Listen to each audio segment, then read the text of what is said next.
And we are live. CLT, you got here just in time. What is up, my friend? How have you been? I have been doing fantastically. That's a lie. My AC is out right now. Oh, uh, I'm going to go ahead and get the obvious mentions out of the way. Because my AC is out right now, that means all of my windows are open. You may occasionally hear my mic pick up cars outside. I hope not, but every now and then someone with a broken exhaust loves to drive down these streets. So, could happen. May also hear me sniffling because my allergies are out the wazoo. And may also hear my dog panting because he's not a fan of this temperature. So I apologize if my mic picks up any of these noises. But on the bright side, I found my pop filter, which anyone that's queued into my streams knows I needed. I can respect that. I'm in the process of changing the title right now, so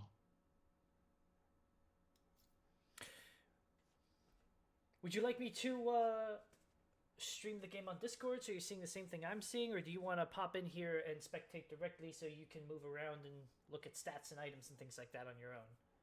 I would prefer if you would add me to the lobby, if possible. Sure thing.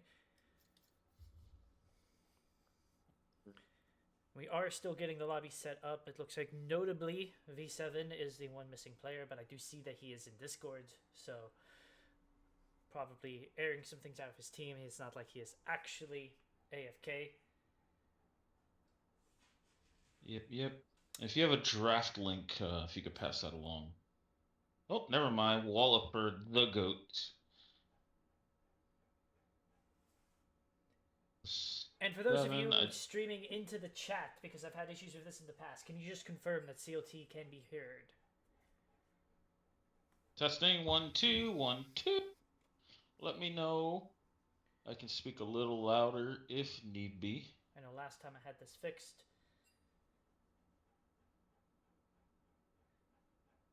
Perfect. Mojo confirming that he can hear your voice, and if there's anyone that doesn't want to confirm he can hear your voice, it's probably Mojo. So you know it's True, true. true. Though if the shoe was on the other foot, I would definitely let him know that, hey, shut up, because he is a yapper, as we have all come to find out. As we go ahead and wait for everyone to get set up, we wait for the draft to begin and all that fun stuff. Do you want to sort of lay out the stakes for us, CLT? Let everyone know what's in it for both of these teams. Yeah, so this is our second BO5 in the upper bracket. So we had a humongous 5 game stressful banger between Sack and my squad caster curse that went on into the wee hours of the nights. By the way, shout out to you for absolutely man moding that cast. I finally got a chance to watch it all back over the holidays. Thank you. It was a So, very fun cast to man mode. well, I'm glad we could make it fun, but I'm also not happy we made it as stressful as we did. But that's another conversation for another day.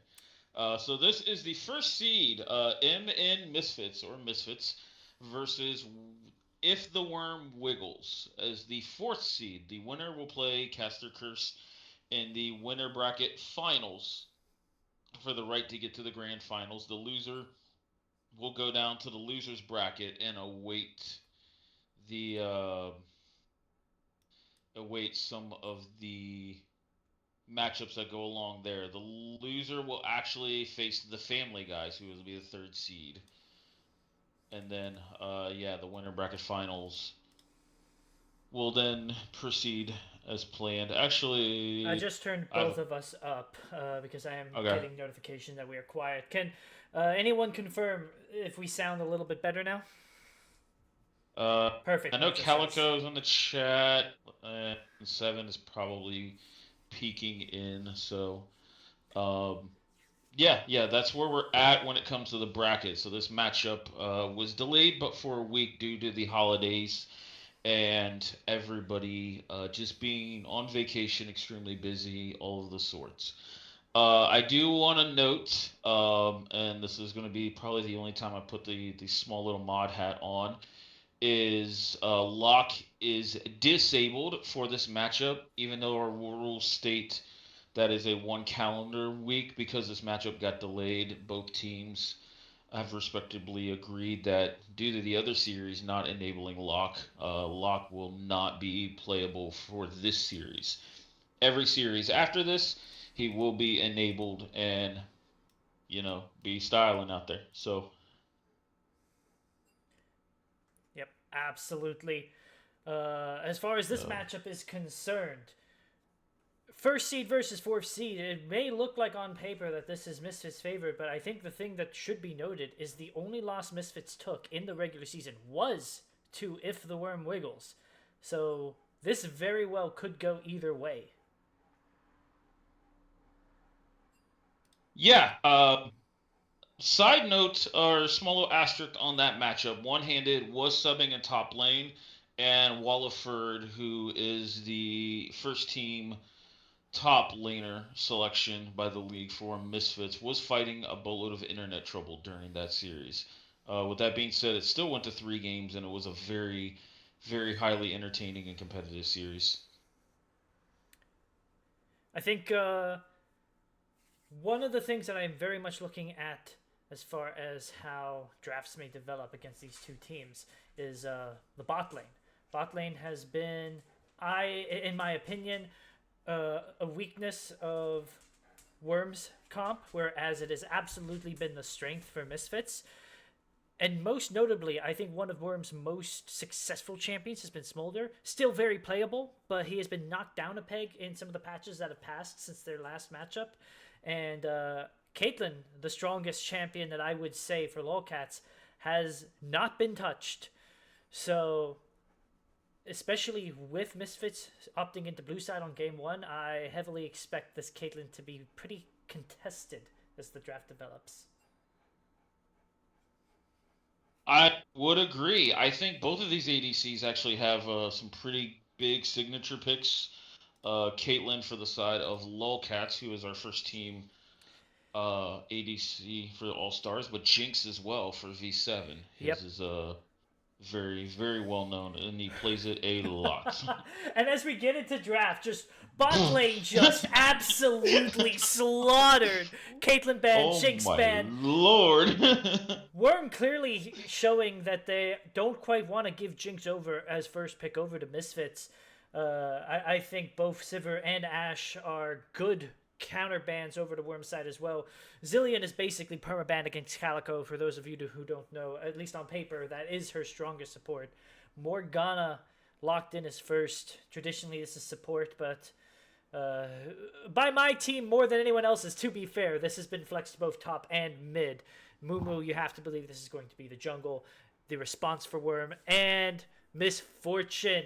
Curse of the Sad Bullet Time, that combo is occasionally called. Ooh, that's a throwback. Shout out the League Classic coming out here soon. Um, yeah, yeah. This Morgana, I think it's an interesting B1 pick. I personally don't think it's B1 worthy, especially in game one. But it is a flex pick for Misfits. Having casted them last split, I know the Morgana can go to several different roles. So I'm kind of excited to see how flexible that becomes. Uh, I do like the Amumu into Morgana, It's even great. though Black Shield has some value. You can only Black Shield one target, and the Q still delivers a Mumu there. So I Depending on how really like it. strong he is and whether he goes for the Leandri's Rush or not, the first Q might just burn the Black Shield's entire health bar as well, Yep. so that the ult and second Q can Ooh. still hit the primary target. We see Rel Misfortune being picked up. I do think uh, you are a little bit running the risk of having too much engage at this point, which is quite possible, but your mid lane and your top lane are still on the table for Worm, so you can just lock in full damage here if you see the angle. You definitely want to find some good tank killing options because Misfortune ain't it, and with Jarvan and Leona on the table, you do need to punch through frontline. Yeah, I'm very curious now to see where the bands are going. The Braum band with Leona showing is very Right? interesting. Yeah, I agree. I But think overall, I see a lot of commitment from the Jarvan and the Leona, and Rel and Amumu don't mind things coming at them. They're pretty versatile on either way they can go, either forward or mhm. kind of stand their ground. So I'm curious to see if the Worms are going to pick up maybe a mid laner like a Lux, like a Vigar, something that doesn't mind playing with that front line that can absorb those bullets. You know what Marth has shown on Worm's roster in the past, and I think it goes real hard here now that we kind of know that this is a mid lane Morgana. Ooh, Vayne. yep. I was actually approaching it from the Zyra route. I think Zyra is pretty massive here. Zyra's not bad Uh, either. Good, yeah. very good at killing tanks. Also makes it very hard for this Jarvan and this Leona to move forward. And half the time, if you go in as Jarvan, you're going in onto a Zyra ult, and this is a mid lane farmed AP Zyra ult. Jarvan has to make things happen in the early game because he notoriously does not get to become a true tank in the late game. So I do agree that that could be a strong angle. Options for the mid lane for Worms. Yeah, to me, it's either Zyra or he showed the Vagar, I believe, last series or last week of the regular season. So I think both of those are for sure in play here. And, ooh. Not a fan of this if it gets locked in, because now you can. I mean, your top laner is still on the table. I think something like a Gwen or a Rumble could round this out really well, but you really need your top laner to be able to answer against these tanks, especially since you're so far going to be pretty magic damage heavy. It's going to be Misfortune, and that's it. Well, I'm now curious. Okay, so Leona's on the table, Renekton's on the table, Jarvan's on the table. If this Morgana goes mid, Vagar is perfectly fine with just farming it out against her. And if this Morgana goes bot, I think Worms has an angle for a big fat super tank. Which actually, okay, the Jin got locked in. A big fat super tank still goes pretty Yeah, hard here. Like a Scion, Mundo actually goes insane here, in my opinion. I know Renekton can bully the early game, but Mundo just Orin is kind of also starts to perfectly fine outscale. here if you wanted to. Yeah, Orin's fine, Scion's fine. Orin does break the Jarvan ult, which I think has a little added bonus. But I also don't feel like. Hmm. Okay. Oh, Yeah, I guess. Okay. I I can see that. That's probably not as tanky as I wanted it to be. But if Amuma goes tank instead of Leandries, I think Zaheen has quite a bit of value. Does outscale the Renekton I do as like. well. I think Worm's comp is a little harder to execute, which is weird to say when you have a Mumu Misfortune. But I think they have ultimately drafted a few more options for themselves with this Zahen, because if he does get ahead, I wouldn't traditionally call him a tank killer, but he can get really good backline access. He can kind of just ignore them. You don't have to kill the tanks if you just kill the enemy carries first instead. Yeah, yeah. Do agree with that. My only concern is this Vagar just getting rolling here. I think Worms has a comp that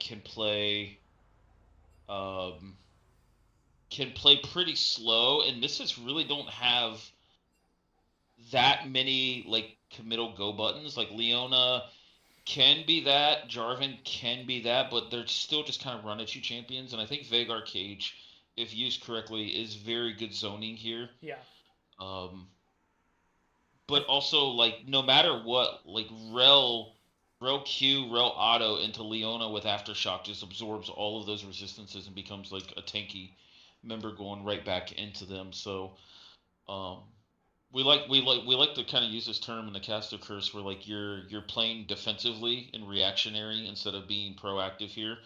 Which if Mojo's in the chat, he's not a big fan of that statement. But but yeah, I think if you're very slow, methodical, reactionary here on the Worm side, I actually do like their draft a lot more than Misfits. I think something that is very interesting about these comps is both mid laners don't really want to do anything in the early game for kind of opposite reasons. Morgana just wants a team fight. She's not going to really get anything out of being super aggressive in lane. Vigor just wants to farm. He just wants to scale. But if you remove the mid lane from the scenario, both top lanes kind of suck if they fall behind. Both bot lanes kind of suck if they fall behind. And both of these junglers are very active early game junglers. So I think a lot of this is going to be down to how these junglers want to play around their team, which lanes they think they can prioritize, which lanes can get priority on their own, and who can create these advantages for themselves. Yeah, and I think these are two of the more disciplined teams in the league. I know Misfits really likes to just be even and set themselves up for a lot of really good mid-game fights, and they're very organized in how they start the fights and how they move around the map, especially mid-jungle. But Worms is so accustomed to playing slow and playing methodical that I think this is going to be a fairly low-paced early game. And I do think if anybody hits the gas on these fights, it's going to come from the jungle side with the Amumu, with the Jarvan Yeah. being primarily their only go buttons in these comps. I'm concerned that this Veigar is just going to just start rolling this lane, and if he can get a rhythm on his Q farm, he can start stacking these up pretty quickly here. Um, and even if Veigar goes a little bit supportive, we see like maybe Roa into like a Shirelias or something like that. Um, has a lot of value here. So, looks like the lobby is broken. Thank you, Riot. I will be So, disappointed if League Classic doesn't have an even more broken client like it did back in the good old days. dude, that would be the funniest shit. Since we got a couple minutes here, are you excited for this League Classic? I've been playing since season 1. I am thrilled for it. I think a lot of people are overthinking it. They're saying that it's going to be, broken because in a bad way because people will just take it way too seriously. People took Old League way too seriously. I think they're kind of missing the point of League Classic, which is just to be able to play the game in a non-competitive state because by nature it will be non-competitive. Yeah, I mean, there's parts of me that want to enjoy it, and there are aspects of it that I am curious to play. I've been playing since season 3, so I'm a little bit of an old head myself, though obviously not as deep into it as you were. But things that kind of make me throw back to that is Anivia Wall giving vision and some other smaller things. The things I'm not excited about, AP Master Yi. There's a reason I hated that. I think we Uh, can expect Cassidy to go back to his 95% ban rate as well.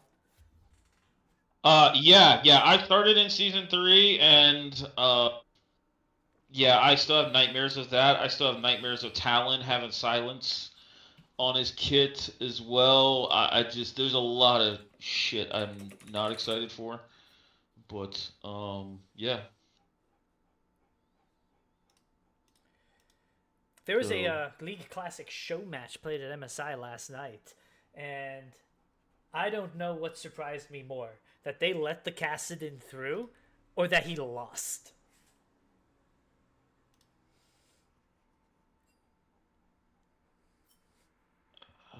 Do we have another client remake?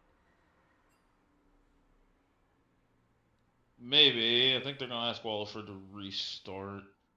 It's a small indie company. Like it's That's true. just Does yeah. I think we're all gonna restart here just to be safe. By the way, predictions are up for those in chat, and we're looking at about 16 viewers right now.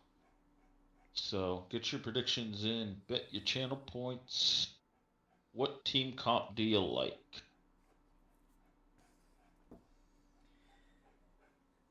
I am going to go ahead and put my eggs in the Misfits basket. I do agree with you. I prefer Worms comp, but in my experience watching these games, and I have watched almost, if not every game that Worm has played, this is a comp that they have difficulty piloting. Yeah, 100% agree there. I do think there was a little bit of a touch of gamesmanship with some of these picks. Misfits taking away the Renekton from Call the Meek. Yeah. Obviously, that is his namesake. But one thing that also kind of stood out, maybe he was just super afraid of Walliford's Renekton, but the Mbessa is still open for Call the Meek looking into the next game. Hmm. Sokka, this Morgana pick really didn't touch any part of his champion pool. So This is something that you and I have spoken about in length. Not blowing your whole load on the first draft, keeping things like the Ambessa in reserve so that you just don't have uh, a comp to play with moving forward. You can actually go to some power picks still on your roster. So it is nice to see that they've got champions like this to play through. I think you can say the same thing about Misfits. They putting the Morgana mid is means that pretty much the entire mid lane roster for them is still open. Obviously, it's not like it's not a champ that they play, but their conventional mid laners are still something they can whip out. yeah, yeah, I think that's the thing. Um, that's the thing that kind of I have noticed is coming into this matchup. I was very curious to look at the mid lane, especially like how each player either may have added a trick or two champ pool wise with with the break, or see what kind of like pseudo gamesmanship could happen with that, because we know Marth has a very interesting solo QS kind of champion pool. So he could be pinched out. And Sokka, I know the champions he's proficient at that he's shown, but I also know that he still has some tricks out there as well. Yeah. Um, so To yeah, kind of address Beavis, worried about Misfits having enough damage, I think you can argue that both sides may have that problem if their side lanes end up falling behind. But I do think that one of the big differences here between the two comps, and this is why I like Worm's comp more on paper, is if the Morgana has some difficulty finding purchase and your side laners fall behind, you are going to find yourself just without a consistent source of magic damage against a Rel, against an Amumu.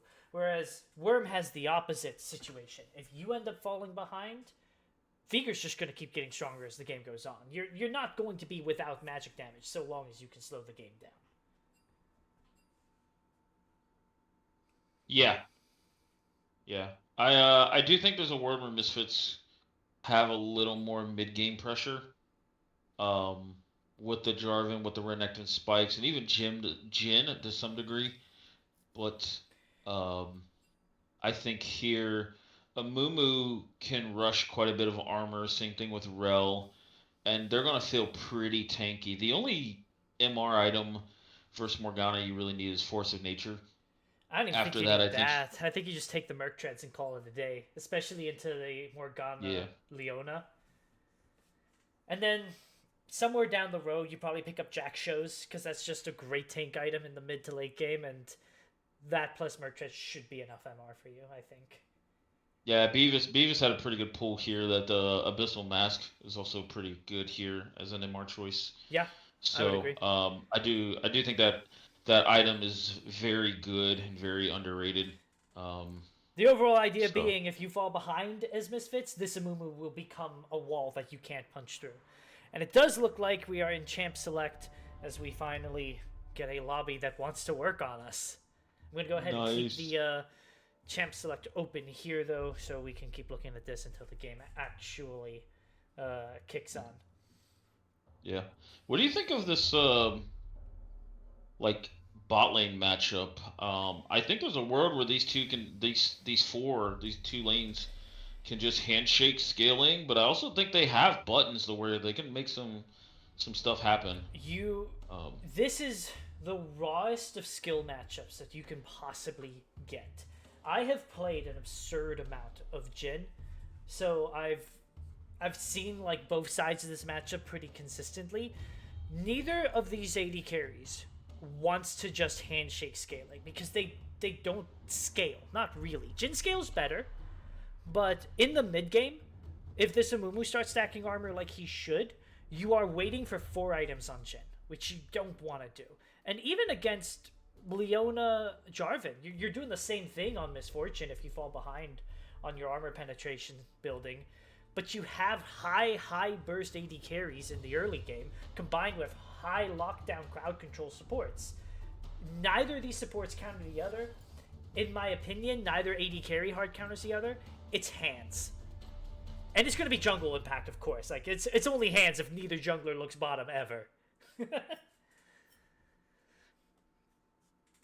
Yeah, I mean, I will defer to your expertise, being that that is your lane, and that's probably one of the lanes I know the least about. Um, I do see a world where they could handshake and just let the supports go around the map and just have some fun with this. I do think the supports have good setups in both the lanes here with Veigar Cage and even Morgana Q. Um, on top of that, so I look for the support jungle 2v2 to make a big impact, whether that means setting up ganks bot lane for the junglers to come, or if they just get released on the map and both solo laners are just question mark pinging, what the hell's going on here. And it does look like Uh, we are in an ad break. yeah, yeah, I ran a 3-minute ad for this delay here, so. Nice. Yep, yep. So, yeah, we don't have ads for another hour. Hell yeah. And if this game goes that long, I'm gonna It I'm gonna go grab some pizza because we're in it it for the long haul. could.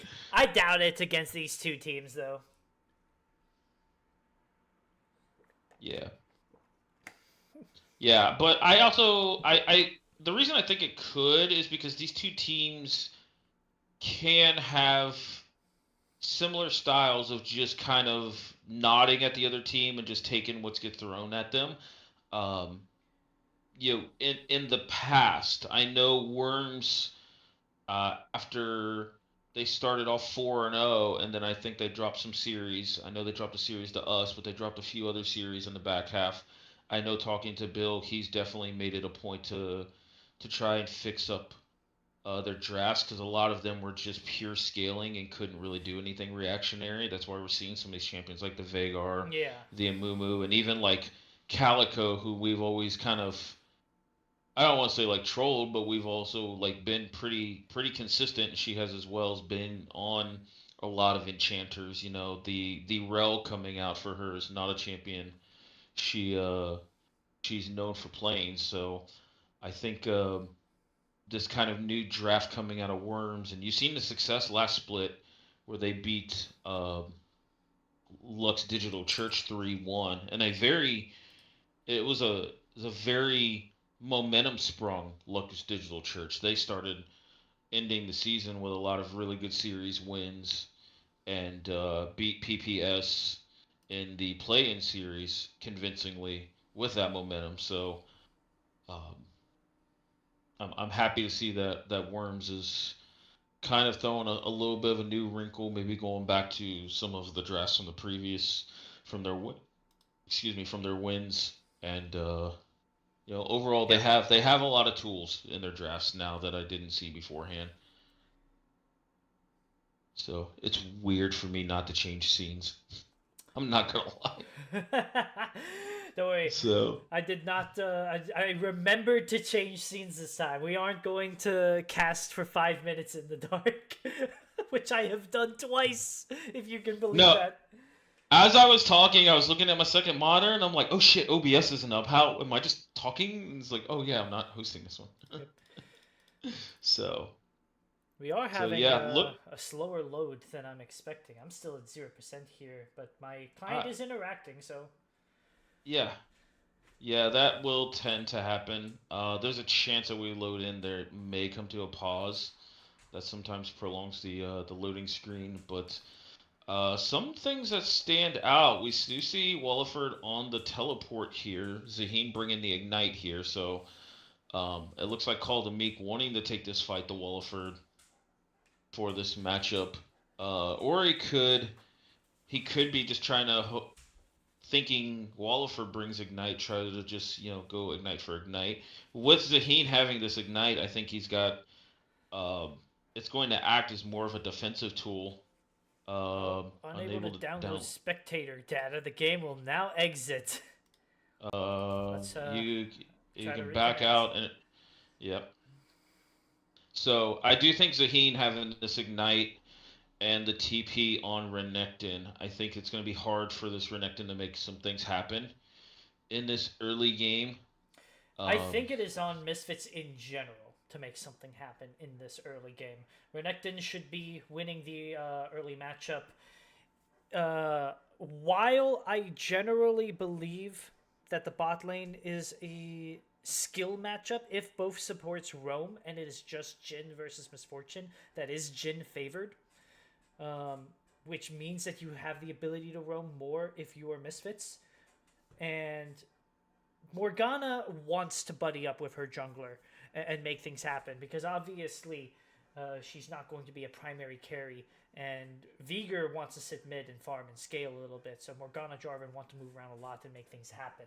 So if Misfits don't find early game leads, don't find early dragons or snowballing top lanes, something along those lines, I do start to get a little worried for their chances. yeah, Veigar bringing the first strike is quite interesting. So I'm still. Seven actually brought first strike on the Misfortune as well here. So this is going to be interesting. Riot, don't do this shit to us. Yeah. Oh, we got in. I am in. Are you in? We are alive. We are in. And I get immediately hit with that delay, like you said we were gonna find.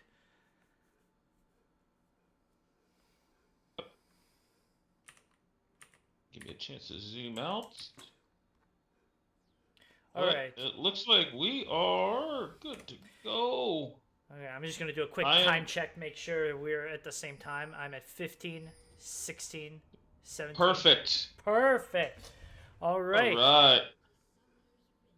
So we have Zaheen bringing the Dorn Shield into this lane as well here. I know we got some top laners in the chat. I see War, I see Baikel here. Kind of want their thoughts on that one.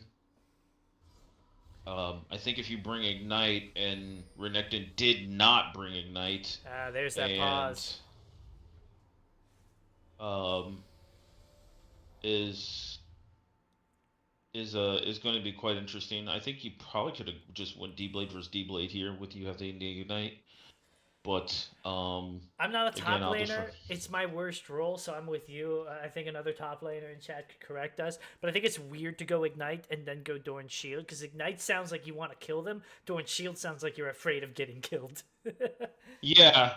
As some top laners have told me, it says D Blade is the man's weapon. D Shield is the bitch way to play top lane.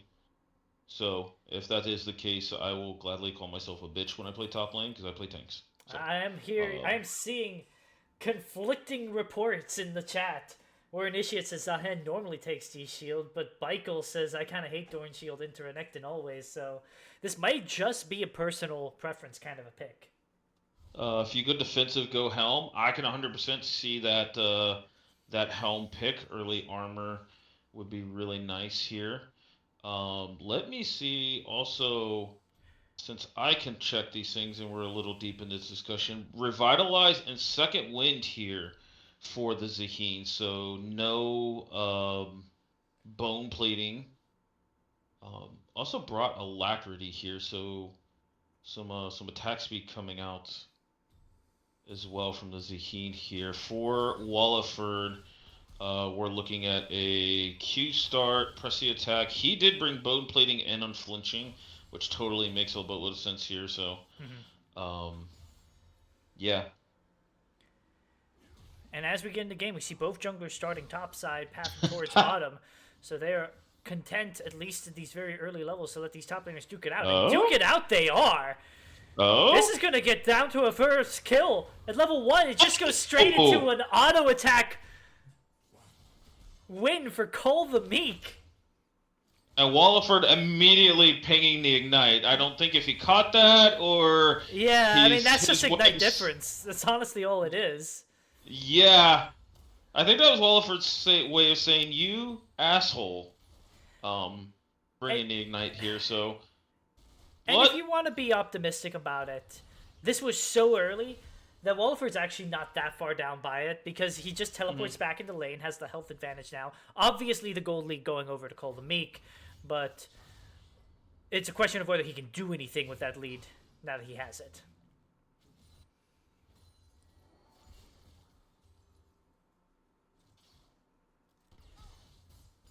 So...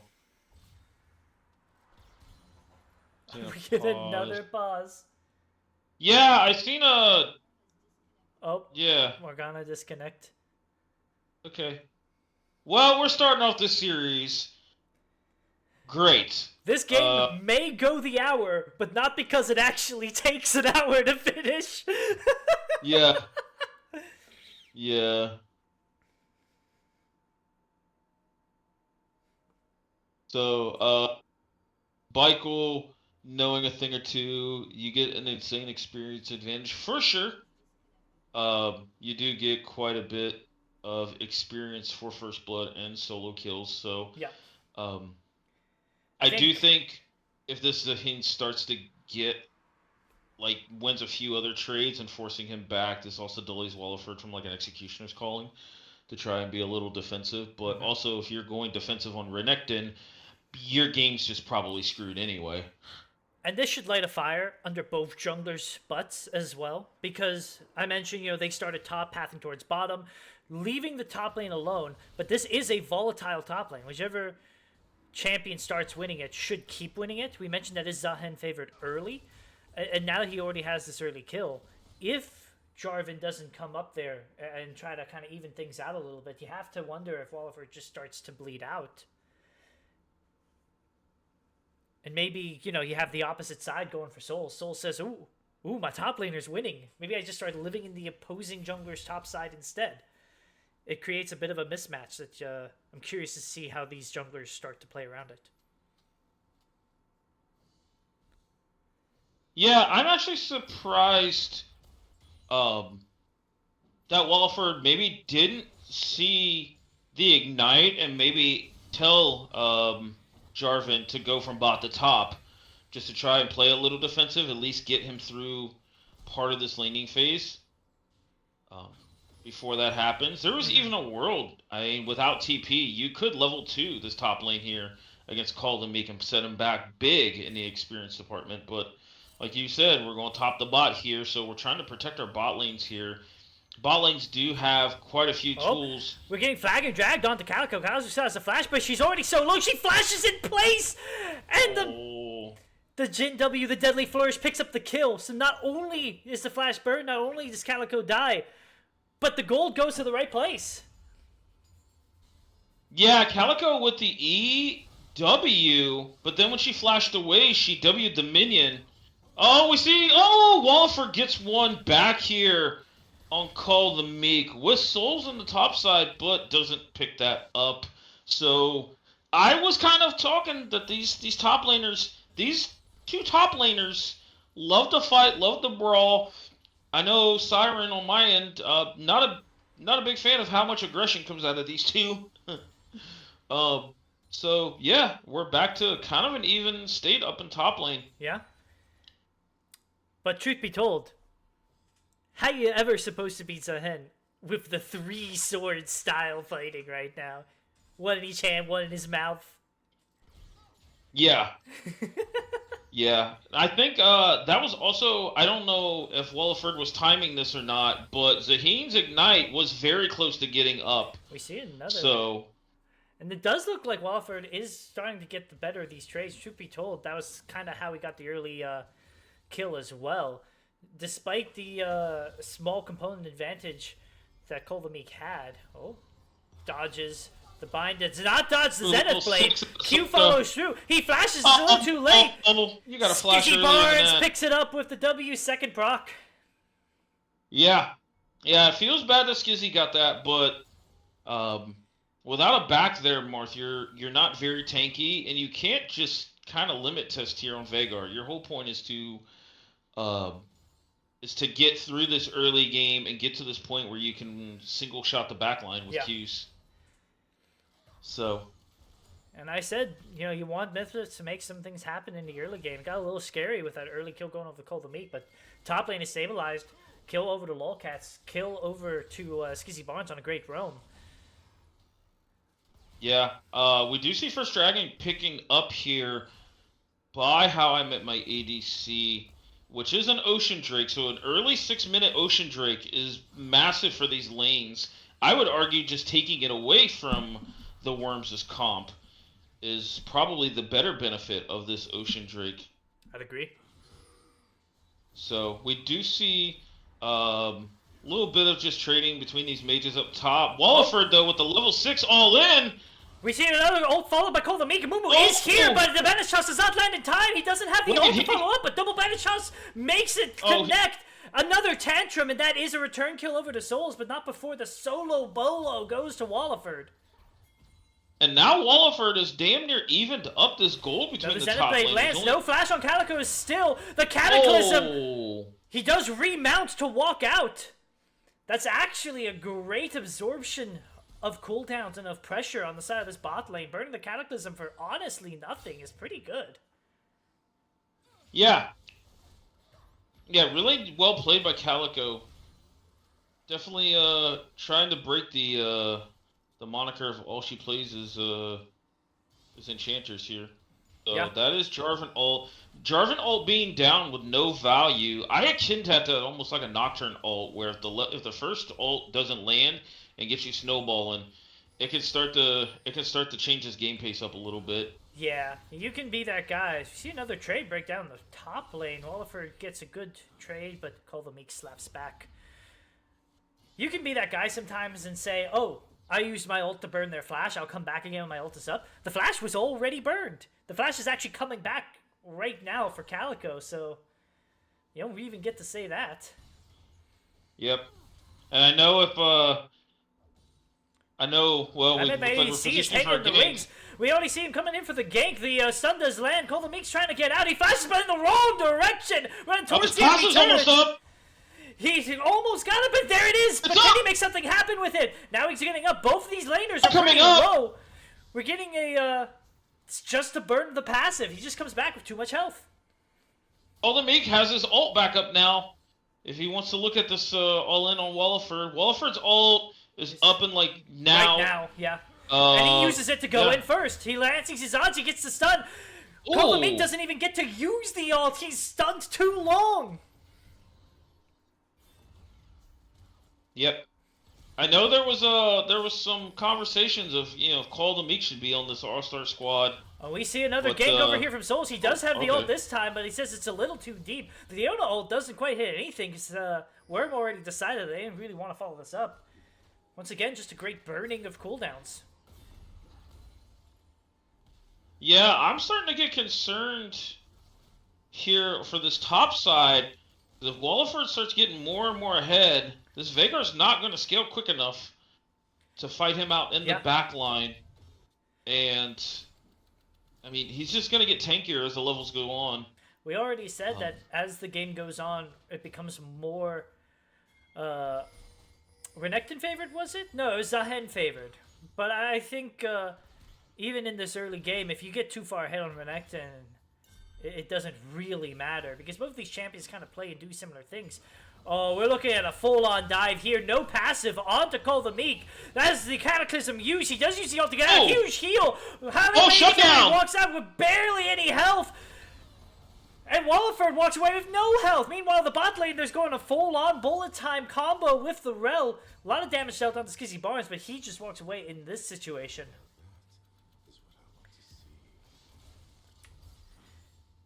Gold is dead even. And if I look at the top laners, gold is dead even for both of these players as well. There's a 90 gold difference between the two.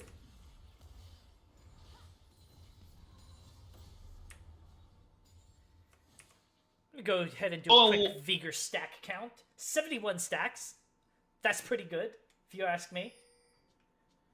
Yeah, I agree. Yeah, Walliford just TP'd for that dive as well, so this also feels really bad for this Renekton's game state now.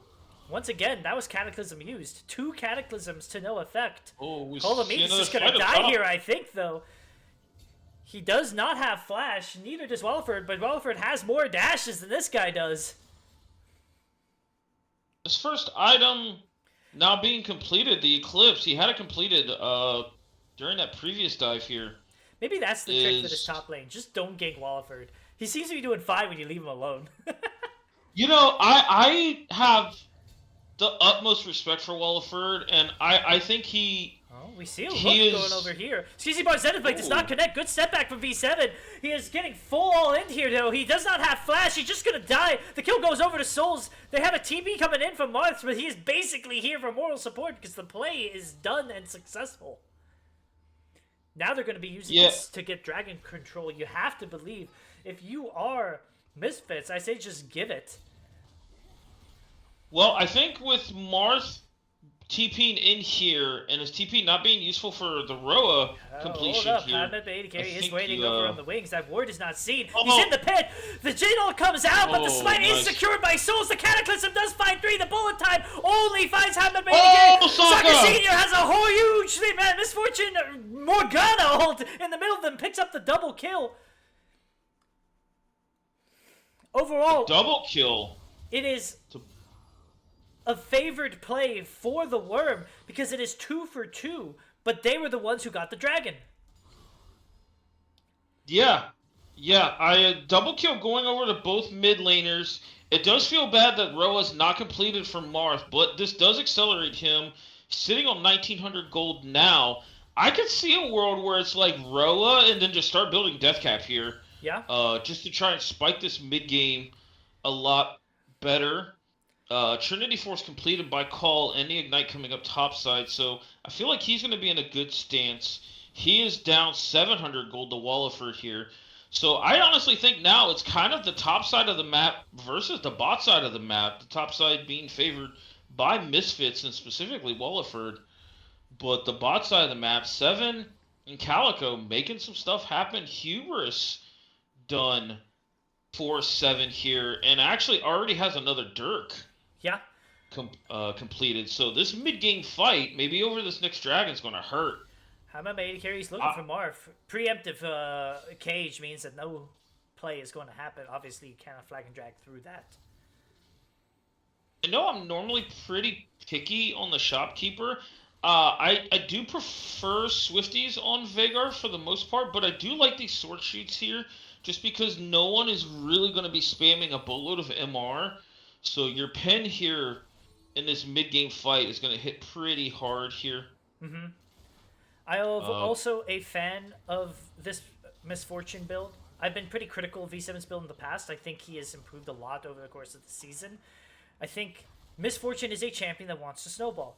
And while 0-0 and 3 is not necessarily a snowball scoreline, you are clearly not falling behind on the scoreline and hold up.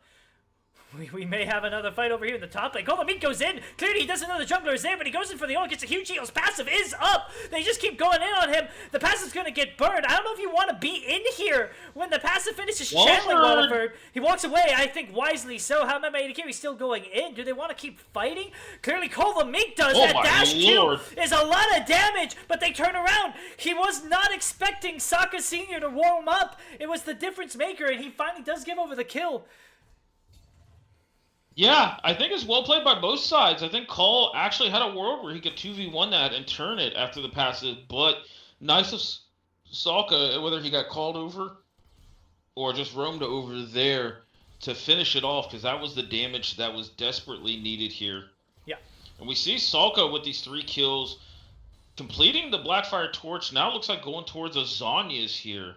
Which I actually don't mind the Zanyas. Souls from behind. Marthy's here too! Instant flash from Olcaz! Souls must have thought the bandage shots would connect! It doesn't matter because he still gets caught in the Vigor cage! Walliford is CPing! And he is dashing out! He says he doesn't want any part of this! Dark Binding does connect, however. It connects onto Calico. Calico still has... No, she does not have the flash. Sokka Sr. might be in too deep now. He's trying to kite out. Another Binding does land. Faggot drag, knock up onto Souls. He flashes out. Calico is in the back line. Now I'm AD carry going desperately low. One Q does not land. That Walford has re-entered. Calico finally goes down. Souls at 1 HP. Flash Q. Stun.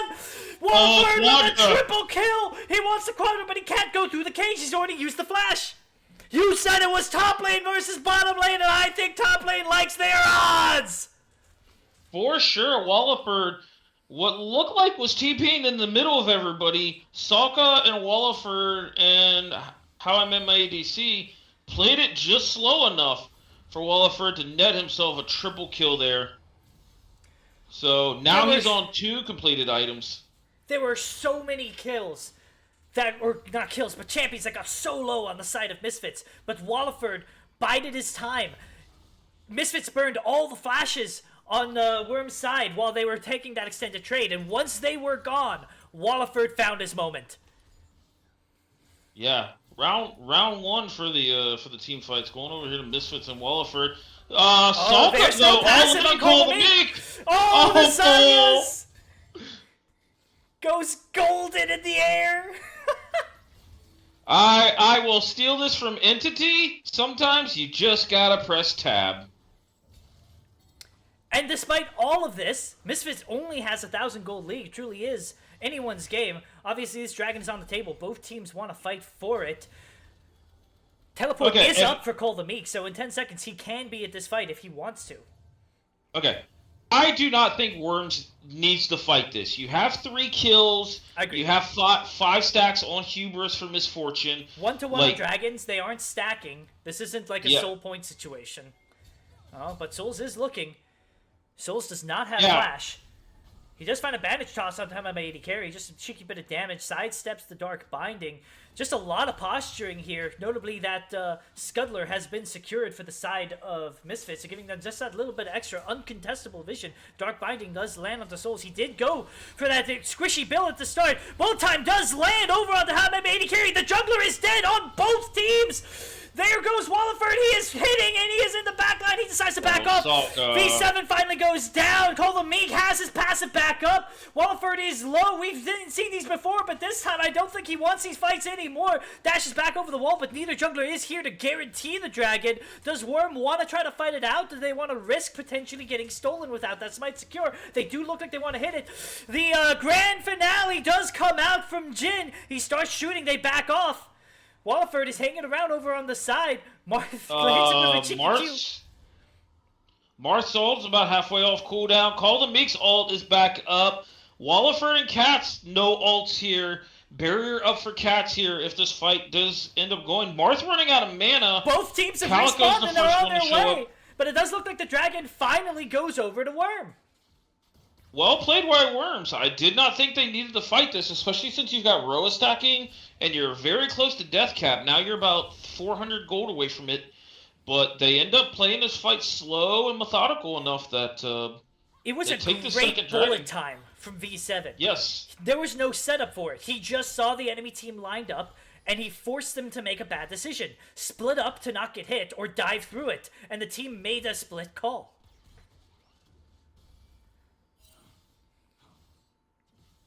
Agreed here. And I think once we start to see the second item get completed, I assume this is going to be a Death's Dance by Call the Meek. Sokka has his ult back up. We get the heal from Call the Meek. I'm not sure Sokka can keep this up because he does have the passive, but he's burning. He's getting so low. He wants to go back in, but he's afraid of getting tagged by anything else. Turns out just to be an exchange of ults as he backs off. Collector now completed by 7 here. Oh, this is an AP mid lane Morgana. Be careful, Call the Meek. That Dark Tutorial does hurt. Yeah, I'm a little... I don't think mid-maxing quite enough on Sokka's end. I do think Blackfire Torch is a lot... Deathfire Touch is a little bit better here into triple melee, but this the Arcane Comet is still doing a respectable amount of damage. Yep. Marth going back We bottom got to answer the mid laner. We see Herald being dropped over this turret, but the team over on Misfits side gets burned out. He does drag to get out. We see it's a great off-land onto Souls. The bullet time discourages him from walking back forward. The Vigor Cage does the same. Flash out by Skizzy Barnes. Banish Justice outlet. Flash Curse of the Sad Mummy hits the Morgana, and she gets outplayed by the Primordial Burst. Yeah, this is a 20-minute, 560 AP Veigar here. Death cap completed. So now you have to respect this Veigar's sieging abilities. Yeah, and I am eating my words. I said I liked Worms comp better, but they traditionally fail to pilot these kind of drafts. They are piloting this phenomenally. They have the scaling comp, and they are ahead right now. By a marginal amount, but 20 minutes in, if you have the scaling comp, being marginally ahead is good enough. Yeah. Sunder's today, second. Alright, cool. I was thinking it was Death Dance, but that's fine. I think either one's good for Zaheen. He probably could build both. We're seeing Zeke's coming out from Soul, so wanting to rush a little bit of ult cooldown haste, which is perfectly acceptable for a Mumu. And, so you know what I've been seeing in solo queue, and I gotta ask you your opinion on this. What are the odds we see an Imperial Mandate here? For Souls. Amumu? Yeah. I like it. I don't. I have not personally seen it, but I know myself and Mojo have been playing around with some Imperial mandates on certain junglers. We see ult's getting burned again. Call Me already has the passive. Souls is walking up over here. I don't think Walliford wants to keep going, and he chooses not to. So I mean, I think mandate could go. I think mandate after second item, maybe third item on Calico could be kind of in play here, especially knowing that you're going to absorb resistances from Skizzy's Leona with Aftershock. So no, I think mandate is a very slept on item, and I do love the changes that they've played. Very goated item on Lissandra, by the way. For those agreed. wanting to try I have something. seen Lissandra's go with Malignance and Imperial Mandate and ulting twice in team fights. It is funny. I have not went that route. I prefer mandate third because I think I want the not one two in the pen. But having both of those items somewhere in the build is what I mean.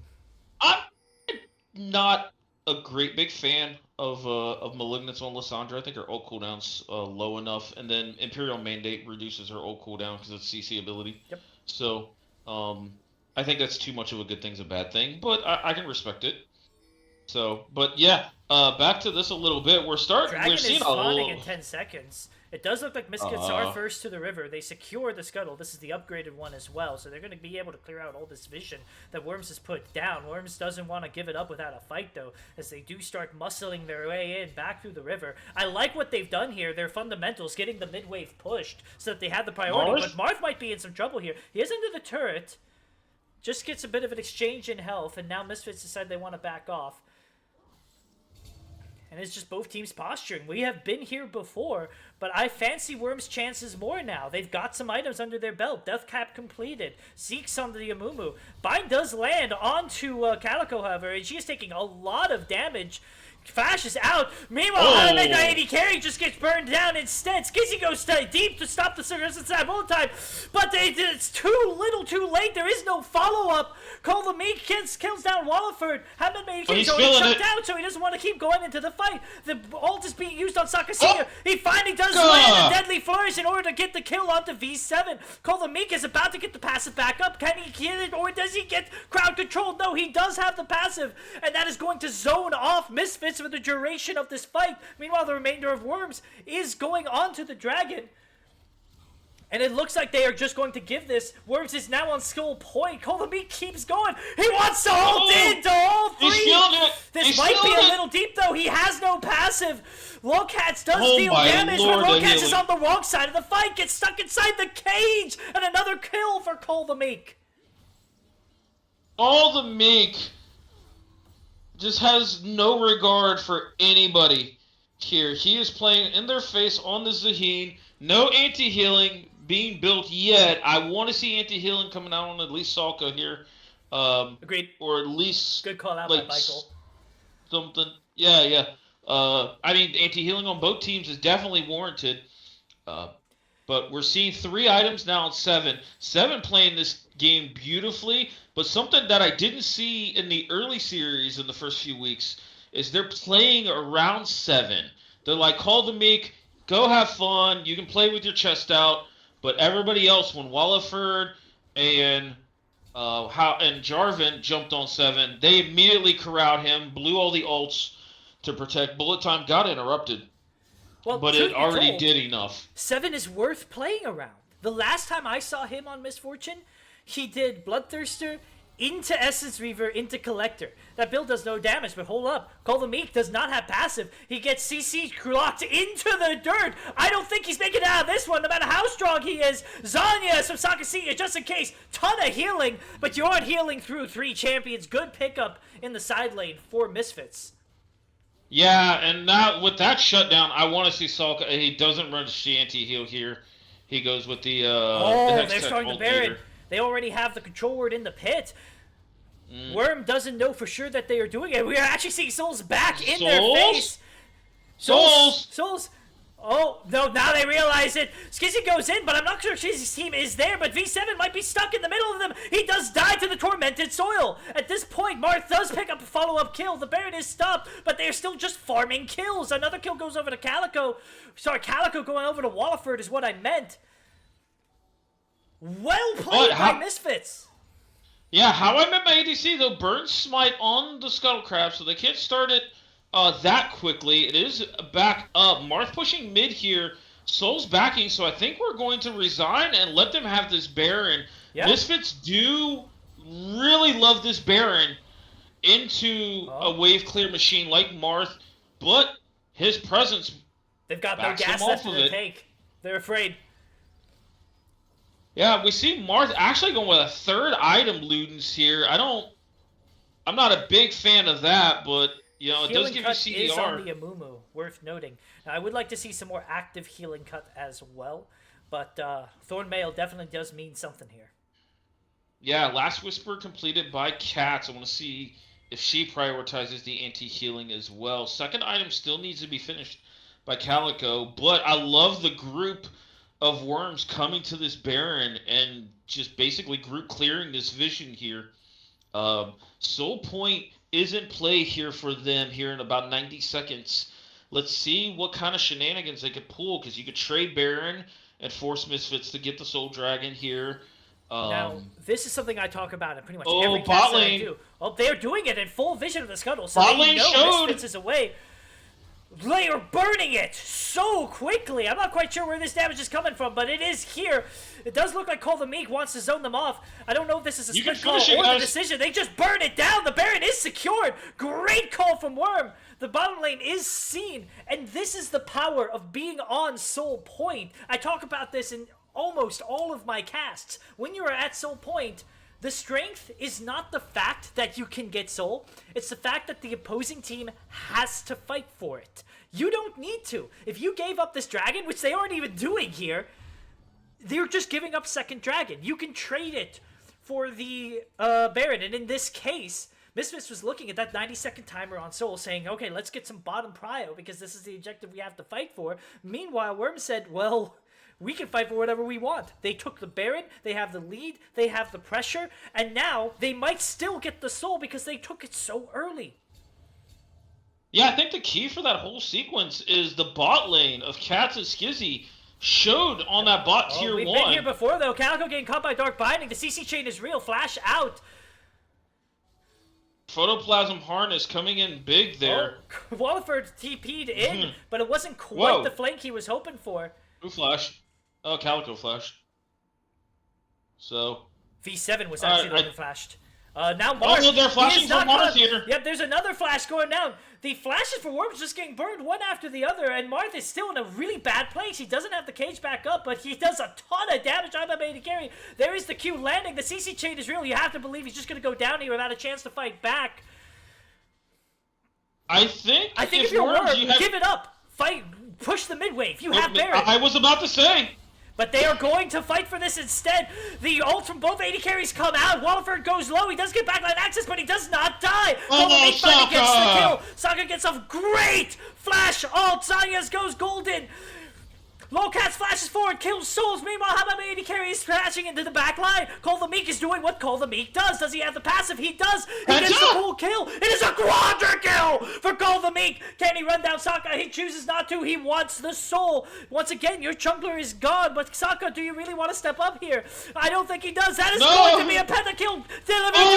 Report V7 for stealing that penta. Oh my lord! Take a breath, my friend. We are cursing the ever-living hell out of Misfits. Every time we say that Worm shouldn't take a fight, they take the fight and wipe the floor with them. Yeah, if Bird's in chat, I'm about to catch a stray. Not gonna lie here. He is. ... Ah, shit. Here we go. He got used to Pins doing it last split, and now he still flames me for doing it. I joined and a penta was stolen. Yeah, welcome, Druzy. Welcome to game 1. We got a Chemtech Soul, which I think is absolutely fantastic for Call the Meek and the rest of the front line for Worms here. Every time we think Worms is probably making the suboptimal macro decision, they end up winning these fights either through Call the Meek or a fantastic bullet time from 7. This was one of the rare times where they got onto 7. They forced the bullet time out and stopped it pretty early, but then Call the Meek is just man-moding so much of this fight. Yeah, both top laners are finding great backline access, but Call the Meek is just making it work better. Yep, agreed 100% here. And this is game 1. This is going to be a good one. You are roboting a little bit on my end, CLT, just to say heads up.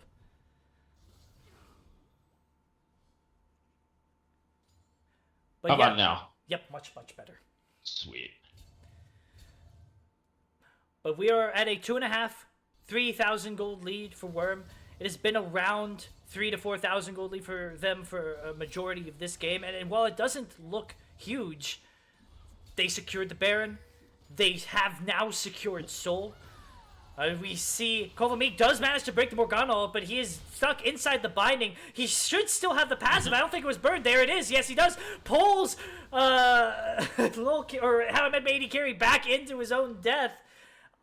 Call the Meek is a problem, and I don't think they have an answer.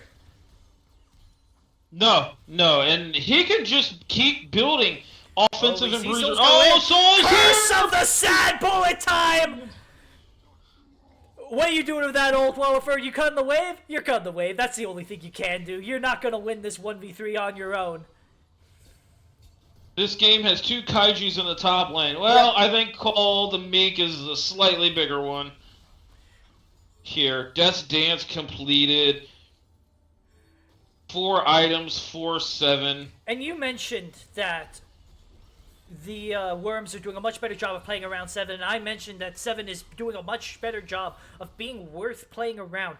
I have been incredibly critical of his build, so I want to say, because he's a friend of mine, great build, love this build. This is Giga Chad, I am not afraid to deal damage on Misfortune build.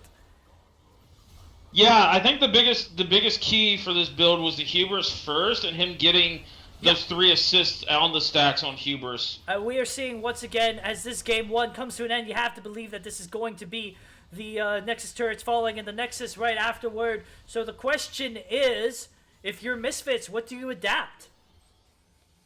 I will say, and I can say this comfortably, scrimming against Misfits quite a bit, they do end up starting off, I don't want to say slow, I don't think that's the right word, but they can definitely throw a little bit of like testing in the draft.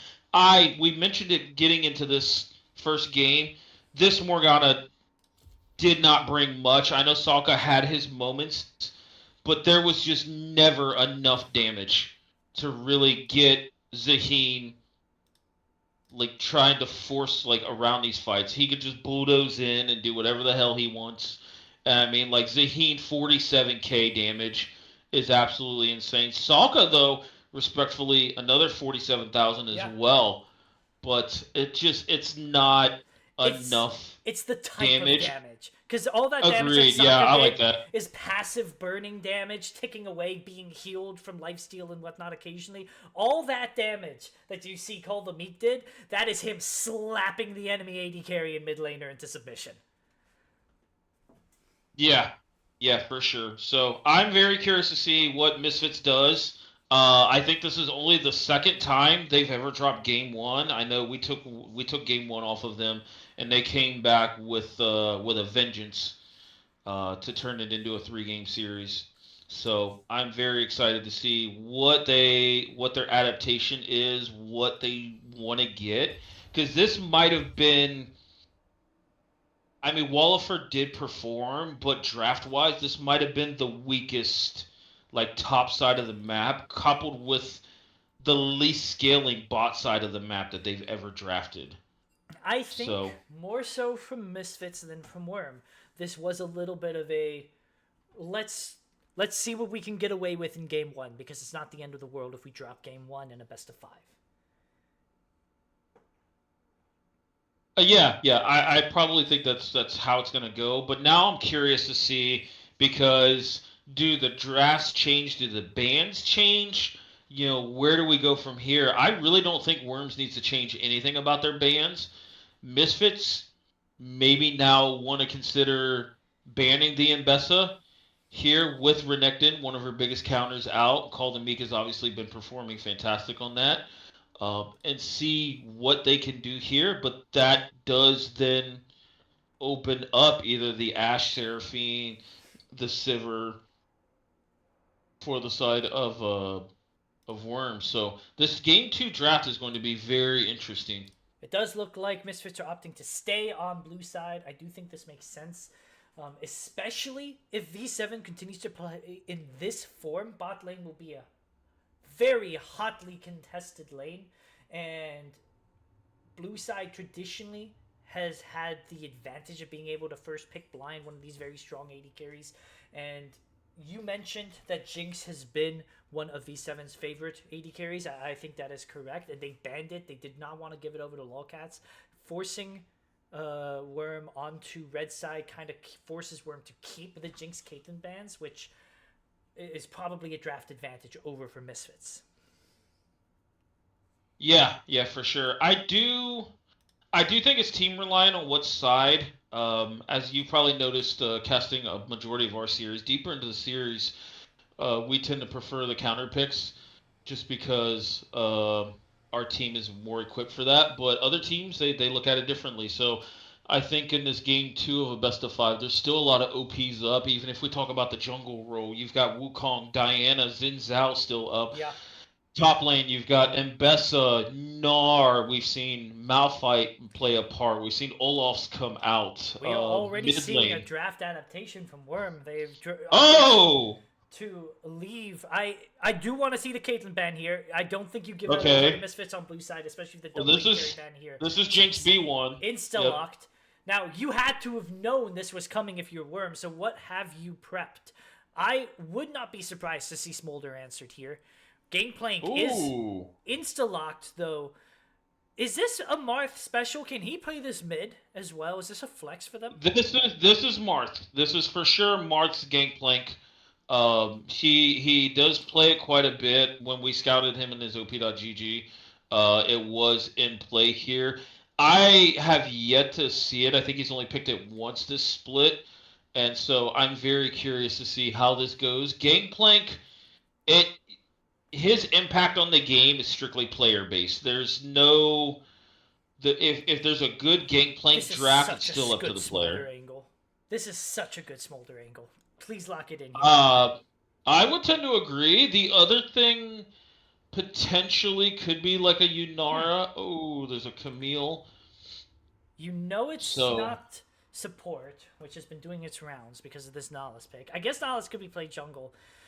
Technically, there's a lot of flexes here. But I think realistically, from what we know of these players, we are looking at Gangplank mid, Camille top, Nihilus support. But I would agree, but now my caution that I'm worried about for Worms' draft, even though we got through this pretty quickly, is where is your source of AP damage? I know being pretty good friends with Seven and seeing him play throughout the years, he does have a few AP tricks up his sleeve. I think the only one I've seen him pull out There is the Smolder um, ban. And that was what is I've the heard around. Swain, but I know looking at his OP, there's a few others he's not afraid to play. So I'm curious. I think Worms has themselves the freedom to try something out. Beichel kind of hinted at it in the chat. Was it Beichel knows Druzy that this Camille is most likely gonna go top lane here? So I have Um, never seen V7 play it, but I think the strongest AD carry on this patch right now, no cap, is Kaisa. And you can go Static Shiv, Rageblade, Nash, or Shadow Flame Death Cap. But it does look like we're probably going to be seeing a Nullis Seraphine bot lane. And I don't dislike it with Gangplank Camille. I don't either. The only thing I'm concerned about is there's not a big source of wave clear on the top side of the map if they get behind. Yeah. And I Ooh. agree that Misfits have a shoot ton of tanks, as I catch myself from cursing on Twitch. Uh, and Worm has not drafted great consistent magic damage, but Gangplank ignores incredible amounts of armor, and Camille is a true damage machine. I do think, as far as being AD heavy is concerned, this is a very forgivable AD heavy comp for being able to punch through tanks. The only real Mm. question is, can you get to Jinx? Because you can punch through these tanks, but if Jinx is free hitting while you do it, it doesn't matter. That I was gonna let you finish, and I wanted to get on this point, but they kind of beat me to it because I love this adaptation. If there is a blind Seraphine, Mel is always in play, and we do see the Mel come out here for Salka. He is a very well-known Mel player. Seen him last split play it quite a bit. We are looking at Mbessa top, not jungle, Gangplank mid, Swain, Seraphine bot lane. Yeah. So this is a Swain bot lane, Seraphine support, and Nautilus jungle here. Once again, I like Worm's comp more. I do think it is harder to execute. Because Misfits comp is simple. Stand in front of Jinx and Mel and let them free hit. That is the extent of your decision making. Worm has to actively think about how to get access to the Jinx, because if you let her free hit, she will win these fights. But a well placed barrel, a good Camille ult into the backline, a good Nala ult if he can get close enough, those are ways that you can get access. The Mel Seraphine interaction I find is interesting because you're correct. Mel reflect into the Seraphine ult is a killer. But that is the only ability on the team of Worms that is really worth reflecting here. So both of these champions are kind of playing without a key ability since neither is allowed to use it in a team fight. I do agree. I don't think if Mel has one, maybe two big abilities to reflect, it's actually easier for her to play Mm-hmm. overall. Being a Mel enthusiast of my own, I think sometimes you can get paralyzed by an analysis. Trying to figure out which one to block, and you end up just flinching and blocking at the first thing thrown at you. To where this is pretty simple. If you see Seraphine on the screen, don't press W until the R, and that's it. The one thing that I'm concerned with is you did mention true damage on Camille.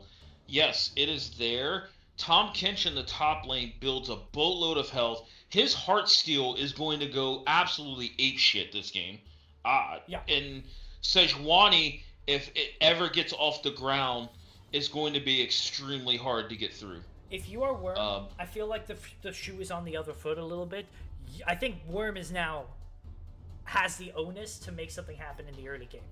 Because specifically your bottom lane, Seraphine Swain should have free push against Jinx Braum all day long. And if you don't use that free push to get lots of early dragons and escalate the lane, or sorry, escalate the game state, and it just goes late and Jinx starts hitting 4, 5, 6 items and Mel starts hitting 4, 5, 6 items, and this Braum, Sejuani, Tom Kench starts stacking tons and tons of armor, it gets spooky.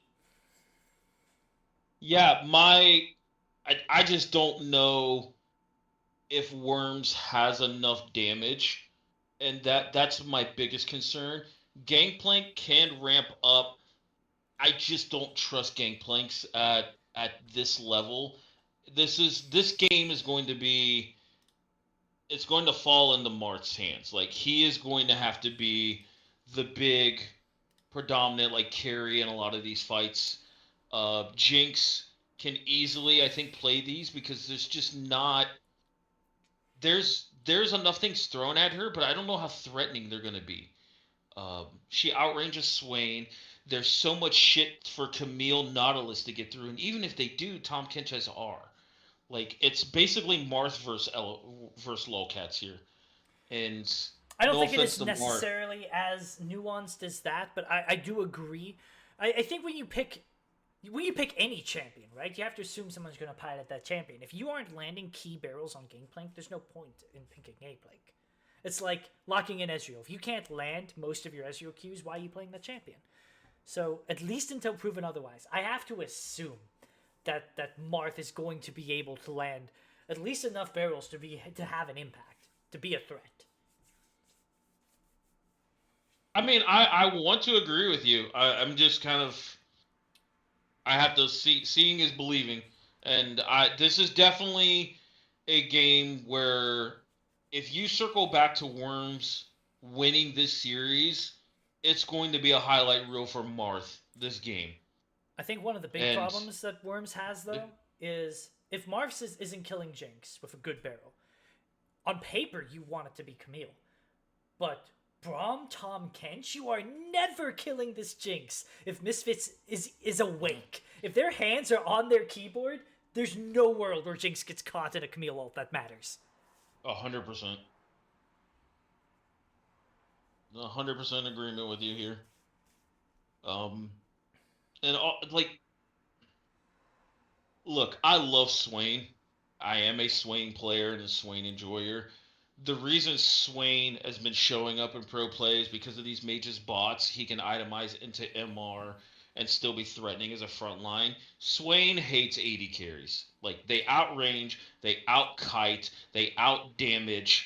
Like there's just no way for Swain to ever get any type of effective damage on this Jinx. Yeah, the Swain can outscale the Mel, but it's just I'm not a big fan of Swain unless you're showing mages in the bot lane.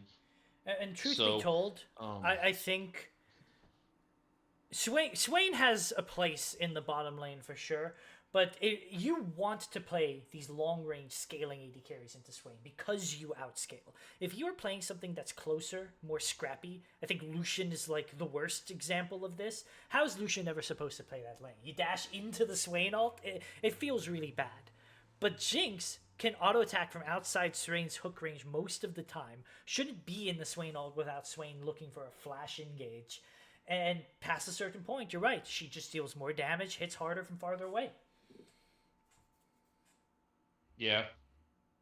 So it's this is going to be an interesting one. I could see this game being pretty action packed and pretty team fightery as last game, or this could kind of be a ticking time bomb of just whoever moves first and scales gets their item breakpoints first, um, And we as do well. And see. now Mhm. the other thing is with Lolcats picking up this Jinx. Now, if you're Worms, aren't you just forced to ban Caitlyn every single time now? Like that's You are, it. but I think that's sort of the nature of this draft. Like, you were forced to ban Caitlyn Jinx in game one, and you won game one. I think this may be Worm sort of turning the other cheek, saying, hey, we won the first game now. Let's leave the Jinx open. If we lose it, we're 1-1. It's not the end of the world.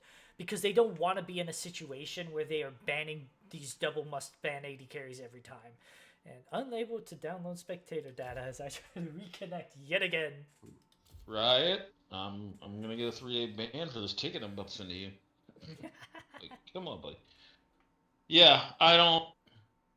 Looking at some other like, cause I always approach drafts from like a bunch of what ifs. I do think there's a world where like you could have played the Seraphine bot, but then where do you flex everything else? isn't Trundle like good here? Seraphine Nautilus bot Trundle jungle against Sejuani, against the Tom Kench, against the Braum here. I think that can start to really cut through a lot of these tanks, and you can front to back this a little bit here. I do think my initial assessment, where they should have just picked Smolder on 3, was probably the best way to go. I know he's been knocked down a peg, but you already saw the Jinx Braum.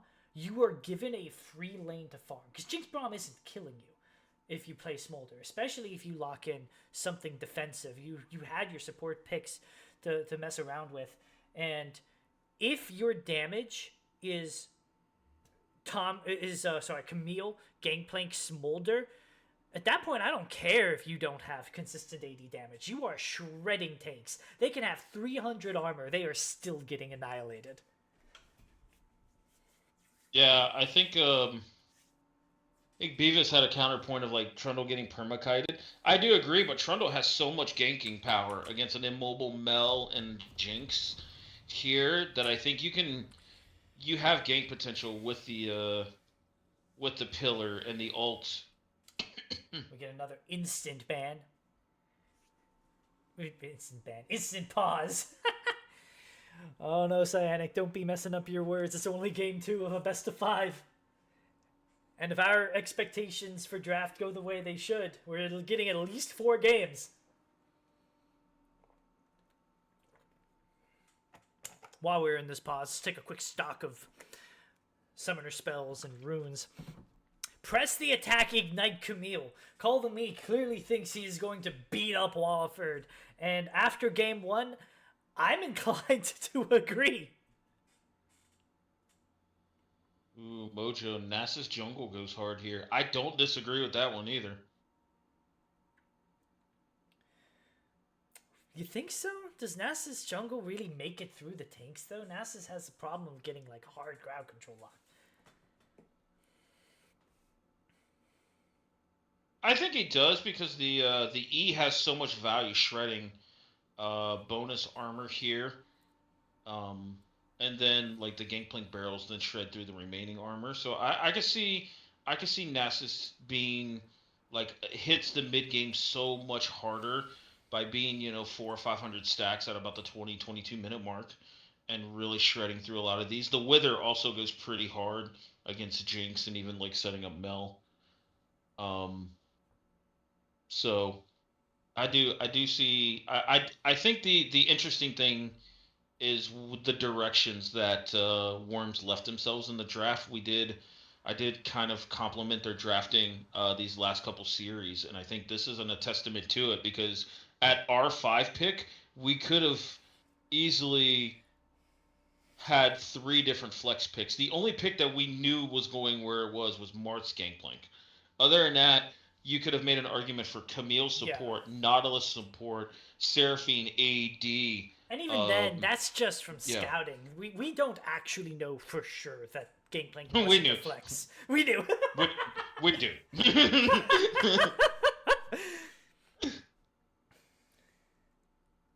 Let's be honest, we did. Yeah.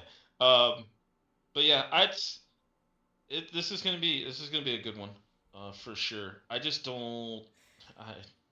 Something I do want to point out though is Swain and Seraphine, minus the Seraphine ult, notably, do get around Braum Shield pretty easily. Like that damage is hard to block. A good, well-placed gank by Souls in the bottom lane. Nautilus, Swain, Seraphine, you have the potential to crowd control lock Jinx before she even gets a chance to use Flash. And the Braum Shield's not going to stop all that damage from coming through. You are reliant on your jungler. I think in the isolated 2v2, it is a free lane for Jinx. But that Nautilus barreling in from a good angle changes a lot of things. Yeah, for sure. I think Nautilus has a lot of gank potential actually on this mid lane here because you can't even reflect the hook because you're just going to throw it at the Nautilus. So Mel has to be very careful this first like 10 to 15 minutes mark. Also, Mel's going to get out skilled super quickly in this game, by the way. Yeah. Druzy calling out, by the way, that Meek was at one point a Camille one trick, apparently. So we might be seeing some fancy schmancy movement from him.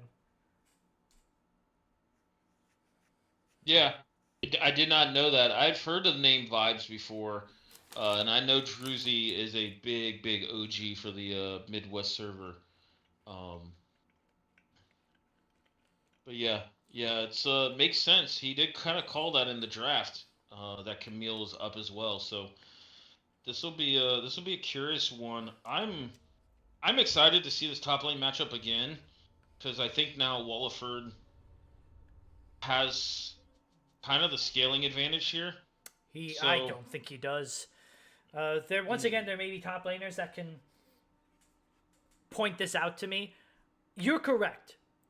Call the Meek isn't going to kill Walliford in a fight, in a team fight, but in an isolated 1v1, if they end up split pushing against each other, I still favor that Camille true damage.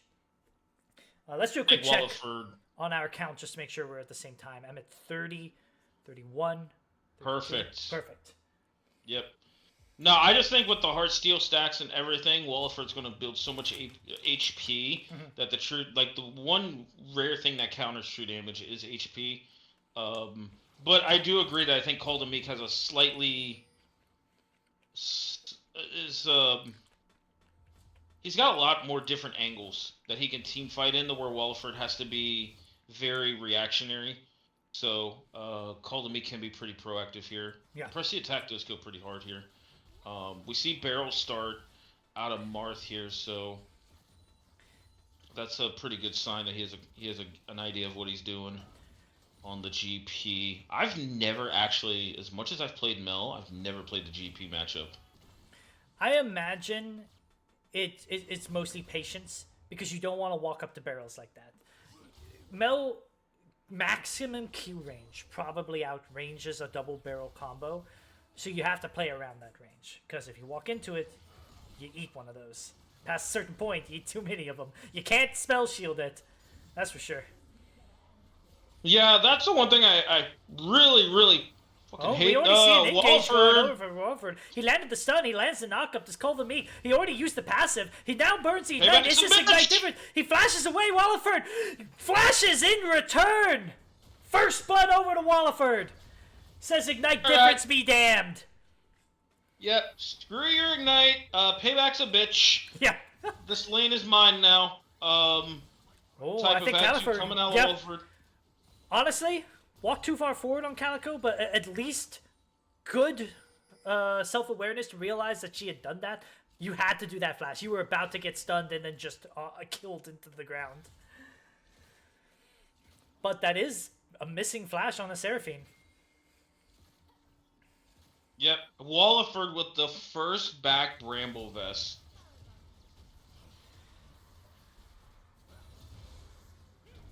Skizzy walking past. The stun now lands on the V7. Nice He doesn't want to do the same thing. Those traps do not quite hit, but you do get the exhaust out for it in exchange. The Meek looks like he's still doing some aggressive trades with Walliford. Worth knowing, Jungler's pathed in opposite directions. Souls is now on this top side, and Walliford is flashless, shoved up. He's warding right now. Is it a little too late? He's already in hook range, so he can't go for the dive. The hook does land. The auto attack snare does land. Cole the Meek is already low. Meanwhile, we're seeing a fight break out in the bottom lane as Ahmed Mahdi carry goes for a gank. He finally does go for that dive away. Neither gank finds purchase, but it does look like heal and flash were burned by the bottom lane on Worm's side.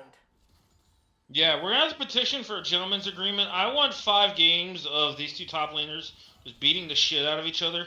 So Souls, back away. Like, go farm somewhere. But yeah, gank does end up failing. 7 got ignited in the bot lane here, and now is down about 8-ish. Yeah, 9 CS here. And credit to Skizzy Barnes, he is somehow making Braum look like the superior poke champ to Seraphine. And kind of the storyline we had in the first time these teams played. We have a boatload of pauses and internet troubles. This time from Salka. Worm is already nervous about that first blood, and they started DDoSing him.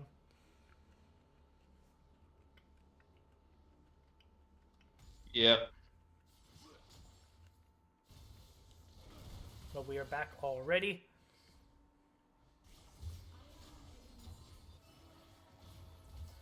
There we go. That's the poke we want. Except Calico's completely out of mana now. Yeah. And I'm now afraid, looking at this lane state here, that this Jinx is just going to start just scaling quick and effortlessly here. And I said that Jinx should be able to free farm in this lane, but hold up. There is no flash on Calico. That stun's coming through for sure. Souls is here, though, but you can't pull through those traps. Nope. Still, it's probably a good thing that he was. You have to believe a lot of damage was about to come over on the Calico. I would like to see Souls do a really high-level jungle play, which is bail them out of this goddamn lane, because they are out of mana, no summoners, half health. They're going to live under this turret. I don't think Misfits has any reason to take it back here. Maybe they're looking for... No, they're not looking for that reset.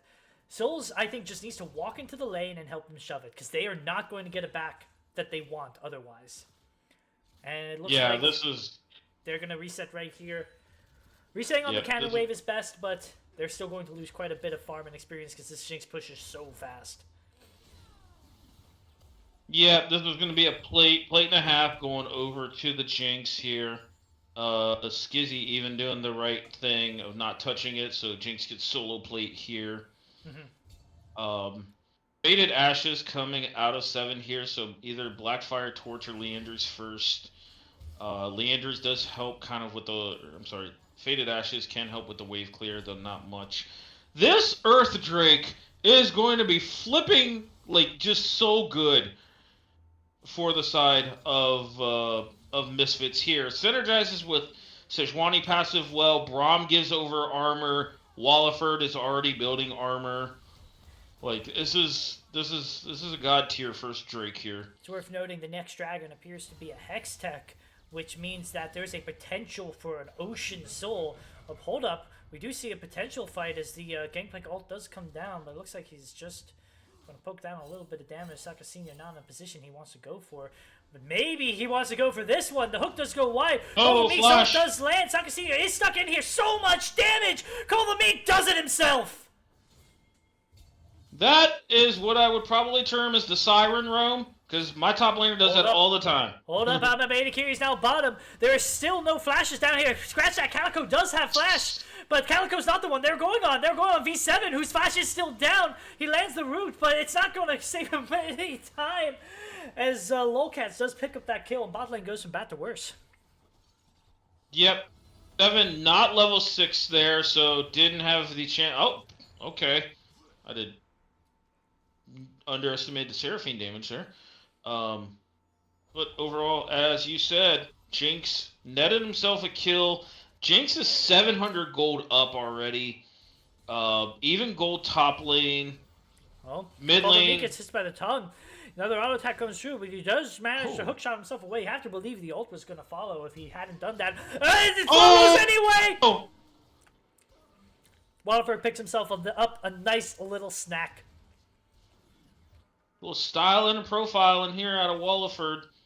Nice little Q flash off of him while the stacks were still on Coldamik. Yeah. First Someone get the TK copy pasta. Find it, post it, let's go. Saka Senior's flash was burned earlier. He's doing a good job of denying these barrels, though. Calico, you're gonna eat your own R if you're Don't fight too hard for that V7. You're alone in this bottom lane. This is how it is for you now. It looked like it will be Blackfire Torch. Look at the build from Walliford and Sejuani here. Double Giant's Belt. Good luck getting through that. And we are seeing the difference. Looks like Skizzyborms goes for his roam as well.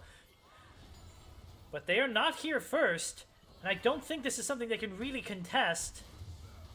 The flash, the smite is secured by souls as a potential fight breaks down. Walford's on the back line of Calico. Calico's only level 5. Very squishy. Meanwhile, Cole the Meek is inside the ult. Takes a lot of damage. So low, the tongue does finally find its target. The CC chain is real onto souls. Hamamadi carry. Flashes, hits the wall, but still has the dash to get back over. Now Marth is getting low. The ult from Sokka Sr. picks up another one. Souls finally picked up 1 kill in return, but it's a bloodbath. A triple kill to Sokka Sr. Yep, Sokka on the board. Triple kill here. This is now a 4,000 gold lead at 9 minutes. Worms did get all 3 grubs, which will help the Camille split push if she ever gets into the position where she can, because that's also an extra kill over the Walliford. He's sitting on 3 kills. In the meantime, Jinx and Swain just kind of in the bot lane like, hey guys, have fun. We'll see you in 20 minutes. I'm very worried for Worms. Very happy for Misfits if you're a fan of their team or their comp right now. Because I do think that Worms has difficulty scaling into this very beef ball in front of Jinx sort of play style. And Misfits are running away with it right now. Yep, this is now kind of a 2v5 game between Cole the Meek and Marth here. I don't think this Swain is going to get off the ground. Cole the Meek is having trouble laning against Walliford. Yep. Oh, I mean, this is just a scaling. Hold on for your. Hold on to everything and try to scale here for Cole and Marth. Oh, V7 pops the ult, but he's getting teleported onto by Sokka Sr. The snare does not quite land, but the Bromstun does. Sokka Sr. picks up another one.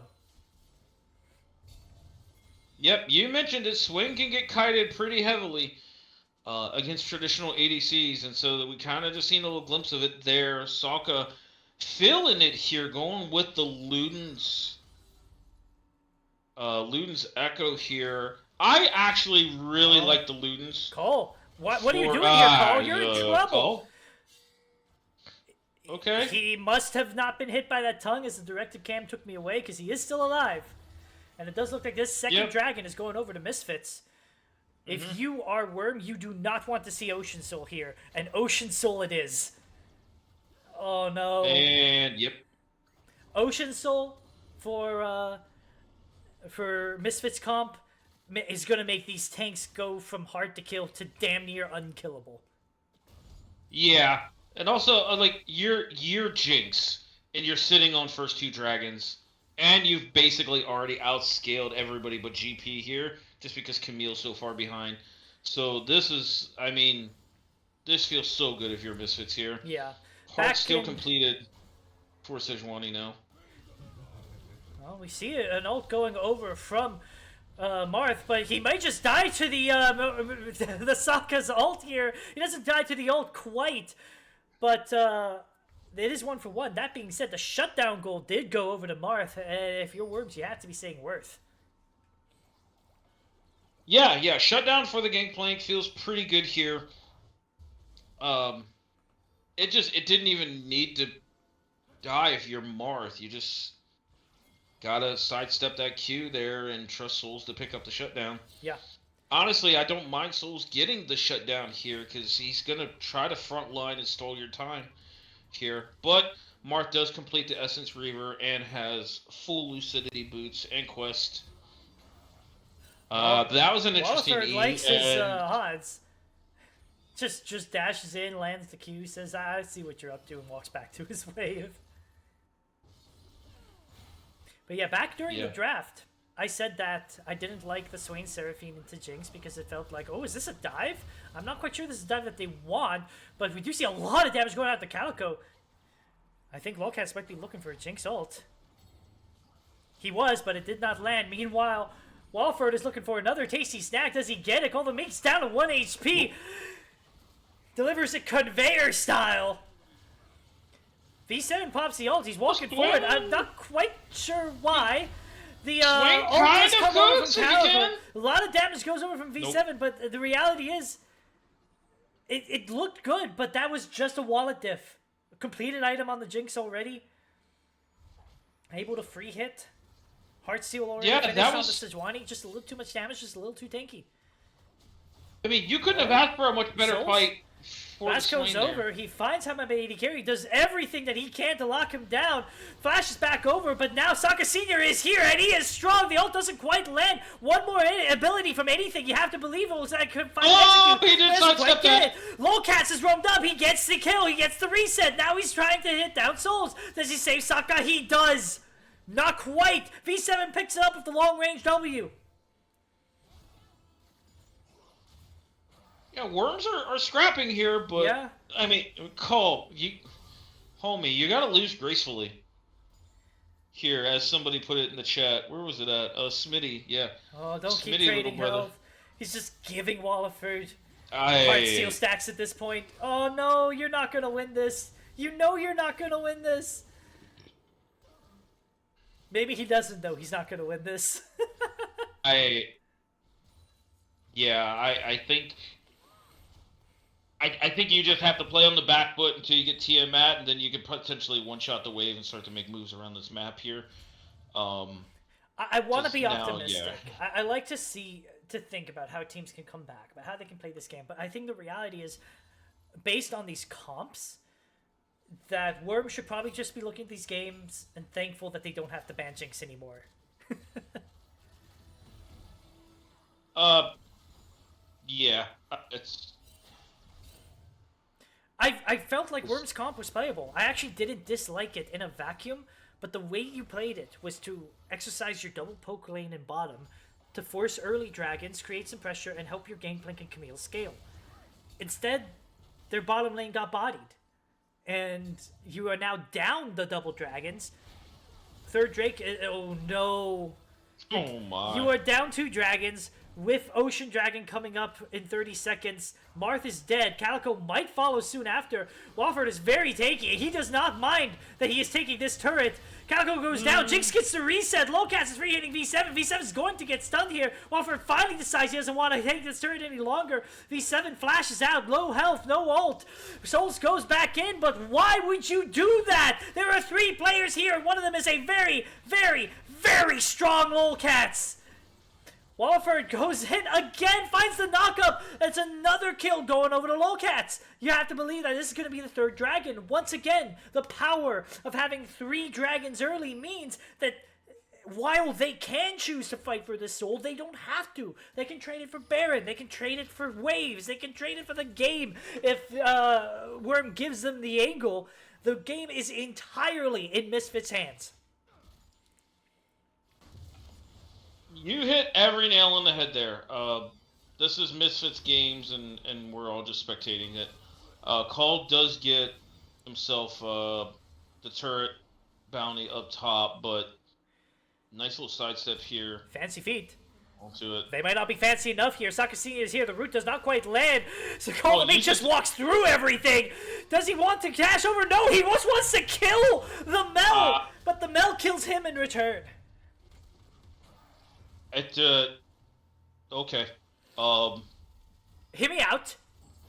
He's not worth any gold. He can try for those. I mean, you're not wrong. I give you that. I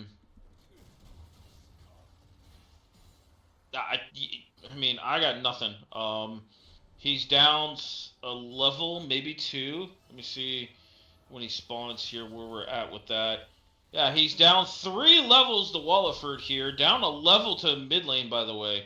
And gold-wise, he's down a full 3,000 gold here. Yeah.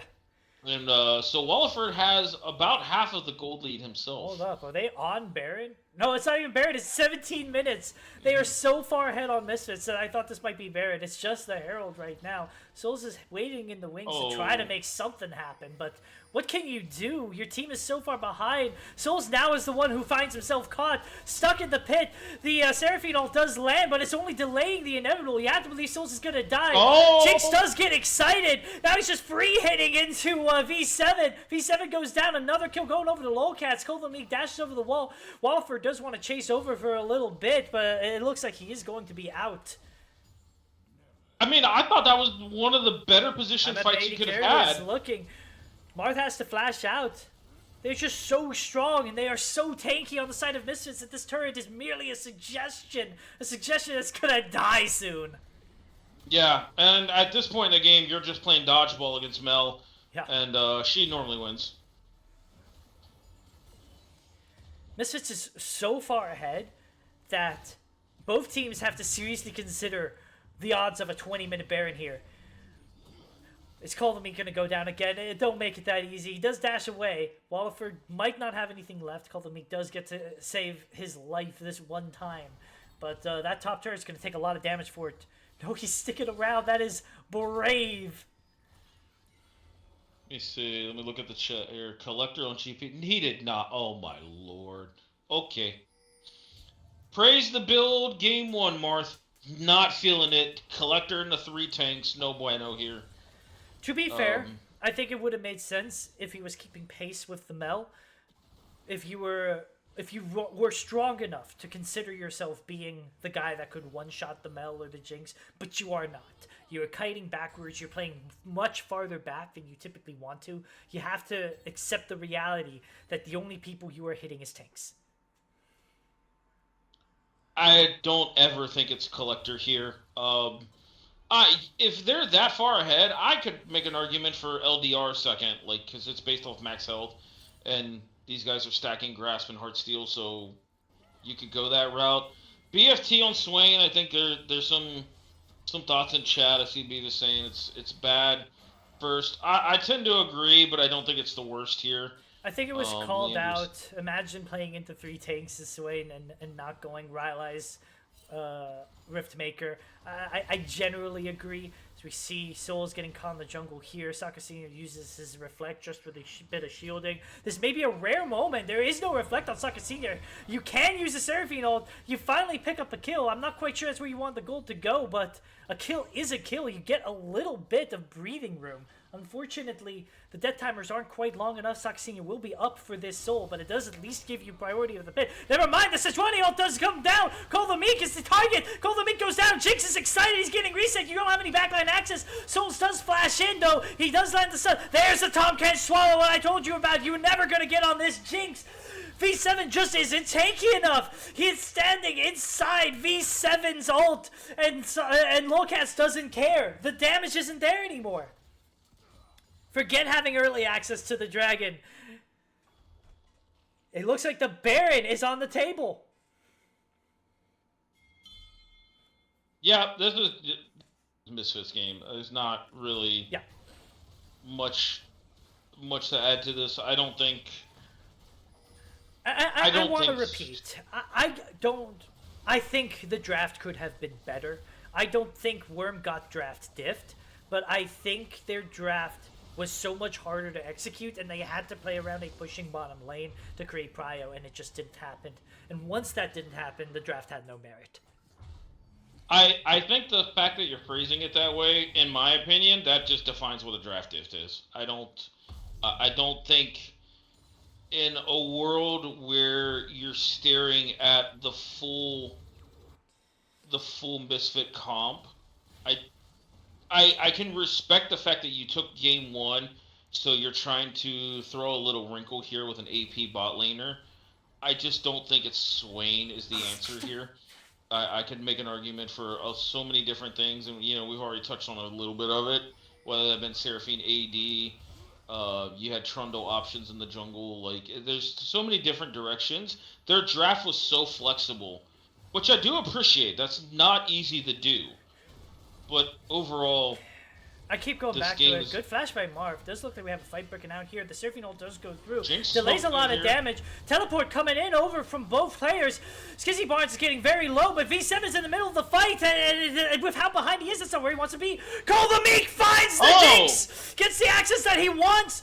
Calico's still alive, Marv is still alive, Saka may go down, the ult does not finish just channeling, have Worms found their fight. Kolomik is now in the backline. Only tanks are alive.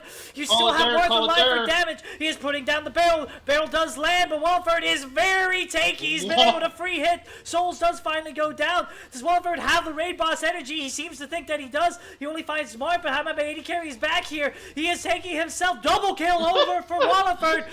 Is there a triple? Kolomik has been doing this lane all day long. It is a triple kill. The knockup. You have to believe the qualifier kill is coming through. It was such a good fight for Worm, but Walliford is too damn big. Play the raid boss music. Does he get the pentakill? He wants it. V7 denied a pentakill for his own teammate earlier. But how am I mad my AD carry won't make the same mistake? That is a bro. Walliford with a 14-0 pentakill on TK top. Guys, Hollow Radiance, fantastic item, by the way. Because it went so hard in that whole fight. CLT, that's all she wrote. That was the perfect fight for Worm. But they were just too tanky. If you can't win that fight, you're not winning any fight. Yep. And he goes back and buys a full Randuin's, by the way. Like, this is a humongous FU to GP here, by the way. It was really nice for Kolomik. He did get the shutdown on the Jinx here. So got the full Ravenous Hydra going. Does have three grubs. It's 13,000 gold on Walliford to 9,200 gold on Kolomik, and that's after the 1,000 gold shutdown. That's how big this difference is. My God, Walliford full bot Randuin's, and then the very next back completes Thornmail. Yeah. Like, that is a big, big fish. Yeah, where's the copy pasta for TK here? Oh, Calico might be in trouble. He's a bit slow. The Sejuani ult does land onto Souls. He's the target right now. Does he have flash? He does not. But he is just tanky enough to survive. The crowd control going through that narrow choke point keeps him alive. Thanking his lucky stars. Yeah, this collector feels so bad now. GP just had a couple barrel combos there and didn't even scratch How I Met My ADC, let alone, Walliford. Look at that. We just saw Cole the Migado attack Walliford, and I'm pretty sure he walked away from the auto with more health. Yeah. Again, Hollow Radiance, fantastic item. The fact that people are now absolutely refusing to build Sunfire and build Hollow Radiance, I love to see it. Because I've been so massive on Hollow Radiance. You see Souls trying to make something happen, but I don't think he's going to be able to make anything succeed. Because he's just gets unlocked into the ground. Once again, Lowcats gets the free hit, and no one on the side of Worms deals enough damage to want to actually walk up and go make something happen. Yeah. Leandry's, though, done for the side of 7. I don't think Walliford really gives a shit about this AP damage, but with no MR, he... Maybe... No, I'm going to shut up. He can't melt to Walliford. He's going to run out of mana before he does. Once again, this turret is merely a suggestion. Great turret aggro as Skizzy holds most of it. Honestly, anyone besides Lolcat could have probably held that turret. And we see Marth go down. This Soul is spawning. To be honest, in all the craziness, I didn't quite catch where or how Worms managed to pick up one of these dragons. But we do see Call the Meat going in. He finds who he wants, but he's just so far behind. Look at that. Oh, no. Oh, Stalker with the R from downtown. And with that, you have to believe that this Ocean Soul is going to go over to Misfits. And with Ocean Soul, I think Walliford might be able to just straight 1v5.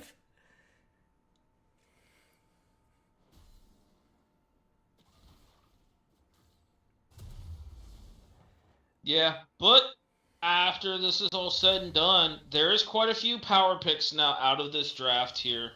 The Jinx is out for Lowcats. Sokka's Mel is off the table. How I Met My ADC has always been a very good Swain. This Tom Kench is out of your nightmares. It's out of your game now. You do not have to see it again. and I'm just curious to see where Worms goes with this next draft.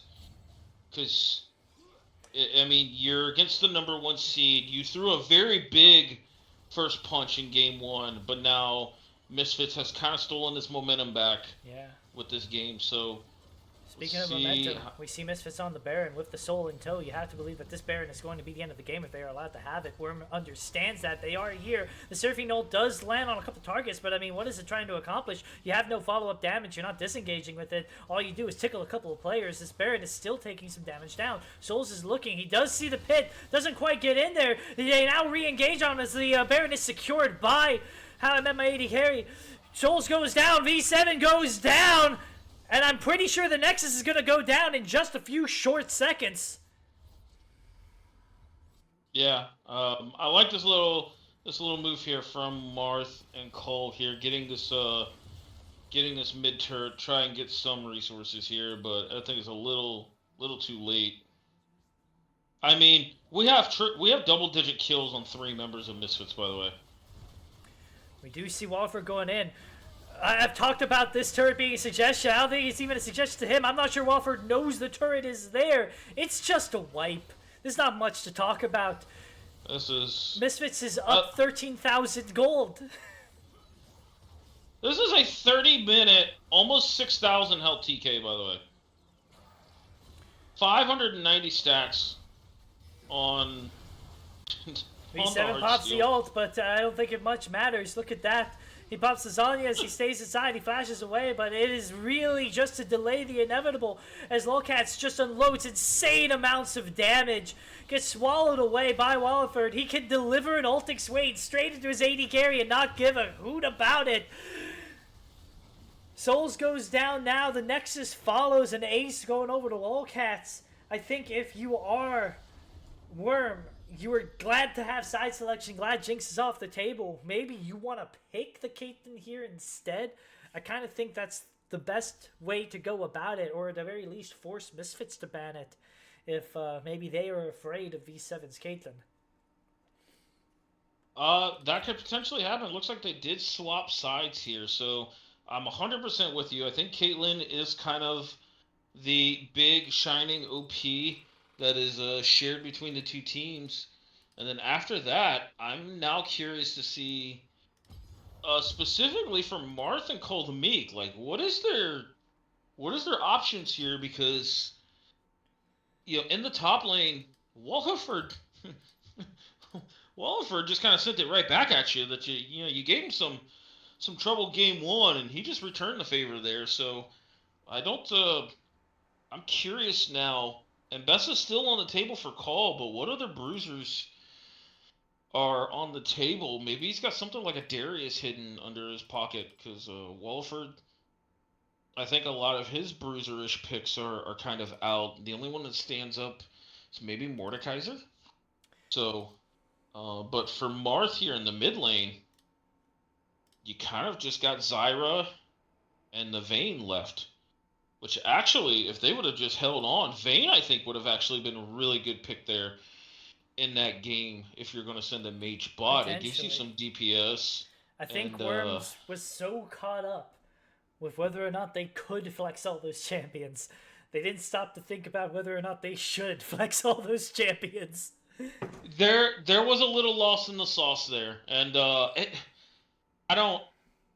don't want to come out from a position of this is what they should have done, because Lord knows me and my squad with all the options that we've done that too in scrims and even in official series. So I can respect it. You want to maintain flexibility and you want to be able to respond to everything thrown at you. But at the end of the day, you've got to kind of settle on a little bit of a game plan there. And I felt like Worms just got a little lost there. So I'm very curious to see what they do in this next game. You brought up the Caitlyn.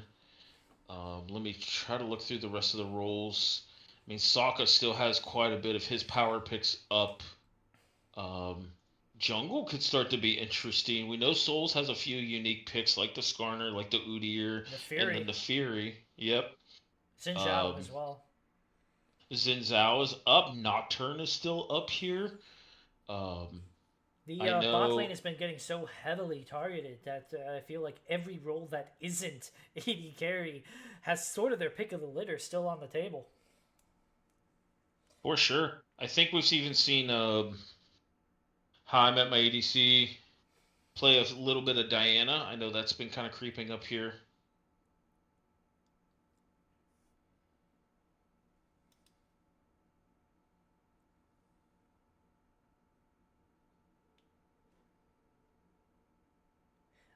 One of the things that I am very excited for with this win, guaranteeing 4 games, is because both of these bot lanes are getting so hard focused. I think while these are both phenomenal bot lane players, I think they've also shown some of the more narrow AD carry pools. And with Jinx off the table, with Ashe and Sivir getting permabanned, with Caitlyn getting permabanned or potentially picked here by V7, I'm not sure. I mentioned Smolder is the only comfort pick that is left, and once that's gone, both these AD carries are going to get knocked pretty consistently down a peg. Even Mel has been a bit of a mage bot lane fallback for V7, and that's gone.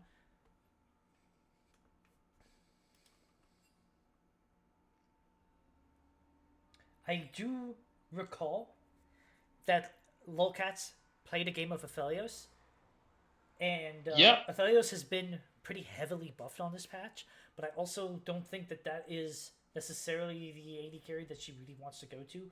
But it does fill their playstyle of very heavy scaling, very heavy aggression, being able to play through her.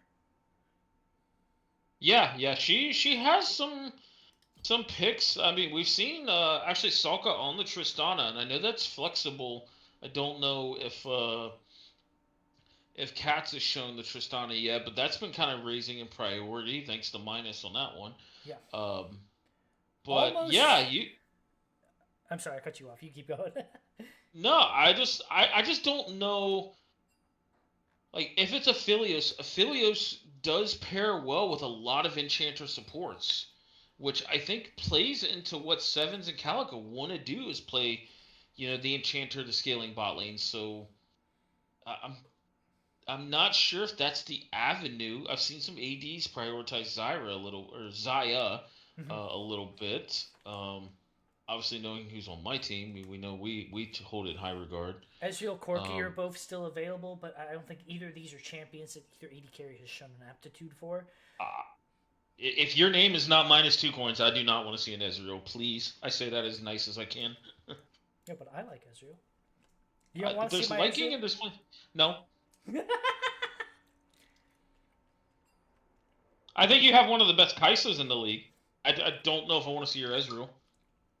That was going to be the other thing I was going to point out. I think Kaisa is on the table, but I don't think either of these players gravitates towards Kaisa either as well. Yeah, it's going to be a very interesting.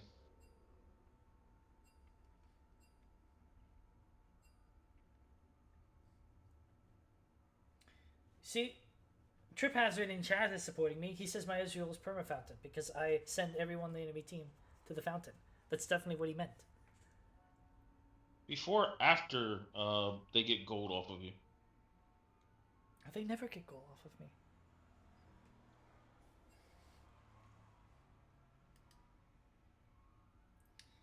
No, I don't worry, Trip. I know exactly what you meant. We were on the same page during the rec league. It does look like we are cleared for draft as we get back into bans. As expected, Worm has selected blue side. I'm curious to see if you're Worm. I think your champ pool is going to get tested here a little bit because if you ban Caitlyn here, it shows a lot about what you are confident playing. You almost have to pick it, right? What was that? I'm sorry. If you're Worm, I think your champ pool is going to get tested here a little bit because if you ban Caitlyn here, it shows a lot about what you're willing to play. But it is not banned, so I do expect it to get first picked. Yeah, we have a choice here. No, Misfits decides that they don't want to give it over. Now, if you're Worm, I'm not sure You want to just raw dog blind your AD carry? Traditionally one of the more bindable roles, but there is the Ashe. They're thinking about it. Ashe Seraphine not All on the of table. Ash Braum not even on the table. So I don't. I think Ash's prio here is pretty low. Yeah, Um, Ashe traditionally she scales really really well, but it takes a lot more to get her to scale. You want certain pairs with Ashe in order to make her strong. Otherwise, you're just sort of waiting for 3 items on this champion. Since you have locked in Ashe, you don't have the Braum, you don't have the Seraphine. Tristana, traditionally very strong laner, has been picked in called response. it. Can match that scaling. Rather than lean towards the Ashe, I want to say forget the bottom lane. You have this high utility AD carry. Draft around it. I want to see some more damage from your jungler, some good damage from your mid laner. Take advantage of that utility. I think Ashe and Fury makes a lot of sense if we're talking about some of the higher damage picks that Souls has. Yeah, I think the only pairings that kind of like pseudo makes sense is Ash Nico potentially. Ashe And I Rakan is think I'm strict. playable. I think if you're gonna play Ash Rakan, you just play Xayah Rakan. Um, in that regard. But the Tristana Milio coming out, I didn't know Tristana is a flex pick for Misfits, so I do like the direction of their 1-2. This is also the first time we've seen Skizzy on an Enchanter here, so this could also be pretty interesting overall. If this Tristana does flex here, you're potentially going to run into damage profile issues unless Walliford brings like a Kennen or a Mordekaiser into the top lane. Vi, I really okay. Ash Zyra. Zyra, I think is a flex pick. I know Calico can play damn near anything, even though she prefers enchanters. Marth has played Zyra mid. We know that he can Marth play is it. the Zyra mid specialist here, so Shout out to Juicy who said Zyra mid incoming before the draft even began. yep. We see So Ari hovering in response. You need. Oh, maybe Xerath. I I like the Ari better. I think the Xerath is I playable. don't. I think this Xerath is goaded. I think you are begging to get killed over and over again by Ashe Vi as Xerath. I mean, it's yes, the Vi is something that you're worried about, but Vi is not the greatest at ganking mid, and Xerath, even though he's a long distance poke mage, his wave clear after like a fully completed item, um, And when you're seeing the Ambessa being target banned in round 2, this makes a lot of sense. I think Ashe Vi Zyra gives you a lot of pick potential, and it does make it a little scary with these squishier champs that Misfits have drafted to walk up to Worm's team at all. But you want some kind of dive with the Vi. Ashe isn't diving, Zyra isn't diving, and with Xerath Tristana showing, assuming Vi is going on to either of these hard carry targets, Vi is going deep, and Ashe Zyra aren't following. So you need something to dive with the Vi, and Bessa would have been a great champion, so it's smart to remove that. Camille could have been such a pick, but now, obviously picked already, gone off the table. I'm trying to think what other dive champions could be picked up here from the top lane, potentially. I think at this point in the draft, I know this kind of sucks because this is a Marth specialized pick at the Zyra mid. I agree. This Zyra Vi combo just sounds absolutely like horrible to play with.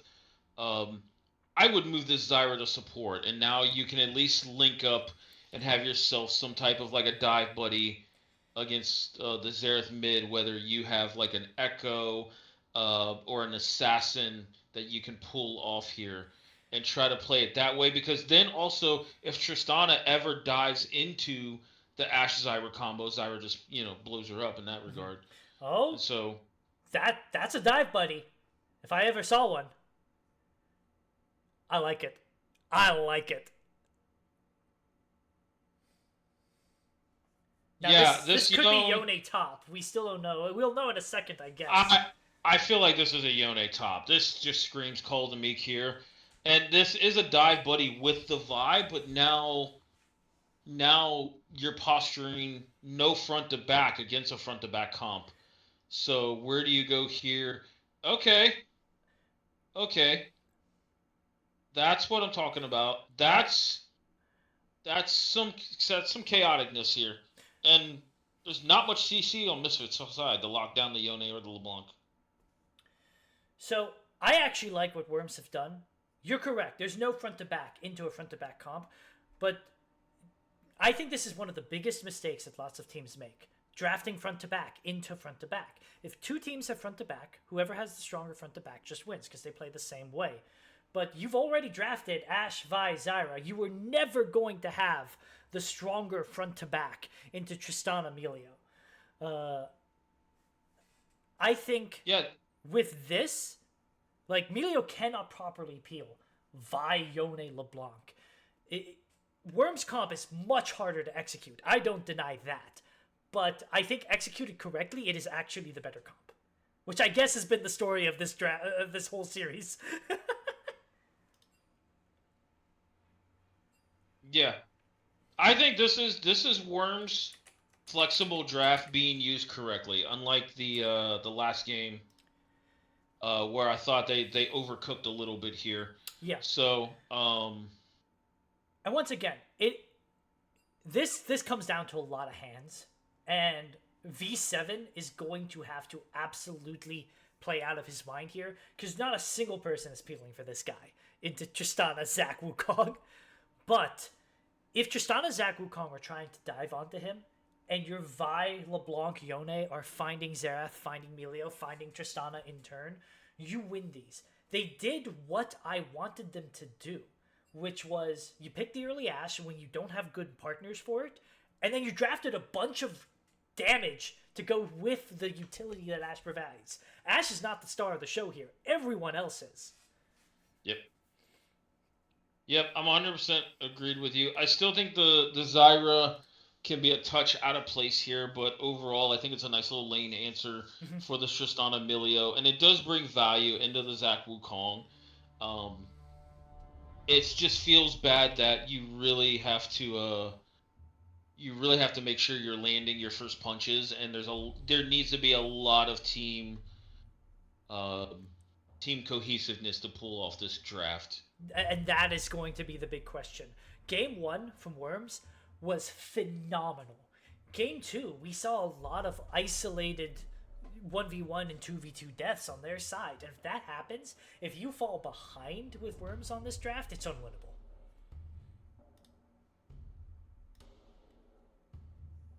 Yep, predictions are up. I thought I actually paid out the last one, but I did not. So, who do you think comes away with this one?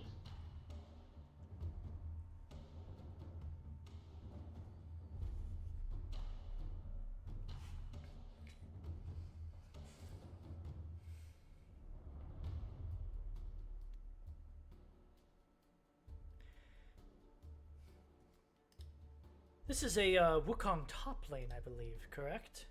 Yes, Yone, Vi, LeBlanc, Ashe, Zyra for the side of Worms, and Wukong top, Zac jungle, Xerath mid, Tristan Emilio bot for the side of Misfits.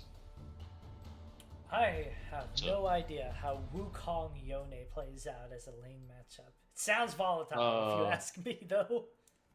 I'm getting Baikel and Druzy, some of our Lux guys, saying that Wukong smacks, which typically is what I've heard. Wukong is very good into AD champions. I know, hadn't played it a few times in the past. Granted, been a lot of patches since then. Zach does not mind the Yone matchup either, um, just because he can just kind of absorb and just trade health for health against the Yone and heal up. Now Yone can go Bork, and they both just really heal up off each other. But this Wukong, I foresee this top lane being an absolute bloodbath yet again. So I'm gonna start some ads real quick, and I'm gonna go grab a drink and a snack. Same. So be right back, folks.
And it looks like we are into game.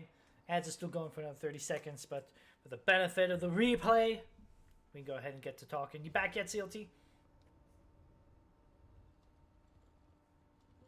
Not quite. I'm a solo bolo it for a bit then. Just to quickly take stock of where some of these rune summoners and masteries are at.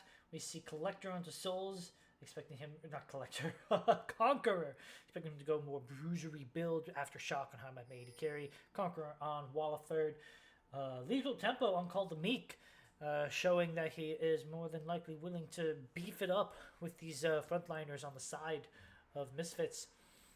On the side of the 80 carries, both have gone Lethal Tempo. Comet on Calico, this would make sense, and Airy on the side of Skizzy Barnes. As far as junglers, we have jungling towards the opposite side. Souls pathing towards the bot lane, and Hamepa 80 carries pathing towards the top. I think this makes sense from both laners. We mentioned that Wukong should be winning this top lane matchup. You want to path towards your winning laner most of the time. And just by sheer advantage of poke and range, I do expect Worm to have the winning bot lane matchup, so it makes sense for Souls to path towards here. I think a lot of what we will be looking at is that first use of the cease and desist from Souls. There's a lot of volatility in these lanes, especially with your solo laners having drafted double assassin. Both of these solo lanes are probably going to have some difficulty getting consistent shove, getting consistent priority. Superior wave clear on the side of Seraph, superior dueling on the side of Wukong. But even with the lane priority, you can just walk into these lanes as Vi, cease and desist, lock down these targets. Both Yone and LeBlanc have the damage to just annihilate someone before they hit the ground. So that is what I am hoping Worms plays towards. On the other side, you very much want to counter that if you are Haname 80 carry. He moves around the map faster, is able to gank from more unique angles. Keep your side lane, your solo laner, ahead. Don't let these assassins get any purchase in the game, and you should be able to outscale just fine.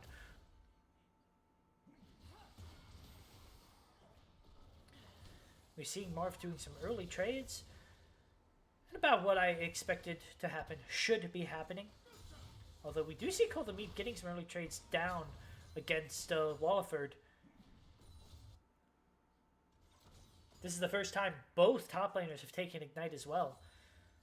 Last time Call the Meek took Ignite into Teleport. It did not work out so well for him, but in Game 1, he did get a solo kill at level 1 with that Ignite difference.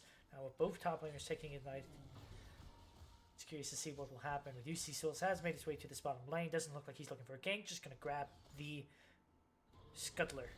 Meanwhile, Zac is finishing up his Krugs up on the top side. Should be grabbing top side Scuttle soon enough. Just a full clear for both champions. And there is a lot of that early poke that I mentioned in the mid lane. I sit down, there's 3 minutes in and not a kill? What the hell? Well, I was basically remarking that for Worm, you're going to be playing very heavily around that cease and desist. Oh, Hamad Maedi carry does decide to go in onto where Marth had the clone, but he does not jump back, and it looks like Marth is going to be able to walk away from this one. As meanwhile, another exchange of blows happens up in the top lane. But yeah, I was saying that both junglers are going to really want to make things happen, but for Souls, you're playing around your level 6, around your ult, trying to guarantee a kill for one of these assassins. Whereas if you're a Zac, you probably just want to be able to protect your laners. Well, he does look like he wants to find another gank. You had to have known he was down here. You saw him walk bot side from the mid lane, but instead Calico does burn the flash, still gets pulled backwards. First blood going over to Lolcats, disrespecting the enemy jungle timer.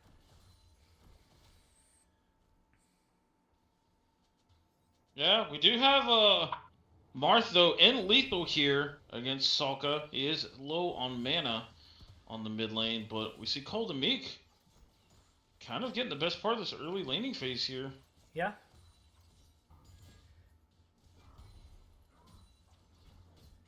And I think we can generally agree that while LeBlanc's burst is scary, the range and wave clear on Seraph should keep him pretty safe in that lane. You are looking for roams or looking for that vial if you are Marth to try to get a kill. I agree. I just noticing like Marth just has this thing about picking champions that just are so based on skill level. And I remember he picked Vayne into you in your regular season matchup. And that sounded like the worst thing in the world. And while you guys definitely won that game, Marth made it look good. up until he didn't, yeah. I tend to agree, and that's not a flame. It's just you picked Vayne and didn't bring Cleanse into a Lysandra. Homie, that's on you. But I mean, so far here he is, barely down in ECS in a lane that he shouldn't have any kind of shove in. And past level 6, he does get some kind of kill threat that Sokka needs to respect. Does look like Souls is on this first dragon, but more champions are here on the side of Misfits. Do they want to get in? Marth is playing one-man keep away. He's dodging a lot of these skill shots. That stun does land, but it doesn't look like they want to get in here. And that is early dragon secured over by Misfits. Well played. Not Misfits, Worm. Oh, all in up here in the top lane. Walliford using the Ignite. Oh! Flash Q3 out of Call the Meek. Both ignites, both flashes burn. Call the Meek with the R, though, and the W shield. Oh! And Call the Meek gets one there. Really close duel between the two. Give me a timer. And, I think you're ahead of me. I'm at 6:48, 49. Yeah, you're going to have... Oh, my Lord, Souls! What a Q flash. We're going to finish watching up this play, and you're going to need to slow yourself down because I'm at 7. Yeah, I'm at 6:59, 6:57, 7:01, okay. 7:02. We're good. Cool. Perfect. 3. Yep. Souls with an insane Q flash in to stop Cats in the middle of her Tristana jump. Meanwhile, how about my AD carry is looking? He wants to repeat gank this bottom lane. He ends up ulting V7 under the turret. He doesn't draw the aggro, but you don't have to think that he's not going to die here. He does die to Sokka Senior's ult. That's the best case scenario, because at first he was being whacked by the support and the tank jungler, but Sokka Senior, your mid lane, your damage picks up the kill without ever having to leave the lane. Yeah. And with that kill, now means Martha's on an even bigger timer right now. He has that cease and desist. Marth just gets a good chunk of damage on his own anyway. Yeah, that's what you need to do as LeBlanc here. Is honestly, you just W forward and proc the electrocute with a Q. Even if you miss the E, you're going back because you're so mobile into a Xerath early. Yeah.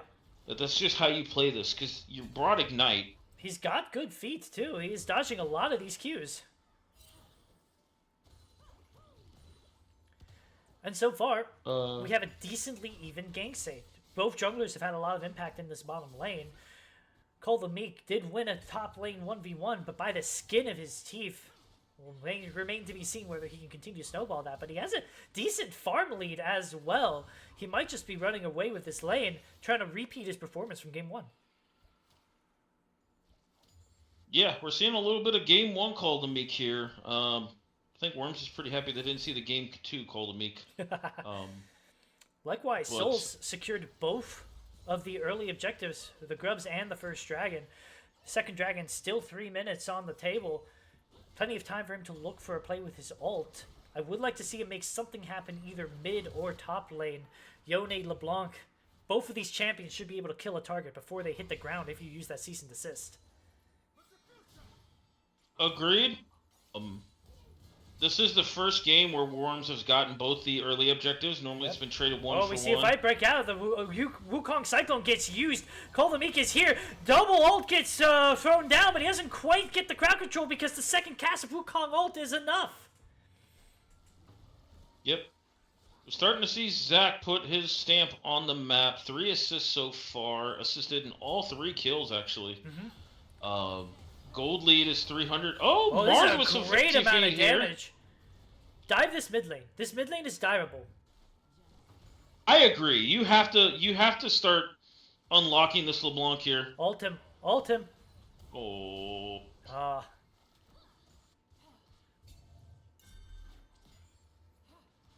This mid lane is still diveable. I really want to see Souls use his ult. I think it's kind of criminal that he hasn't used his ult in about 3 minutes. I can if Salka gets away with this wave, like he just did, he just got away with murder. Because Yeah, between Vi, LeBlanc, it's diveable just by LeBlanc with Ignite up. yeah. I think if you were So being very smart about it, you could have actually taken the aggro as LeBlanc and followed up with the with Souls' ult, because you can get out very easily if you W in with LeBlanc, and Souls can freely use the ult in that case. yeah. So we see Hex Optics completed by both. Early anti-healing coming out of Calico. I think it might be a touch too early, but I can respect it. You're going into a Zac Wukong Milio. So anti-healing would be nice to have. Earth is the second Drake here, which going against a full tank Zac, I think you're gonna feel pretty happy, Worms, if you can get the second Drake. Because the extra tank stats are gonna feel really good. If you are Worms here, you are hoping to see an Infernal Soul after this, and if you are Misfits, I think you probably want to see either the Hextech or the Ocean Soul. Chemtech Soul doesn't do a lot for anyone here besides maybe the Zac.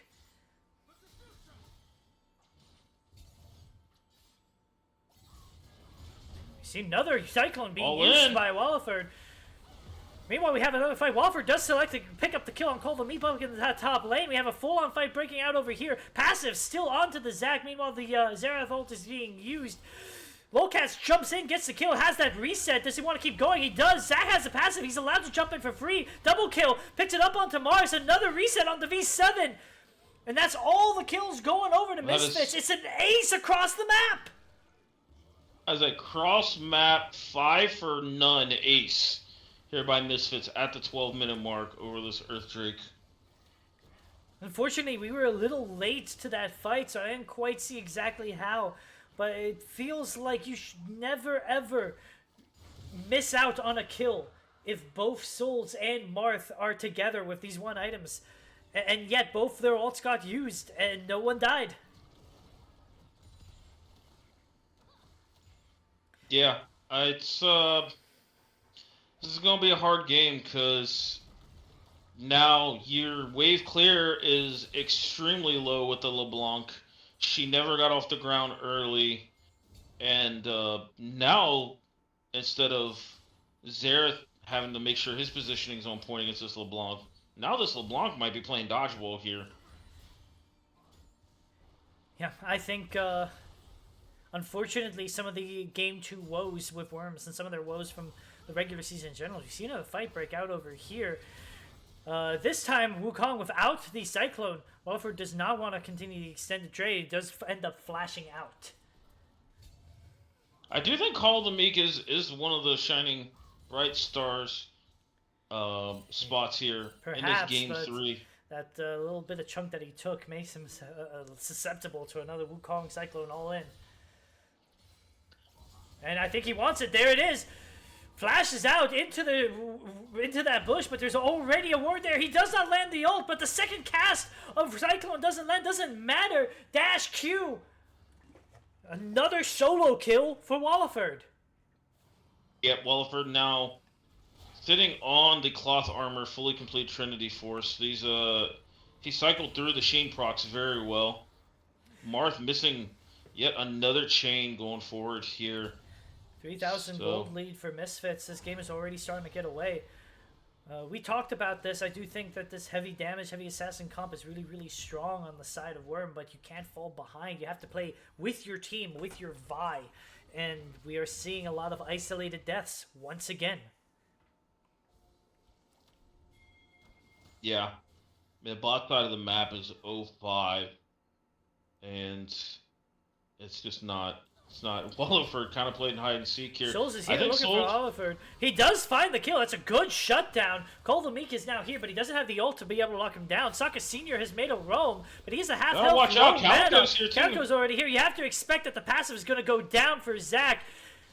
Give this gold over to Cole the Meek. Yeah. Yeah, nice little play here from Souls. Calico roaming up as well. I don't know if that was a call to just roam up there for The Rift Herald or 7 just V7, said, get look, away from we're the not... turret. People always forget how much AoE damage that turret explosive shot does. First turret going over to Call the Meek, though, despite how many solo kills he's given over, he has lived under that turret. Fancies his chances of being able to fight Walford on his way back out. Walford does clone away. The ult does land. Cyclone is using response. He still has the second cast, but is it enough? He dashes back. He doesn't quite have the damage. You have to believe without flash or ult, he's not going to catch up. Oh, Marth. There is no ult over onto Wukong. He does die going over to Marth. Hamed Maedi Carry is now stuck under his inner turret. Sokka Sr. is here as well. Gets hit with the combo. Call the Meek goes back under the turret. This is a ramped turret, and Marth takes one too many shots. But the gold is going over to Hamed Maedi Carry. Meanwhile, each of these assassins have picked up a kill of their own. Worm have life breathed into them, and they've managed to bring the gold lead, back to parity. Yeah, we're looking at just a 1,000 gold lead here. Call the Meek, though, propping this Rift Herald and smacks it, so he gets a little chunk of influx gold here. So we see the alternator coming out for Marth. I want to see Storm Surge coming out on him pretty quickly. I think that puts him in the realm where he can be threatening again. Yeah. These 2-item spikes are where assassins are typically the strongest because they have good burst, but the opposing team hasn't had the chance to build strong defensive options yet. That is where you really want to play around if you are, if you're Worm. Force these third and fourth dragons. Another good sidestep. The Ash ult, I'm not quite sure what that was aiming for. It doesn't hit any of the priority targets. And that is going to be that primary skill shot down, as this is Infernal Soul. And third dragon is about to spawn. This would be the second dragon for either team. Yeah, that Ash ult looked like my AD carry launched it. What we got going but over Soul's here? getting a flash out of Cats, which is pretty big, actually. I gotta zoom out all the way to keep track of where these assassins are flying.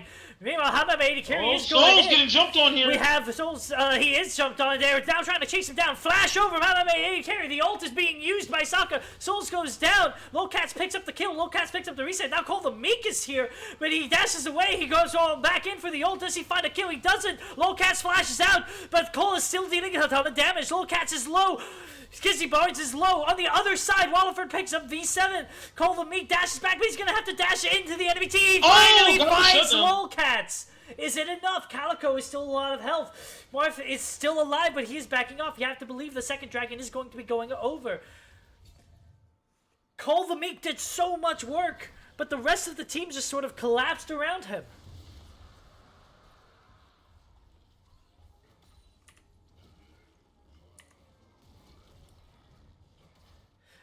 I had to zoom out all the way for that fight.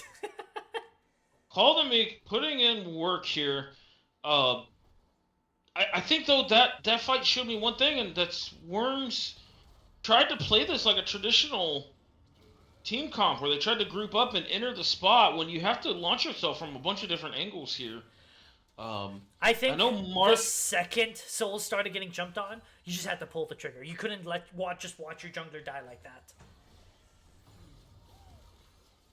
Yeah, but I don't think if you're the jungler, you ever walk into that area. I think you need double blue wards here. Marth not having one means it's just hard to run into this fog of war. Speaking of Marth, he does get jumped on by Hamed AD Carry, but he misses the initial Q. Marth just dashes away. Nothing else is going to happen here. Meanwhile, Alfred finds it in. You have to believe the Psychode does the dash onto V7. He ults onto Lowcats. V7 has the explosive shot on him. He's going to die. Souls jumped into the backline to try to make something happen, but now he's on the chopping block. He does die to the Ignite. Under the turret, Lowcats finally falls to Calico. That's not quite where you want the goal to happen. Instead, Marth is going. Another chain does not quite connect. Skizzy Barnes survives with the slimmest margin of health. Marth just not having enough. An auto attack will proc the electrocute there, or just the Ignite application would have procced it to get the net to kill on the Skizzy here. Oh, Oh, Walford's the back. He stun wants coming more. out. Hammer Carry finds the knockup. He has his passive up, so he gets to fight with free Raid. Walford does pick up a kill over onto Marth. Another shutdown going over to Cole the Meek, who is trying his best to make something happen. He does land the ult. He's just outside the turret range. Does he get anything more? He doesn't want... Oh, he does flash in, but he doesn't get the knockup. Sakasi just T-poses in his face. Soccer just DC'd. Oh my god, the disrespect DC. I have never seen a disconnect be disrespectful, and yet here we are. It's the dis. It's the double dis. They're not even pausing. Why aren't you pausing? They're giving Worm odds. Well, he's moving again, so Okay. I think he quickly reconnected there. Oh.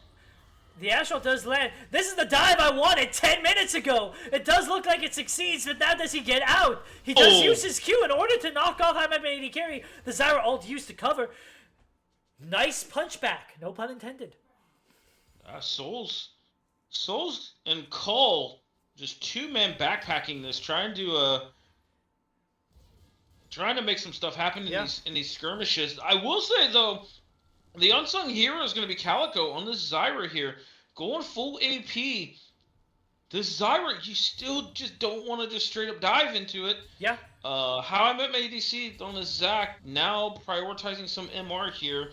Force of Nature goes pretty hard, along with Spirit Visage for the increased healing. You know what I would love to see from Calico, other than the Rylai's? I'm sure that's going to be coming very soon. I'd love to see Bloodletter's Curse, to make that LeBlanc damage just hit that much harder. But we see a sneaky Baron being started over by Misfits. Does Worm know that this is happening? No one is moving. We see some pings. The Ashe Hawkshock does show it. But Worm is not here for this fight. Only their bottom lane is here to try to make something happen. Souls is nowhere to be found. This Baron's just gone. Do they want to try to pick the fight afterward? There are some low health bars. The Baron backs are going to get them out. It looks like this is just a clean Baron. Nice little Baron sneak here from Misfits. And you thought you had negative wave clear before on Worms. Now you're against Baron minions.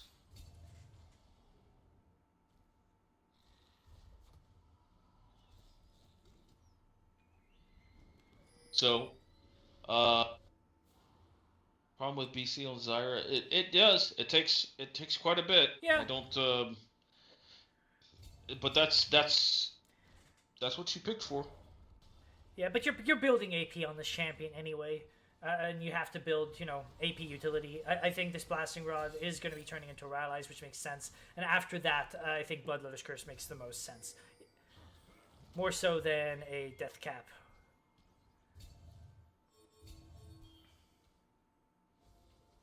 Marth having a hard time hitting these E's here on the LeBlanc. Yeah. We do see the fourth dragon of the game spawning. This would be third soul point for Misfits. This is the second dragon over for Worm. Souls does start a cheeky little engage on the Hammer carry.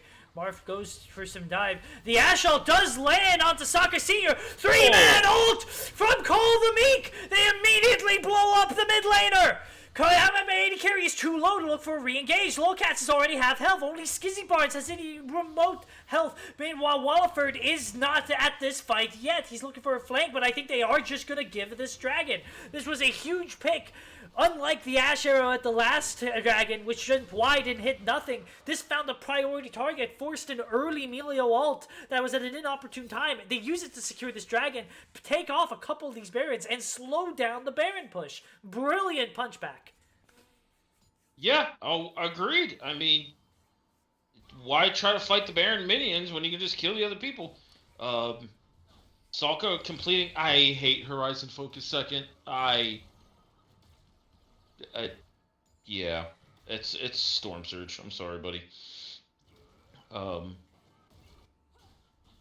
But Call the Meek with a nice Immortal Shield Bow. Black Cleaver coming out on Souls, which I think is really nice here, whereas with the Trinity Force.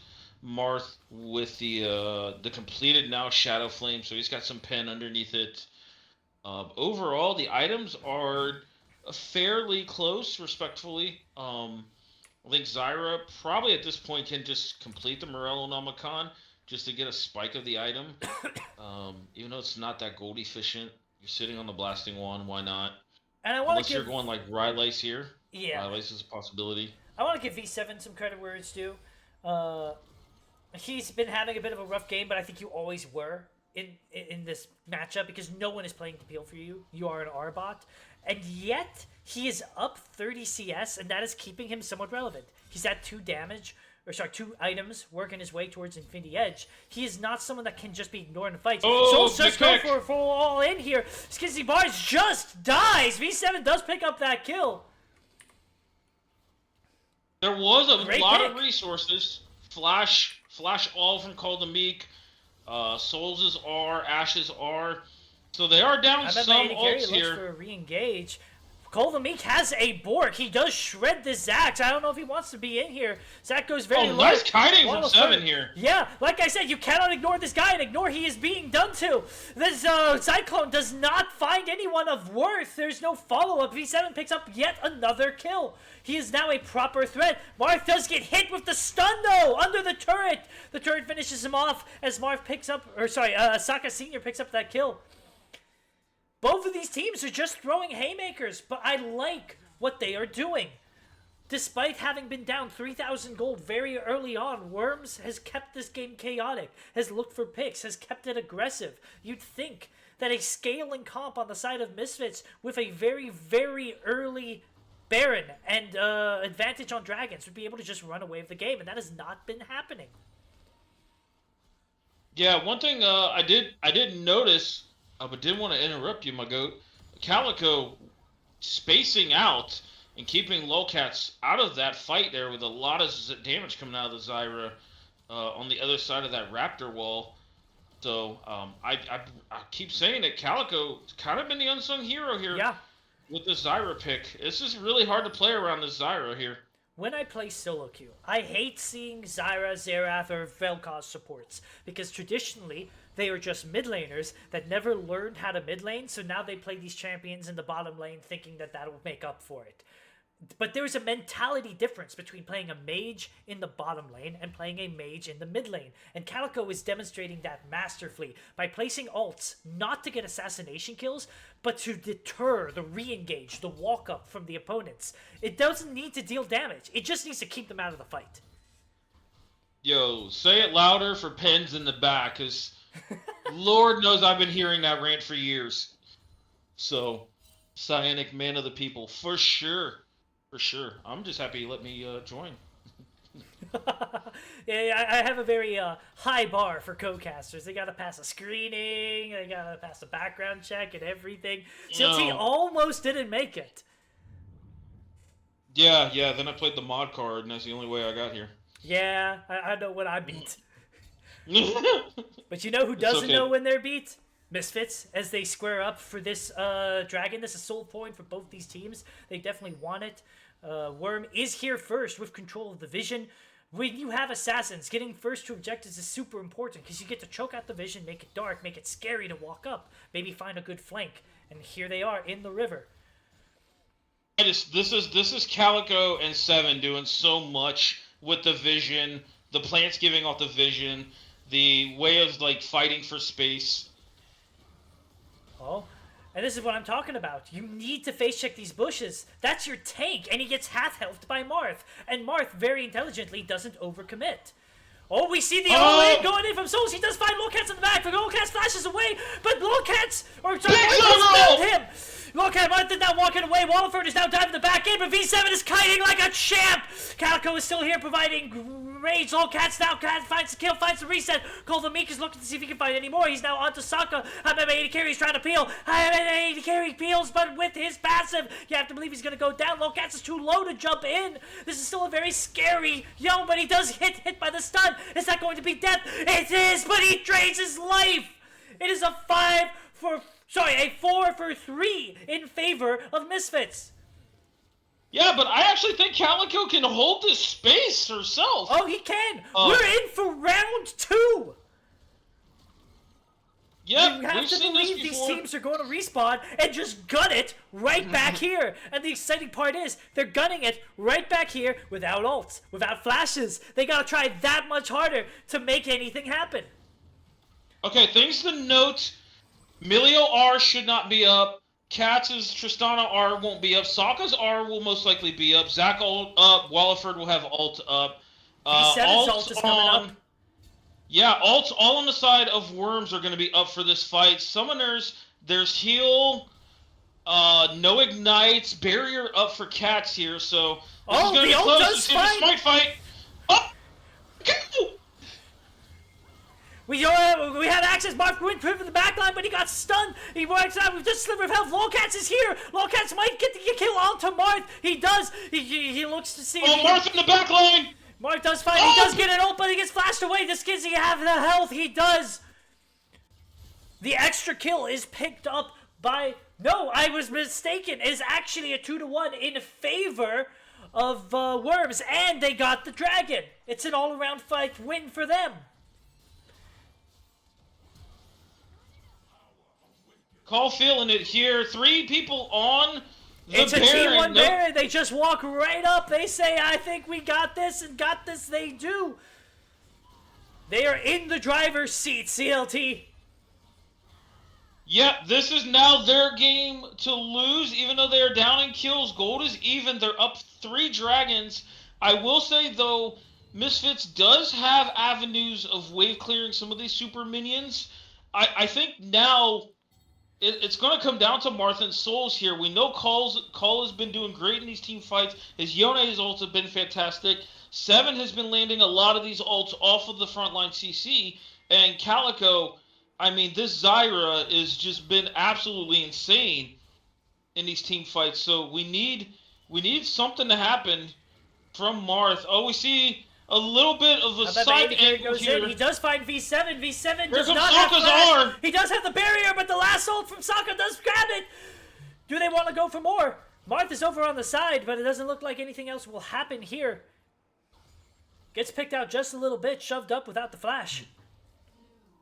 Calico's even got some of this wave clear here on these minions. Like, this Zyra is so impossible to play into.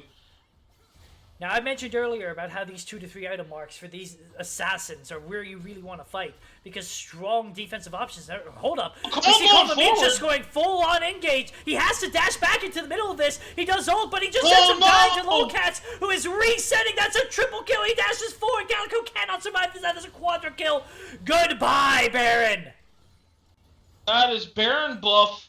And that's 40 seconds here on everybody but Seven. The inhibitor at least. And it might be more. This could be an end angle. This is Tristana. This is not how you want to lose the game if you're Worms, but it's on the table. Let's see how much Misfits are feeling themselves. You are absolutely chunking these turrets. This is a... The ult gets used by Sokka. There's still no flash on V7. The Sokka ult gets used. Does he have another one? He does, and he just kills him. It's an undefended Nexus for another 11 seconds. 8 seconds. 7 onto Souls. They keep going. Like you said, this is Tristana. The first turret is already gone. And the second Nexus turret will hold up just long enough. There it goes. Souls is up. They're already hitting the Nexus. They cannot believe that they will be able to hold this, and they can't. Game 3 goes to Misfits.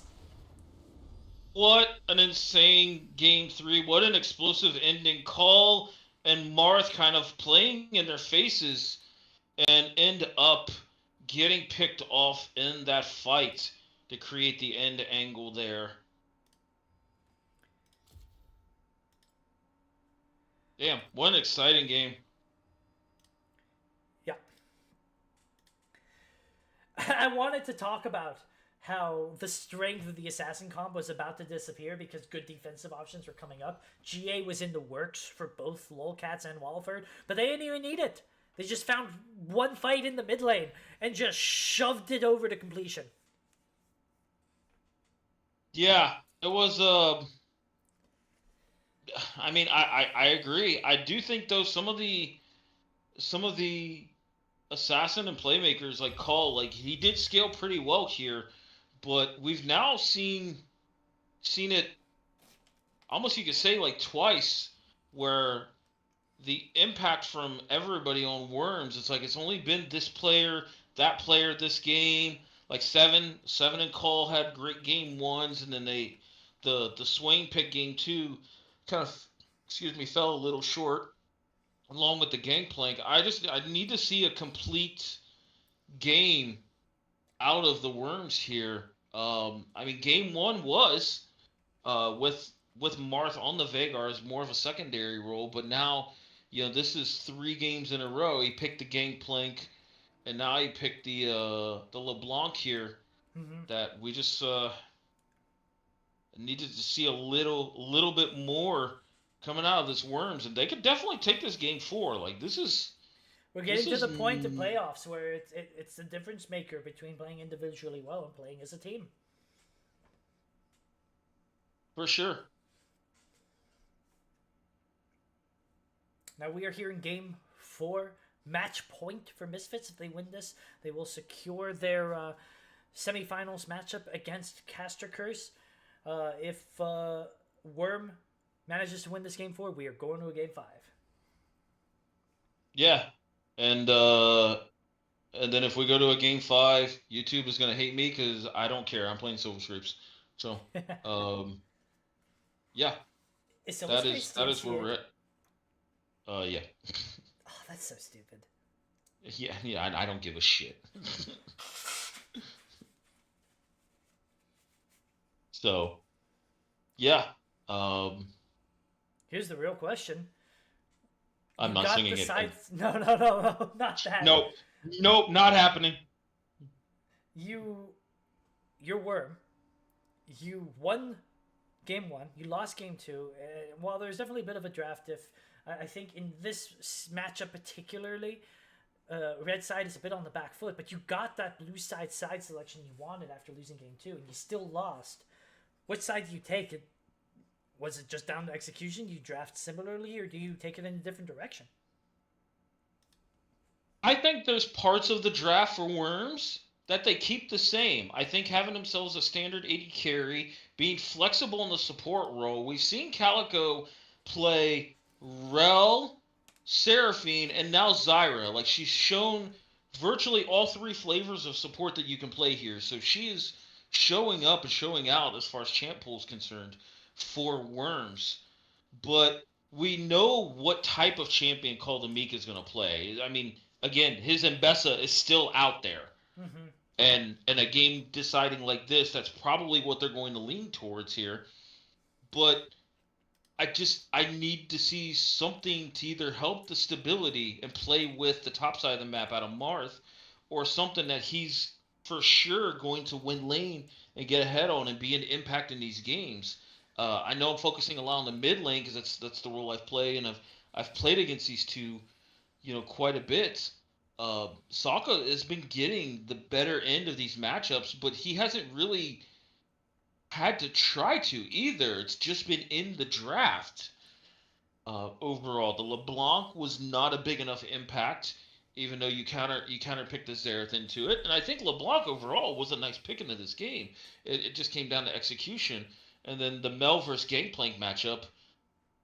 Mel just got ahead a few times, and you just never really scaled into that part of the game that you needed to. So just need a champion out of Mart that's a much much bigger impact um, at all stages of the game here.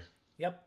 I think I might be getting too lost in the sauce here because there's some pretty advanced stuff when I'm not with the team in their comms, knowing how they want to play. But I think if I was Worm, what I would do is actually select red side. And everyone, talks about red side for the raw counter pick, but they sometimes forget about the soft counter pick you get on 3. Because you get to pick 3 and then go in around 2 bans. I think you can pick the Mbessa on 3 and then double ban the top lane to kind of protect it while still getting it through. Save your mid lane for that counter pick. Use Mars' deep and unusual champion pool to make the most of it. Hence, I might play that version. He sent me the wee woo the version of Silver Scrapes. Let's see if he goes to it. Um, I'm down with it. So Looks like we do have a small little delay here to start off this draft. Some of the adults are having issues with their kids here, so I mean it is 10 p.m. over on the East Coast, so Represent. the real time zone. Druzy wants Vex mid. I know how much you love Vex.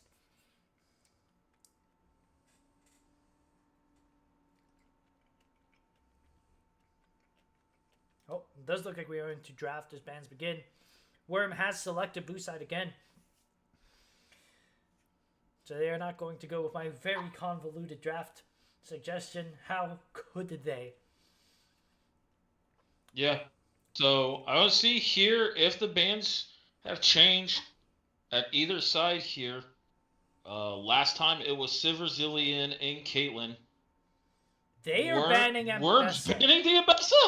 That's That's a question mark and a half from me. That's 2 full question marks here. What the hell? What's this something I don't know here? Maybe it's maybe how my ADC has been playing The reason why I don't think you should ban it is the same reason why they haven't picked it yet. It's very counterable. And we know that Cole the Meek is very familiar on this champion. So if it's being picked top lane, he should have a counter. And if it's being picked jungle, I don't think Ambessa jungle is a bannable champ right now. I don't either. I will say the Ambessa's priority does rise a little bit, just because of the champions that Fearless has taken out overall. But this B1 pick from Worms is going to speak a lot here. Yeah, they're thinking about it. We do Maokai. That is a strong flex pick. Traditionally, can be played both top support jungle. Truthfully, I know it can be played by Calico. I don't know if...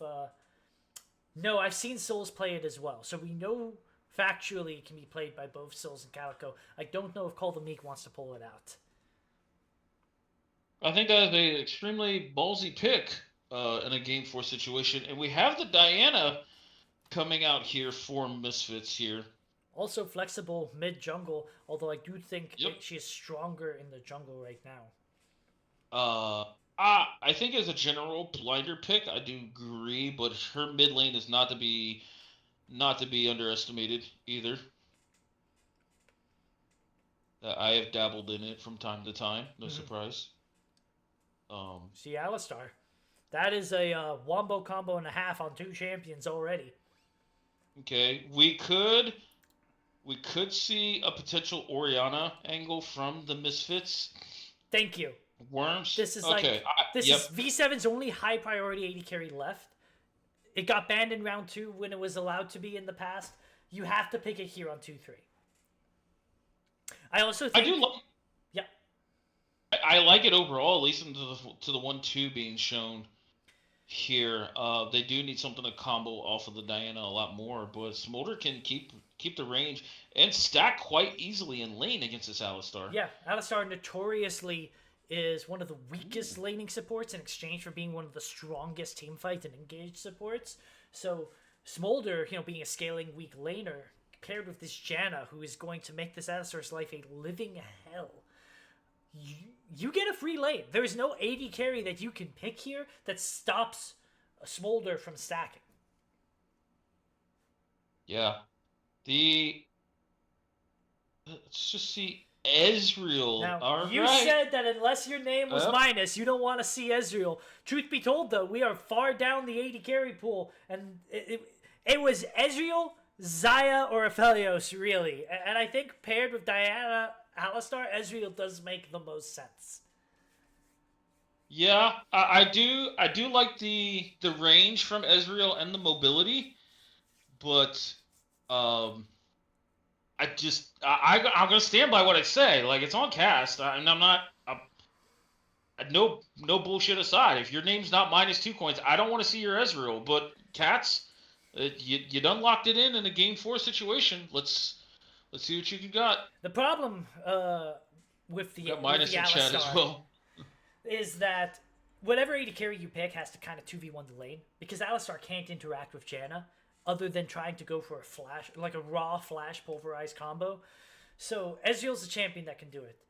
I hear the Corki being called out a little bit, but Corki's gonna get abusively poked out. Ezreal shouldn't be. I just think Smolder does the spellcasting better with the Alistar. She's being shown early here, and the low pressure lane out of. Will get up faster than I will. Okay. All right. Let's see what we got here.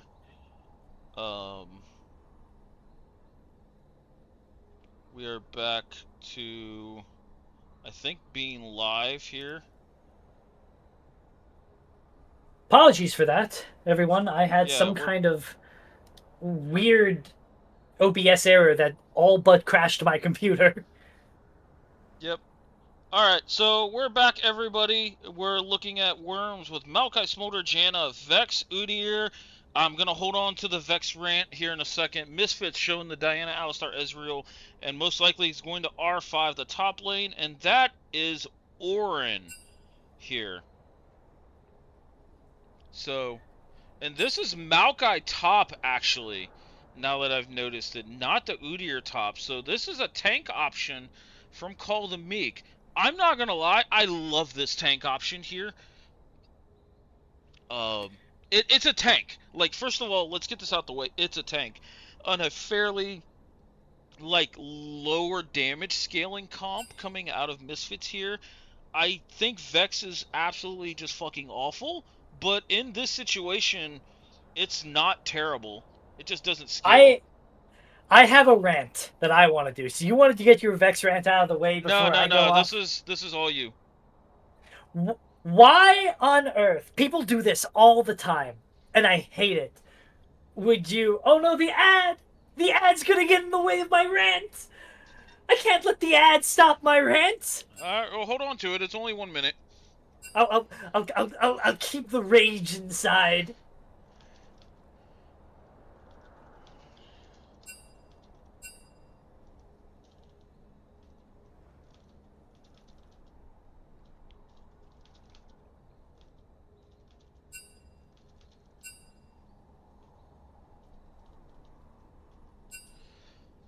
Okay.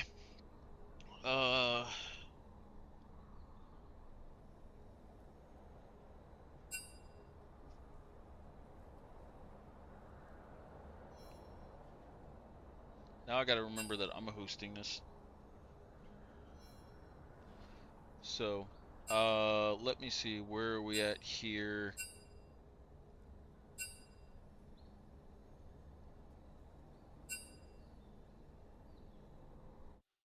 Alright.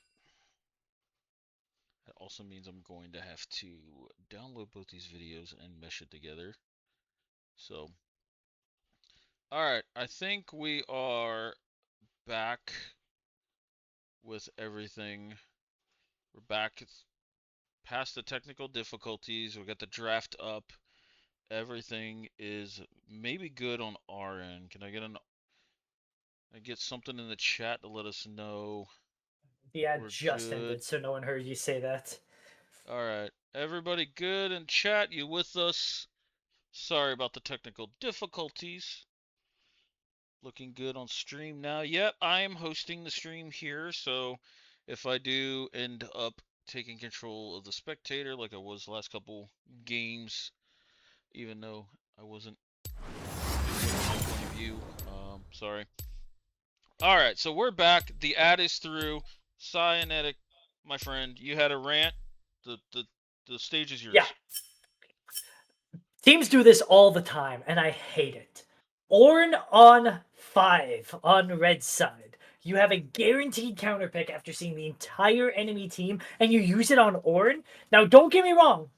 Ornn is fine in this comp. I don't dislike Ornn in this comp. But you saw everyone on Worm's side, and you're just like, yep, that's the champion that we want to guarantee win lane. You're not locking in Ornn to win lane. You're locking in Ornn to survive lane. Because he's Mr. Immovable top lane tank. If you didn't have a pick that was going to absolutely body that top lane, you needed to save it for your mid lane. I think Ari into Vex is also okay, but you could have had a better mid lane matchup had you saved the counter pick. Rant over. I don't disagree, but I also feel like for Misfits case, Walliford probably has a little bit of a deeper pool here, and he probably wanted to make sure that this was Maokai top or at least Udyr top, and or at least something to tell him what's going to be top lane here, because Worms is a pretty flexible team. So, um, I mean, I completely get it. All right, is it my turn now? Pen says your mic is Pens quiet. can go. Yeah, okay. Yeah, finish that statement. Yeah. Finish that sentiment. Pens can go to hell. Yeah, I said it. Nah, there's nothing but love with Pens for sure. Yeah, let's try that. A little bit better. Let me see. Yeah, I think I did the right setting. Okay, my rant. Vex is terrible. Don't pick it. Gets outscaled after 2 backs. That's it. Done. Like, she's just terrible. So, rants aside, if I try to look at this a little more objectively, I Good luck. generally like Worm's comp a lot more. I think this is the first time Worm has like just the better comp, because the only way you are getting a winning fight as Misfits is if your Diana Alistar are like really on the same page. Because trying to get onto a Smolder with Vex, Janna, Maokai protecting him is gonna be so hard. Yeah, I mean, I think it's going to come down to which team gets a lead, because for me, the damage can be so outpaced between these two teams. Like, if Misfits gets ahead, Vex falls off a cliff even quicker. But if Vex and the Smolder get ahead and they can stabilize the game, and it's very hard to like pick them off with the Diana and the Aries especially, then I think those two champions can, for the most part, carry the game, especially on the Smolder end. So I'm very curious to just see how this pace goes. So we are in To be fair, we should probably check our timer. I'm 8 at 5. seconds. 10, 11, 12. You're like 1 second ahead of me. I'm 11, 12, 13, 14, 15, All right. 16. 17. Yep, we're good. Yep. All right. The and what I said is only true if you take the nameplates off, because getting onto V7 is going to be an absolute pain in the butt if Calico and V7 make it a pain in the butt. But traditionally speaking, and we've seen this in this series as well, Calico and V7 get caught out quite a bit. And if that happens in this comp, you are doomed. Yeah, I don't disagree here. So tier start from Cats makes me think that she wants to go pretty conservative. A D ring start, some old school tech here from 7. Let me actually hit you with a bit of an AD carry tech. The tier start is actually the aggressive start on Ezreal, because if it's not tier, it's Doran's Blade, right? I thought it was Doran's bow. What was that? I thought it was D bow on Ezreal. It's a Doran's item. But you don't take a Doran's item because of damage. You take a Doran's item mostly because you want to help with your laning. Tier doesn't help with laning. It just makes sure that your Q doesn't run out of mana quite so quickly. You're basically saying, you see a bit of a trade over here, as Ezreal, that you're not going to get punished for not taking extra damage. Because you have to buy that tier on your first back no matter what.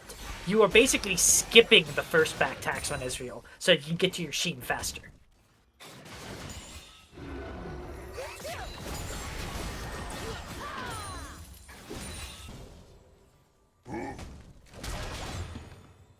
How are these guys getting to 25% up top lane? Dude, have you been watching the whole series? There ain't no chill from these two. Yeah, I think Minus... I will trust Minus's take, as he's the Ezreal master here. I promise you, this is going to be the most aggressive tank v tank matchup anyone has ever seen. Yeah.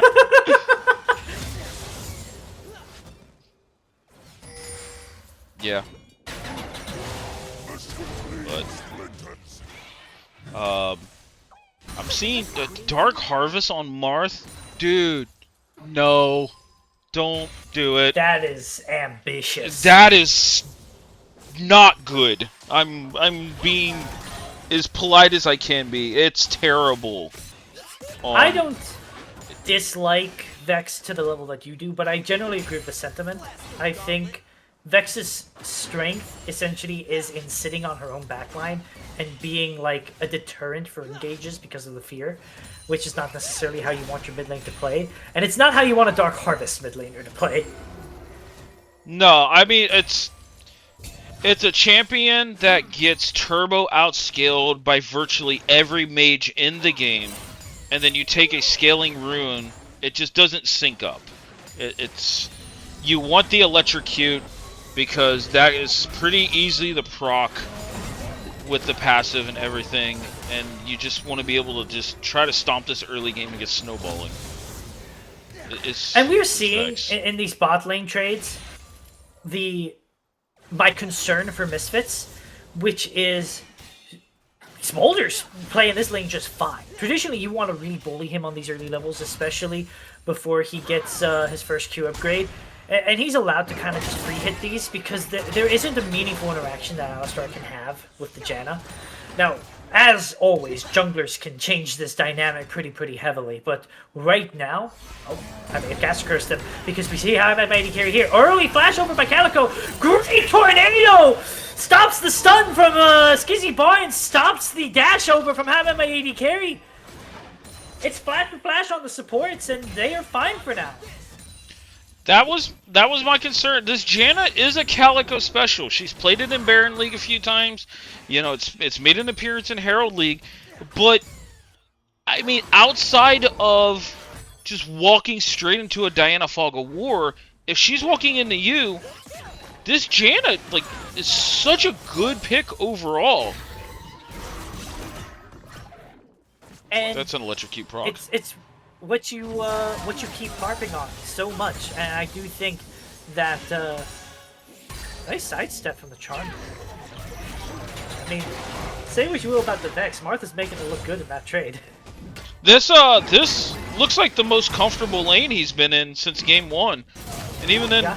Well, we may have caster cursed him yet again. We see the flash as Skizzy Barn goes for a roam here. He's going to guide the combo. Takasini is going to pick up the first blood. Great roam from Skizzy.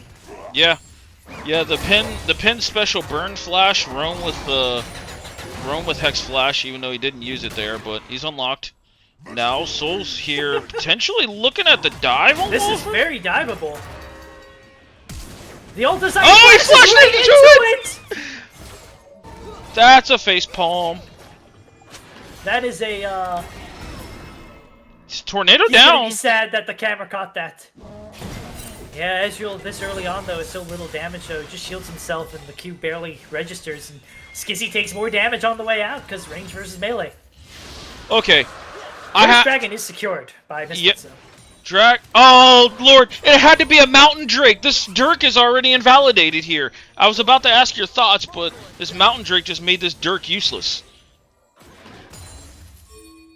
Like single Mountain Drake outscales Dirk. Like it's just this. It does if you're hitting champions, but you don't really build the Dirk on Smolder because you want lethality. You build it because it gives you the most wave clear.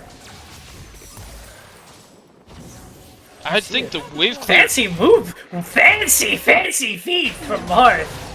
Yeah. Marth kind of feeling it here now. This is what I wanted to see out of him. Oh, we see full-on engage over from Over. He does use the ult, does land the R2. Yeah, Cole the Meek is just slapping back. This is the most aggressive tank matchup we've ever seen. I've never been so excited for a wet noodle fight as both of them just walk away with no HP. MMA AD carry is now here though. He wants to get some more. Oh! Pick up a kill. Not quite. MMA AD carry does flat dash. Get the kill. I don't think this is going to be a collector on Smolder Pens. I think this is going to be a hubris. I still don't like it, but... So, the reason you should go hubris on Smolder, and it's a playstyle choice, is it's either hubris or Essence Reaver. Essence Reaver hits champions better, but hubris lets you one-shot Q backline minions, whereas Essence Reaver does not. So it actually helps you stack faster. I get that, and it does make sense. But when you're looking at an early Earth Drake onto Ornn, Diana, Alistar, I think you have to rush like 100% crit, if not 75%, just to make sure that when you hit that 225, you're going to be relevant here. And I think you're overvaluing one dragon's worth of stats. I don't think it even registers on the blip. That is the way Smolder deals damage. Smolder doesn't think about his damage until he hits his execute. Oh, we do see an engage over on the Skizzy Barnes. He pops the ult, thinking he's going to get a little bit more, but I mean, you just get tornadoed in the face. Yeah.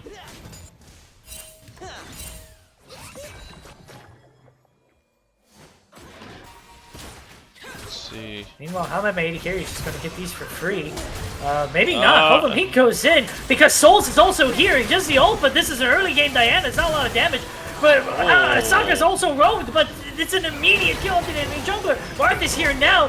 Sokka's taking so much damage. This is such a beefy Maokai. Another kill picked up by Souls. This is just an all-around topside win for Worm.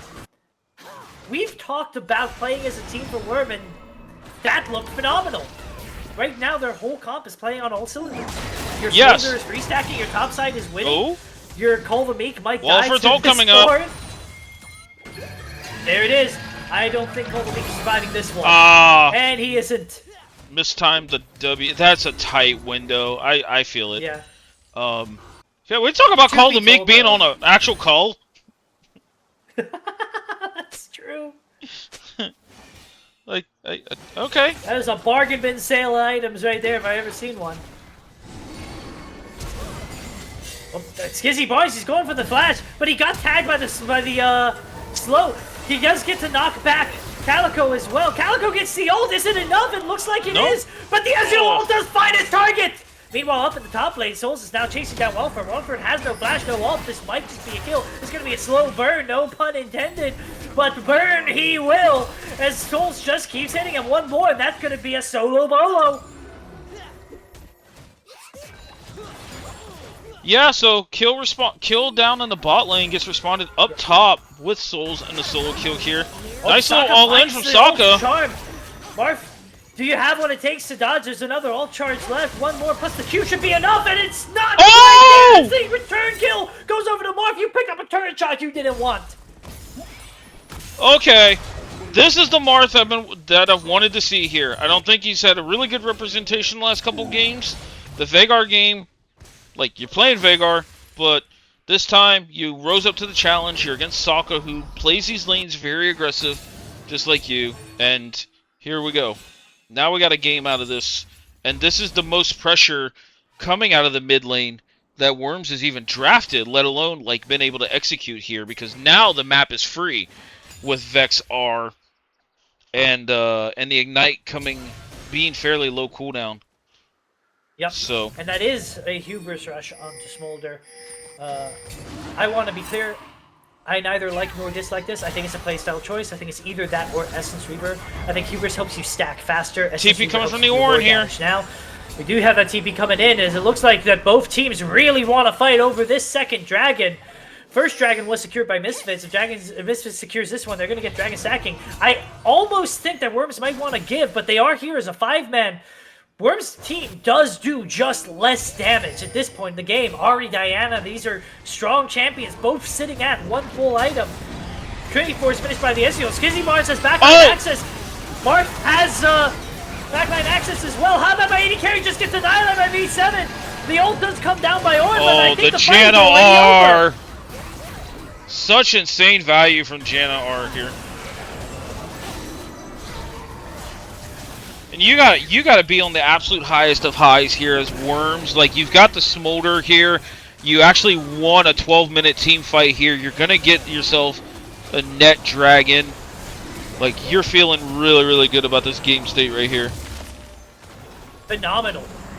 And you harp on about this with me in private chats all the time. I brought this up earlier in the series. Don't blow your load on your first 1 or 2 drafts. And here we are with Worms on Smolder Janna. This is as comfortable as it gets for them in a Game 4 scenario. And I do think it kind of looks like Mythos is just less comfortable on the champions that they have. But Skizzy Barnes does look for an engage. He does find it onto Marth. LOLMid couldn't quite protect him there. Now Big Champion's here. Can LOLMid get out? He just gets stunned by the Alistar. But he is a tanky Maokai. Despite not having a full item yet, they're not going to keep going. Yeah, I think Marth, I'm not 100% sure if he was just waiting for cooldowns or what was happening there, but it felt like he was playing with a little bit of fire and got a touch burnt in that regard. But we see items now finishing up here from the top laners for the most part. Hollow Radiance coming out. I do think this is an absolute insane unending despair game for both of these top laners. But we see Trinity Force now completed on Cats. This is a hard game to execute if you're Cats, or even if you're Salka here, actually. Because you are dancing around a Vex here. And there is point and click with the Maokai, so... Good awareness from V7 there. Last thing you want to do is get caught in the 1v2. Yeah, and Souls is back up top lane. This is AD Udyr. Speaking of being caught in the 1v2, he's just going to snap on him. The Maokai ult does follow. Doesn't quite reach. Without that Maokai ult lockdown, I don't think there's going to be a kill here. Wildford is... Oh, never mind. Souls doesn't want to keep going. Ultimately decides against it. Burns his flash for the indecision. I got it. I don't got it. Good. Don't worry, Captain. We'll bump out those scratches later. Yeah. I'll make sure that gets removed from the stream there, Souls. I got you. Meanwhile, Hamid by 80 carry is hovering around this bot side. Do they want a game? V7 is in. I like that flash. You had to. This Janna pick is just so nutty. Yeah. I've went back and forth casting some Baron League games, and Calico and me have had very civil disagreements where I think like the Janna can make sense, but there's some enchanters that are better. This is like Janna's wet dream of like what you can play into, and 7 is going to just be so safe. Can we get a stack check on the Smolder here? Yeah, absolutely. Smolder is currently at 115 stacks, which is...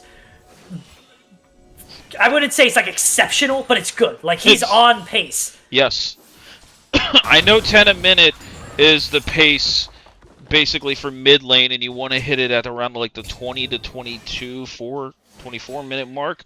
But it's worth noting that Smolder is kind of weird. It's not like Veigar where you can just pick a per minute number, because as he gets more upgrades in his queue, he stacks faster and faster. So even though he's not quite at 10 a minute, he can hit 10 a minute sometime in the next 4 minutes. Especially if he just gets a free couple of Krug pickups right there. Yeah, I think the key for Smolder, at least what I've played and talked to Bird about, is getting to that first like 25 upgrade here and playing it into the Alistar and a Diana running at you when you're feeling safe is what really got the Smolder off the ground and probably accelerating pretty exceptional, as you mentioned. And in game 1, I said that you mentioned that Worm was doing something they haven't traditionally done in the regular season, which was playing around V7. And I said, hold up. Marth lands the ult on the Ezreal. There's a teleport coming in. It comes through from LOLMid. We have talked over and over again about the team play on Worms and how they need it, and there it is. And once again, they are trying to find a kill to Calico in V7, and once again, they cannot. They finally get the top lane turret for their trouble, but I mean, Wolfer's just gonna get run down for it. This isn't the cross-map play that you wanted. Soul's channeling. Slap. Somebody's got to remind Souls he's not playing top lane this split. He's playing jungle because he's been smacking the shit out of Walford this whole game. Even more than Cole the Meek, which if you watch the first 3 games is a whole nother discussion in its own right. What I was saying was, in game 1, V7 made himself an AD carry worth playing around. And I think he's back in that performance right here. No deaths on the Smolder. I said that he had a tradition of getting caught. You can't get caught less than no deaths. I think the only death that Calico has was because she essentially sacrificed herself to make sure the Smolder stayed alive in a very deep dive on the bottom lane. Which is a respectable play to make. We have Air Drake up, and Diana just showed top lane, by the way. Like, Souls is sprinting it at this Air Drake here. Yep. They have first control over the river. Screw the crab! Now you're giving up tempo no here, guys. No flash on either bot laner, no heal on Calico. This is the most vulnerable they have been pretty much all game. There is flash on Diana, who's walking in. The dragon hasn't been started yet, so this is now a true contest. Although, for your triple, we do see the Spirit Rush and the Charm being used by Sokka, and it misses. That's going to be a lot of cooldowns down. The ult gets used by Wallopers. Diana's looking! But so far, they're only onto the front line of the tanks. Diana goes in, the Janna ult comes out. He gets peeled back. North finds the ult. He gets burned. No Spirit Rush. The reset on the ult does not find anyone. Miss Kissy Points is too low. Souls is half health. But all the gas has been used on the side of Misfits. Now they are just trying to kite back from Ezreal, but they are too strong. There's another kill going to be going over to the side of Call the Meek.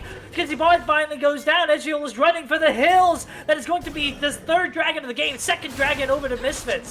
Sorry, not Misfits. Over to the Worm. And it's just solid team fighting. This Janna is the MVP. Callie is the MVP this game. Like, How I Met My ADC cannot play this game with Janna marking Diana and just stopping everything. It's so hard because she has two disengage tools, and both of the engage tools on the side of Misfits have only one way to go in. You go dash ult in as Diana, get ulted away, and you can try a wombo combo with the Alistar, but then you just get tornadoed. And once both of these things happen, you can't do it again. Yep. And even then, you could almost say, like, because of those two forms of disengage, it allows sevens like E to go through as well. So it's a sense, like, two enabling a third form of disengage to protect your carry here. So, yeah, this is an insane front line to try and get through to the Smolder. And the Smolder can just play just so free. Yep. 153 stacks on him, I just checked. So that is his second upgrade done and dusted. Now he is gunning for that execute. And if you play around him well, you keep him protected in this mid lane as he farms, he can hit that execute before the next dragon comes up. Yeah. Meanwhile, Souls is feeling himself. He's just going straight on How I Met My AD Carry. The ult will pull the Meek lands. And Carry barely gets to move. He finally gets the ult out, but these are the two tankiest champions. Uses Cole the Meek as a dash out. Cole the Meek's down to the turret, but he just takes it, knocks him back. The ult over from Wallifer as Kissy Barnes is here to re-engage. Oh, they're jumping on cats here in the bot side. Meanwhile, on the back end, we see Moy finally picking up the AD Carry kill. Finds another goes for the Ahri. He lands it. You may hate the champion, but you can't hate the player. CL team off is making Vex look good. Yeah, playing this Vex very well. This is what I wanted to see out of Marth. I know he is a very aggressive, he plays his own brand of mid lane, and this is a pick where I think this works, especially into the Ahri here. I do question what he could potentially have for Game 5 if we do go to it, which it looks like we're trending that direction. But, yeah, this is by far and away Marth's best game of the series, and this was when Worms fucking needed it. He's playing very, very well here. So absolutely. I still don't like the Dark Harvest, but yeah, he's playing it well. How many stacks on the Dark Harvest, actually? 10. 10? Eh. 10. Okay. It's dealing damage. It's not. I think something like Comet or Electrocute would deal more damage than Dark Harvest would have at this point. I'm not going to beat a dead horse. Everybody knows my spot. Oh, Marth again onto cats! I mean, well, the immediate silence, the arcade shifts, but it doesn't take it far enough. He gets the reset over on the Skizzy, goes in, double kill for Marth, and now they're looking at Baron. Yep. Now, this is completely unlocked. When you can one-shot the Ezreal as the Vex here, now you're just living large. Because you know you've extended the timer of your champion here. I feel like we're on the opposite end of the Game 2 situation, where in Game 2 you had the Swain on the side of Worms into Jinx, and when the Swain didn't do anything, it felt like, what are you going to do? This Jinx is just going to 3-hit and remove your comp from existence. You're ahead with the Smolder comp, with a Janna pocketing it, and your only real way of killing him gets hard countered by the enemy team. How are you supposed to actually win this game? I think if you are Misfits, you have to start considering what a Game 5 draft looks like. Yeah. I mean, I actually question what I think both teams have for Game 5, but the fact that we're getting there speaks that, you know, they've been putting in. Oh, Smolder got shut down. Cast cursed. I cast cursed him. We see the fight continuing. Still 2 charges of the Spirit Rush from Saka Senior. Flash knockup! Oh, that's a big shutdown as well. Charm. There is no flash on the side of Mark. He's going to go down. That's a lot of gold swinging back the way of Misfits, and that is essentially your Baron done and dusted. Ari got a 253 shutdown. Cats off the Vex got a 580 shutdown. That's also Baron off 3 members here. And Orin items starting to come in play. Looking at the gold lead now, we're at a little less than 2K. This game is not out of the worlds yet. Like, this is something. After all that is said and done, is only 300 gold ahead of Saka, which, being 5 kills up on him, shouldn't be the case, but that is. We're looking at a death bush. I'm not traditionally a fan of this death bush, because you can just take the Baron here. Okay, cool. They are starting it. Not the dragon. And the Worms are here to try to contest. This blew up into a whole-on fight out of nowhere. The Vexalt does land onto the back line, delivering them straight into the enemy team. Skizzy Martin goes down. The dragon does go over to Misfits, delaying the dragon stacking. You still have 2 Barons on the table with your front line here. Push a lane. Yeah. Saka Senior. Spirit rushed in the wrong direction, but he hasn't quite been caught yet. Oh, but he knows there's no vision in there. Marth just knew. What a man mode of a flash. Respect. And now you're shoving down the mid wave. Smolder, 200 stacks. You have to believe that he's going to have execute by the time the next fight happens. Yep. And now we're taking all the jungle here in the upside. Like, we're chilling here. Soul's solo pushing. Looks like top lane here. With okay, I think his Baron buff fell off here, but it looks like he's going to get this top lane turret. Marth and Call the Meek here. Diana, you do not want to mess with this Vex here. Now Walliford's in the area. That's fine. And I think Call the Meek should just be able to walk away. Call the Meek styling, going Ardent Censor third. Not Ardent Censor. That's Imperial Mandate. Sorry. Third. Okay. And in Game 3, you said that Calico is the unsung hero on the Zyra. We've been focusing so much on Calico and V7 and Marth that I think the unsung hero Souls really needs to be mentioned here. Yeah. 2 bruisery damage items, 6-0. He has created an extra element to this team that we didn't really see coming into this draft, which is you have to try and kill the Smolder, but this Udyr can kill just about anyone on the enemy team as well. So now you have to peel for your backline in addition to trying to kill the Smolder, and it makes it so hard for Misfits to fight these out. Why the hell did we go Banshee's Veil second? Saka. Only one person has MR. You can still go a pen item. He is, unfortunately, very afraid of eating a Vexalt. Saka does go full all in onto Marth. Marth might have bit off a little more than he can chew here. The ult does come out from Call the Meek to try to follow up. Oh, no. Call the Meek is just stuck up Shit's Creek without a paddle. Calico is here to try to appeal for him, but eventually decides that he is gone undusted. Just now back out, just back out. I don't think she can. I think they've gone just a little bit too deep. The Janna ult gets used. The Ezreal ult picks her up in exchange. Now V7, you just have to run. That was a bit of a weird place to be, and I get that you're strong and that you're shoved up, but there's no objective to push for. Souls is getting this turret as a consolation prize. That's a lot of gold that you didn't need to swing back over. Yeah, this is... you cannot invade or try to stand your ground without this Udyr, because the disruptions on the repeated stuns, the R ults, like the immobile, The CC. V7 has execute. Fuck, I don't even know what I was gonna say. But hey, Walliford.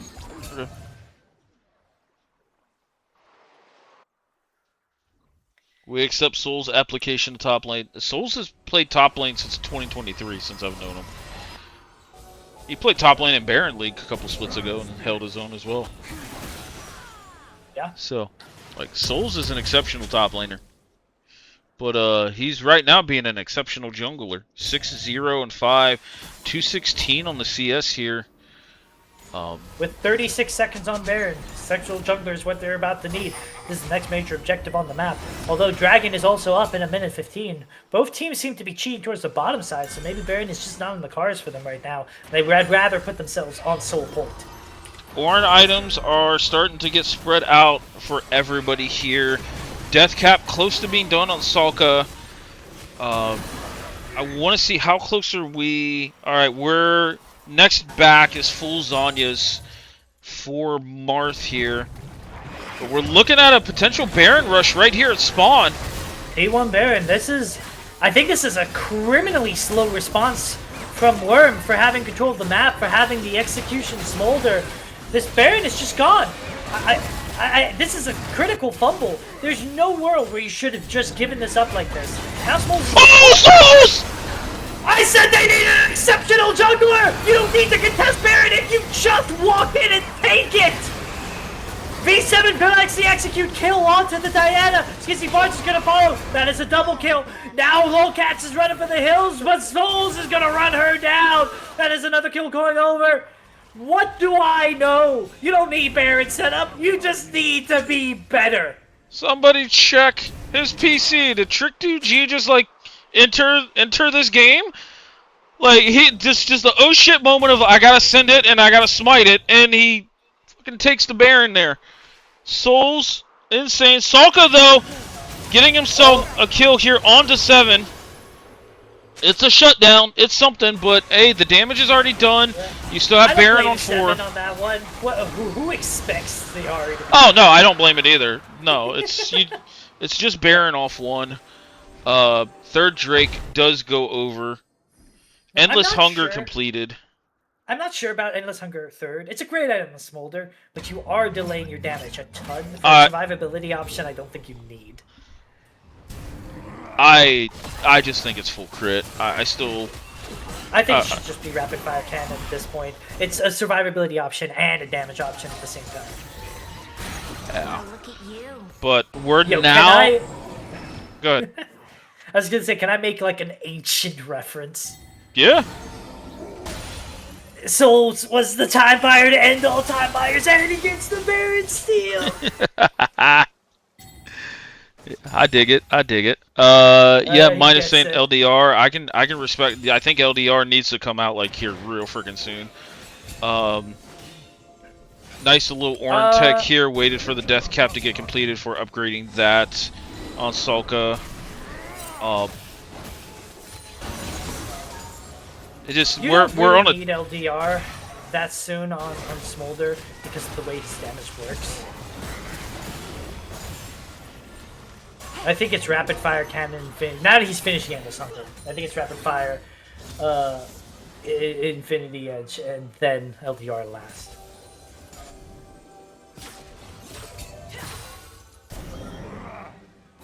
But either way, he is still very strong.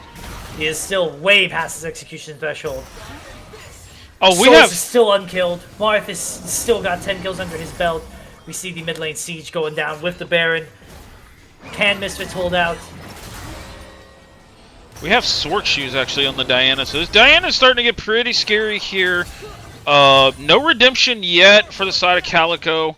I do like the Imperial Mandate, gives your Tornado a little less cooldown here along with the R. But we're seeing them use the split push effectively. Diana, you're just better walking back. Yeah, backing inside of your base, you just generally walk back. It's quicker. So Big wave up in the top lane here. That's pushing in with 2 cannon minions. And we see that it looks like they're going to go up to that top lane push.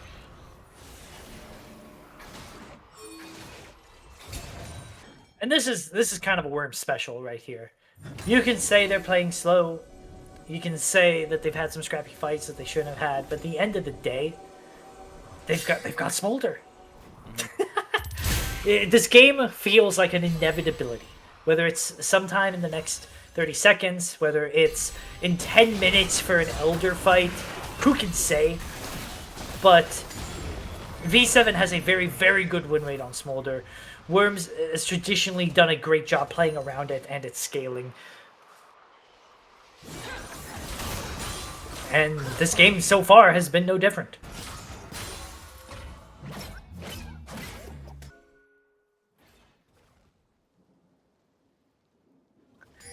Souls is hovering here, looking.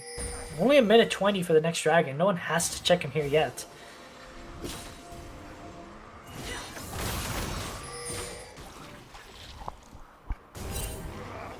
Oh, they see how Met made carry. They see Skizzy. There's blood in the water. That China Tornado does land the knockup. Skizzy Don't overstep here, though. Play around the 7. Valkyrie does get used to cover. Meanwhile, Cole the Meek is over on the back end. Does slow down the Diana engage. Marth finally picks up Skizzy points as the ult ends. How that made carry flashes the Diana ult. Stalker Senior flies in. The Zanyas gets used by Marth. Souls gets hit by the knockup from Walliford. In the end, it's just a 1-0. Nice A lot ult of to top them cooldowns off. See, Ezreal going with the frozen heart. Okay. Shout out to the old blue build. Marth's ult halfway off cooldown here. Still got the Hubris AD up here. 4-7 should be falling off here in the next few seconds.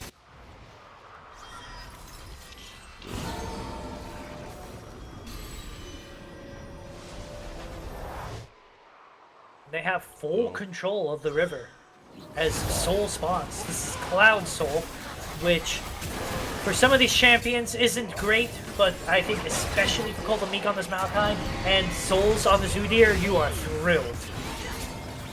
The ult gets used by V7 to zone out. We have Skizzy going in. He does have the ult back. Marth just annihilates Sokka Senior. The fight is very split. V7 picks up the execution's kill. Now Diana's just stuck in the middle of it all. Double kill over to V7. Souls is running them down. He now has the Cloud Soul to help him with it. Another double kill going over. This is probably the game as Misfits gets ace. Blue team has scored an ace. And that is Game 5. Both winners bracket series have went to Game 5, people. And I'm glad I hit snooze on the ads break because there is an ad starting in 2 minutes. This is a testament to how competitive this year's Herald League was. This is the 4th seed versus the 1st seed, and it's going to 5! Yep.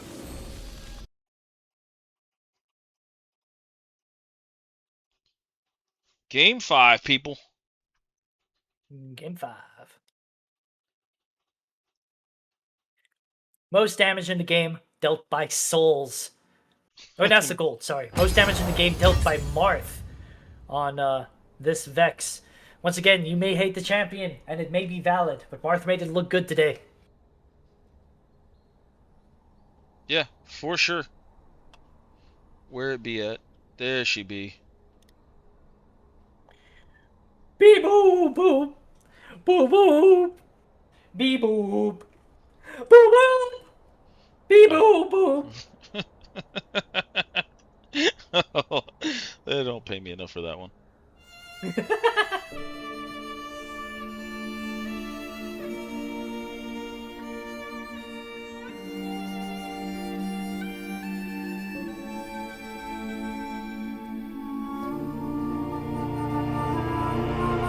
I aim to please Midas.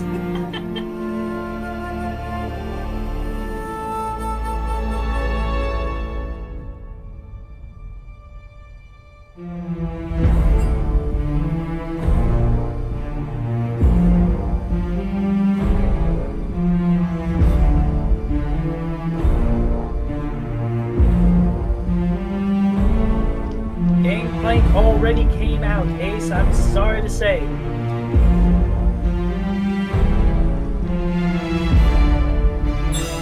And unfortunately, it did not win.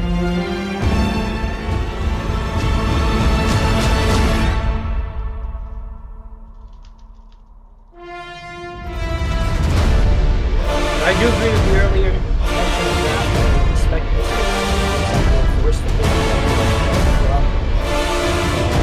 I don't know if I can hear you over this, so I got to loud. I'm not gonna lie. Oh, do you? Yeah, I got turned down a little bit.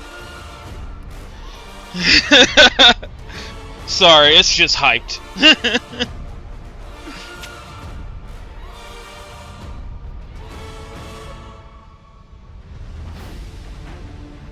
Now we can hear. I do agree with the earlier mentions in chat. I do think Misfits should take blue side, force the Caitlyn ban. I think for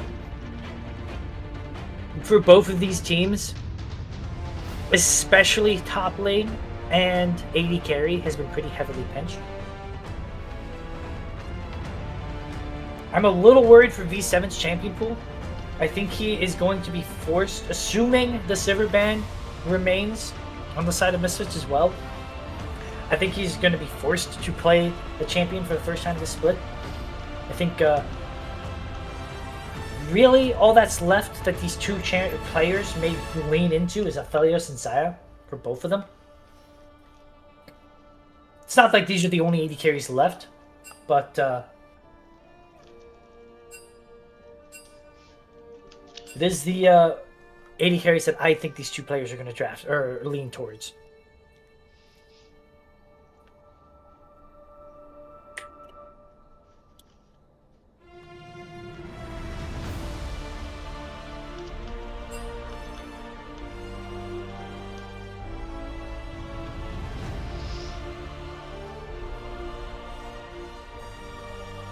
We are in draft for this game 5.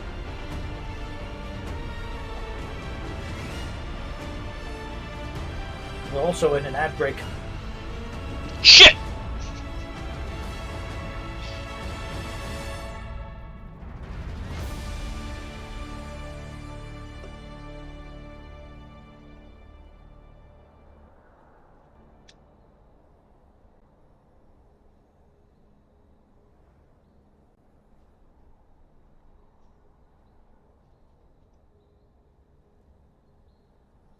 All right, here we go. Game 5. We are in the draft. Misfits selected red side. They are still banning the Sivir Caitlyn. This means that as far as AD carry picks are left, if we just ignore the nameplates and think about what you can pick, Varus, I think even after his nerfs exists and should be addressed. Call the me game 5 in Bessa. Let's go. Sorry. No, you're all right. I'm a little bit behind you because I can't see the draft. I'm watching it from the stream. Oh, do you need the link? I do. Remember, I crashed. Oh, that's right. My bad. Where you at?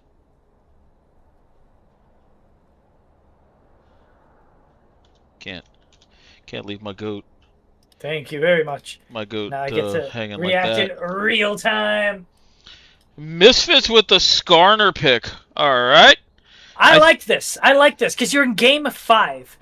Maybe there's still a counter pick left, but at this point, you just gotta have to accept that there shouldn't be a comfort champion left for Misfits.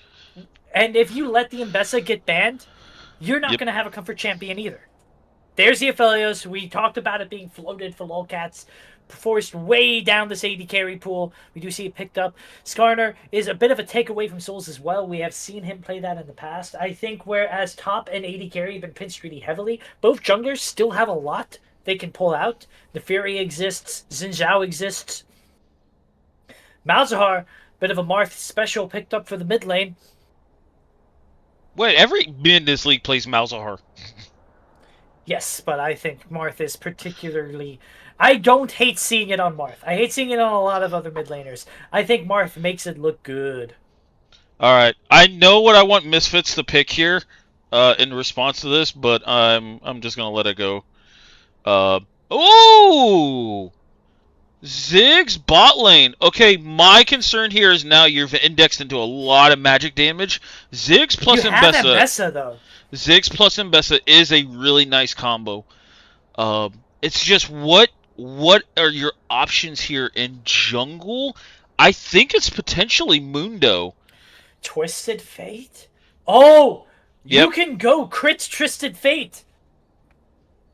You can, but Twisted Fate also AP Twisted Fate can one-shot the Voidlings very early on, and his passive gold counts on the Voidlings as well. Well, that's why you can go crit. The gold can crit. If you go crit on Twisted Fate and you keep hitting the minions, you can... I saw a streamer hit 6 items at 20 minutes with no kills. Mm-hmm. I still question, like, what are our options at bot lane and support? Like, I do love the Ziggs into Aphelios. Aphelios traditionally hates mages, hates poke lanes, so that makes a lot of sense here. If we stick to comfort, Nami is a champion that Calico has played quite a bit. Yeah. And I don't dislike Nami Ziggs. Yeah, Nami has traditionally been very good. Ziggs Karma actually goes pretty hard here as well. Yeah. You need an AD jungle, I think. Ambassa's not quite enough AD by herself. But if you take an AD jungle, I think that rounds out your damage profile quite nicely. I think, for me, if I'm looking at jungle or the jungle top lane flex, it's Mundo here. But we have the Mordekaiser coming out from Walliford. I brought this up a little earlier, that Walliford, one of his other like non-tankier bruiser picks, is the Mordekaiser. So, happy to see that come out. I do like a Zillion angle here, Beavis, but Zillion is permabanned because Calico is a great Zillion. Ooh, Senna Ziggs. Senna support. I don't know if I like this, because now no one can tank the Mordekaiser ult. Like, no one can create space against this Mordekaiser. Like, now you're indexing to where this jungle has to be extremely tanky. Like, I feel like it has to be like Mundo. What other like tankier junglers is there? Shyvana, maybe? If you want a dark tech, you can do Malphite jungle. Malphite's banned. Oh, it is? You're right. Yeah. The Graves is the answer here, so we're full indexing on damage here from the side of the Worms. Here's what I think you want to do with your Worms. Someone's getting Mordekaiser ulted, someone's gonna eat shit, and then you just blow up Misfits with the other 4 players. Yeah, the Bard pick is very interesting because this Aphelios is now cannon fodder for the Ziggs in lane. Like, Aphelios, even more so than like a Kog'Maw or a Zeri or even a Sivir, like, he loves Enchanter supports. It's so almost necessary into him. Here's the thing. I think we can generally agree that Mistress has the better comp here. Yeah. I think it's the easier to play comp for sure. Yeah. I also don't think that Worm's comp is necessarily bad. It has an insane amount of poke, is the big thing. If you walk up to an objective and you are eating Ziggs bombs and Senna Qs and Malzahar minions with the Rairais, I hope he goes this build, because I think you need that to be able to kite out the Skarner. It gets kind of oppressive, and that's how you have to play this. And I do think Worms picked more comfort for themselves. I don't know how comfortable Misfits are on these champions. Yeah, I'm in agreement. It definitely looks like Worms played the comfort, and there's some champions from Misfits here that it's not that they can't play. I just don't see them gravitate toward these champions when there's, their tier 1s are up. So There is a question there. I do know Skizzy has been spamming a boatload of Bard, so he's probably very comfortable there. But Twisted Fate doesn't really sound like a Sokka champion to me. Walliford has definitely got the deep enough pull. I've seen him pull the Mordekaiser out quite a few times. I have only seen Lowcast play the fellas once, and I don't think she won on it. I don't think it looked. It didn't look bad. Like she can play the champion, but she didn't look like she was taking over the games the way you want Lowcats to do. And truth be told, when we were talking about what champions V7 had left in his pool, I forgot about the Ziggs. I've played with his Ziggs. He can solo carry games on this. We already know that Cole the Meek is a proficient at Bessa. I mentioned that Malzahar is a specialty pick for Marth. I have seen Souls run a clinic on Graves. I think Senna on Calico is the only mismatch. I haven't quite seen this player on this champion before. I can't honestly say I've seen her play a lot of Senna, but I know she's played competitively for quite a while. That she's probably got reps on the Senna. We do meme a little bit about her like gravitating or playing nothing but enchanters, but I know when, especially her homies on Scorch ask her to try and learn something, she puts in time and learns it for them. So I don't. I say it as more of a meme, but Callie can play a lot of different styles. So we are going to run a 3-minute ad here just to make sure there's 0 interruptions for this game 5. You know what? Hindsight is 2020, but you know what I think Misfits should have probably done if they were going to put themselves back on the red side? Leave both the Caitlyn and the Senna open, and then just handshake that. Because you can play both sides of that matchup just fine. You Caitlyn and Sivir? Yeah, Caitlyn Sivir, sorry. I when I've talked to ADCs traditionally, they actually prefer the Sivir into that matchup. But I know there are Caitlyn's that can kind of tech through and play the lane and at least make it hard for Sivir to just free scale. So yeah, I could understand that. I mean, if we're talking about just overall 80 carries, that's what I mean though. Like you could have, if you had done the handshake, if you get the Sivir matchup, you get the better matchup. If you take the Caitlyn because they want the better matchup, well now you've got Caitlyn Bard. Yeah. I'm just seeing like all of the ADs that were still up: Corki, Kaisa, Kog'Maw, Lucian, Callista. If you're a specialist player, Twitch, but like even just blindable picks, Zaya, Yanara, Zeri. Like there's a lot of ADCs that were still left up for this game 5, but I do like the Ziggs, especially the Ziggs response into Aphelios. I think that was a pretty goated part of the draft. I don't know if I like the Senna, but I'm gonna be pretty just reserve my thoughts on it. If this Mordekaiser gets off the ground, there's nothing stopping him. And also, we talked about the junglers visiting topside.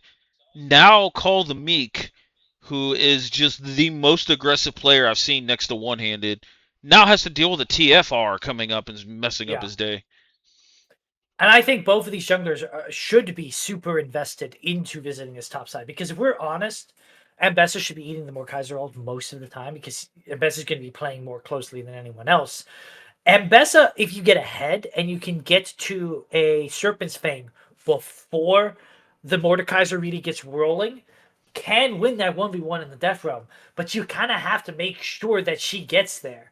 And there's no guarantee that that will happen unless you babysit the early game and get her ahead. Yep, agreed. It was a pretty quick load up here. So, first items and keystones will tell us a lot. I actually do gotta tab out so I can pull the chat up real quick. Because I want to hear everybody's take on this game. Alfred Yeah, I tabbed out. The mid lane. Alfred's already taken a bit of abuse. He's going for his back. He might be a little late to this wave as a result. The wave is already reaching his outer turret, and he hasn't left the base yet. I know Marth plays a pretty mean Malzahar. I will never understand the Airy or Ignite Malzahar. It's just not it. There is that car with the broken exhaust I warned about before the first game began. Yeah. But we see Ignite on Call of the Meek here. TP Ala Walliford. King's Mouse is great. It'd be better if he took the right keystone. I think similar to Game 3.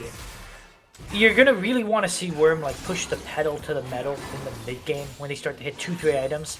When they have like strong burst on this Graves and Vesa, Ziggs, but not good defensive options. Because once the Mordekaiser and the Skarner start to get tanky, and especially once you start hitting 75, 100% crit onto Lolcats, these fights will get harder and harder, and you're going to be more and more reliant on just your raw poke landing. Yeah, we see C7 going with the tier start. I'm not a big fan of this. Oh! But I think... Call the Meek goes in. Oh, he That's doesn't... First blood.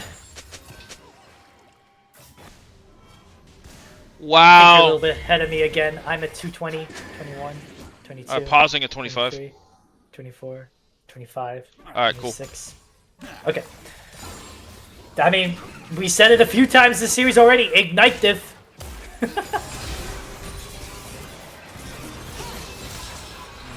We do see... Good trade back from Calico. Yeah, we do see... you see a little bit of trading here. The Aphelios does have to try to play this lane aggressive, at least until the first couple backs, when then this Aphelios just is playing dodgeball here. Feels bad not being able to pick up those 2 souls. The Ziggs, you are basically trying to make it to your lost chapter without falling too far behind in the early game, which just shouldn't be too hard. Once you have a lost chapter, you get to poke with raw impunity. The Senna will help keep you healthy as well. You see a potential fight break out on the top side, but how about my AD carry is floating around. Calico is doing a good job of going blow for go with these trades. Potential fight breaking down here in the mid lane. Marth is chasing down Saka Senior. The smoke screen comes out from Solo, slows him down, but they're not going to have any hard crowd control they can use to actually pin him down. Yep, we see off of... Face checking the Skarner. Oh, he's not really... I bet the AD carry keeps going. Skizzy's Bards make a roam up here. I think Souls has to use the flash. Nice preemptive flash here from Souls. Yeah. Sokka running at him with the gold card. Yeah, Sokka still had flash too. You have to believe that if he flash gold carded him, he wasn't going to get a chance to flash. He would just die. While Kolba Meek is about to take some damage here, he might get pushed into the wall. He does. Walford is low, pops the shield, but now both of them are actually very low from the earlier fight. Kolba Meek just picks up a freebie! Oh. Kolba Meek? Kolba Meek? Kolba Meek? Walford? Oh! Walford! The shutdown on to Disrespecting Walford. the shield cooldown. Yep. And now with that shutdown, he's about 500 gold back here. Though, I will say Call the Meek had a back over Walliford. He had to burn the teleport from level 1 here. Ooh, this is potentially a lot of damage that can go down. Lolcats missed the Infernum Q. And so far, this bot lane is sitting fat and happy.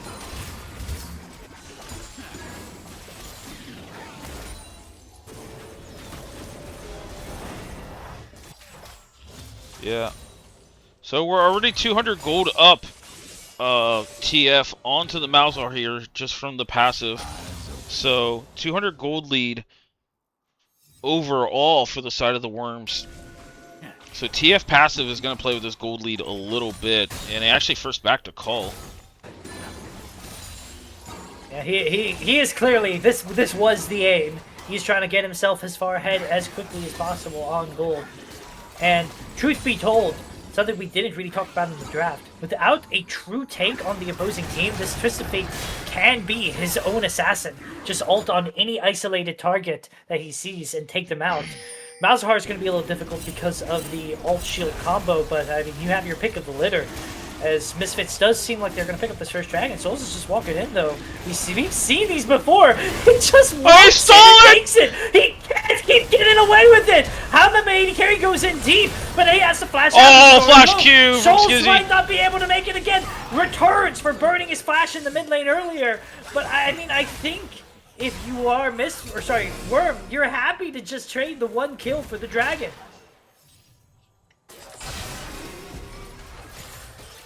Yeah, nice steal here. I think ultimately, if you play off of that steal and you can start to accelerate with these dragon stackings, you're gonna feel good. Salka though on level 6. Force a fight over here.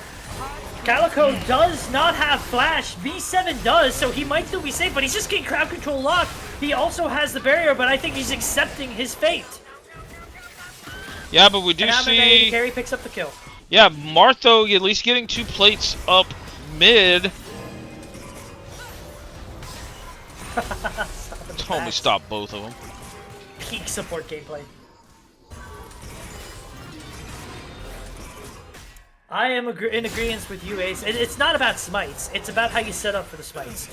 If you have control of the pit, should never allow a 50-50. Souls should never be allowed to walk in there. He basically face tanked as a flashless Graves. Damage should have stopped, and 4 people should have just killed him before he even got that chance. Yeah, I mean, the Graves also played it very well. You know, going with the Q bounce back and comboing that. There's an auto Q bounce back into Smite as kind of a whole sequence there. So, Souls definitely feeling it. So, overall, 2 to 3 here. Single dragon for the side of Worms. They are behind the pace by about 400 gold here. Gold is roughly tied actually now between Malzahar and TF. Those two plates putting in work. Also, just the CS lead. I think this is this goes to show comfort. Once again, Marth on Malzahar is a common pick for him. I'm sure Soccer Senior can play Twisted Fate, but it is probably not, like you said, his tier 1. And he is able to secure a CS lead as a result. And CS lead, mid lane prio turns into Scuttles. Once again, both objectives in the early game going the way of Worms. Yep. We do see, though, them potentially prepping a dive here onto 7. Oh! Good that he went in there, yep. But now he's just going to get hit. Great satchel to delay it. Now we see the ult coming in. Great flash from Sokka. V7 is doing God's work here. But now they're trying, finally, how I met my AD carry uses the ult to secure it. But I mean, take a bow, V7. If you were getting 4-man dove and you burn the Skarner ult and the Twisted Fate ult, and the kill goes over to Skarner, you're thrilled about that. And the Bard ult. Pretty much everything used to give the kill to the tank. Yeah, 100%. Marth did get an extra plate here mid. And Souls might be in trouble. Souls' flash is back up. I'm at Beatty. Oh, Souls, did you want to kill that? He's just going to dash over. He's going to flash over. Oh, that was a sequence. Calico's ult used to cover. Oh, we are in the death realm now, viewers. But not quite in a position that Walliford wants. I think he was hoping to pull him into the turret. But Walliford is not at a level yet where he can just raw 1v1 Call the Meek, especially with that Ignite difference. Yeah. See, first item-wise, Blackfire Torch. Done. Call the Meek actually so Wing. He feels so confident in this matchup. He's Wing into the Mordekaiser E to bring him close. And then using the remaining dashes and abilities to stay on him. Oh, Unfortunately, the public execution does not quite land. He does decide to go for a dive, but I guess now we're in the death realm? We are in the death realm now. Yep. just outside the turret range, fortunately for Kolbamik. Both ults ultimately get used to little effect, but I think Kolbamik is still happy because he burns Wallenford's flash and he still has his own. We do see a great Tempered Fate coming out from the Bard. It's going to be used by Hamamady Carry. There is no survival tools left on V7 other than Calico, who's trying her best, but she gets pulled away by the Skarner, and you have to believe that she's going to fall soon after. Her flash coming up mere seconds after death. That is a great series of kills going over to Misfits. Yeah, 2-0-2 now on Cats. And now this dragon feels even worse that you lost the first dragon here, because you could be sitting on 2 dragons now as the scaling team. I don't think you outscale, but Aphelios is scaling. Don't fight for this, Souls. This one's not worth it. It's just one dragon on one dragon. Oh, he wants to. No, now you're just giving up your life. Even if you had gotten it, it would have just been the second dragon. There's no guarantee you were soul stacking. That's just giving kills over for the sake of giving kills over. I want to see more focus on this Mordekaiser up in the top lane. He has no flash now, and still doesn't have his ult up, at least for another 30-ish seconds. So I think if you see them attacking bot lane and diving it, essentially, and getting dragon, you just need to beeline top and prep a dive on the Walford here. Because your mid lane's a farm lane. Your bot lane, you've got double poke champions. There's no setup to help get Graves into a good gank position in the bottom, but you got plenty of setup up in this top lane, and I do think that's where you want to look. Yeah, Pens, my friend, 37 stacks on the Senna, so not stacking the best, but into a triple ranged bot side. I mean, looks like we are going potentially, Skizzy just decides to go in. But you got the satchel to help keep yourself safe. I do think after these early ganks, the attention brought by Hamamady Carry, this potential fight breaks out the top lane. We see the Twisted Fatal getting used. Bottom Calico now uses her flash, but she just gets slowed down. And that is another kill going over to Lolcats. Now, I did say that Lolcats, the last time I saw Velius, had trouble taking over the game, but 3-0-3. And another Tempered Fate, Magical Journey! The whole team is here! The bind does land! Hamamady Carry just goes through the wall, Saka Senior picks up the kill! Lolcats is perfectly primed to take over this one. And you are now 2-9, 3,000 gold up ahead in a match point scenario as Misfits. You're happy!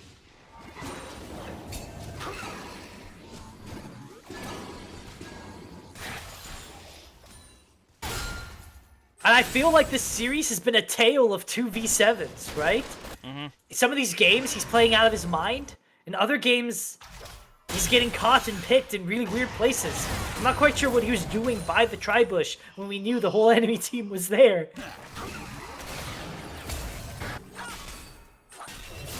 Yeah,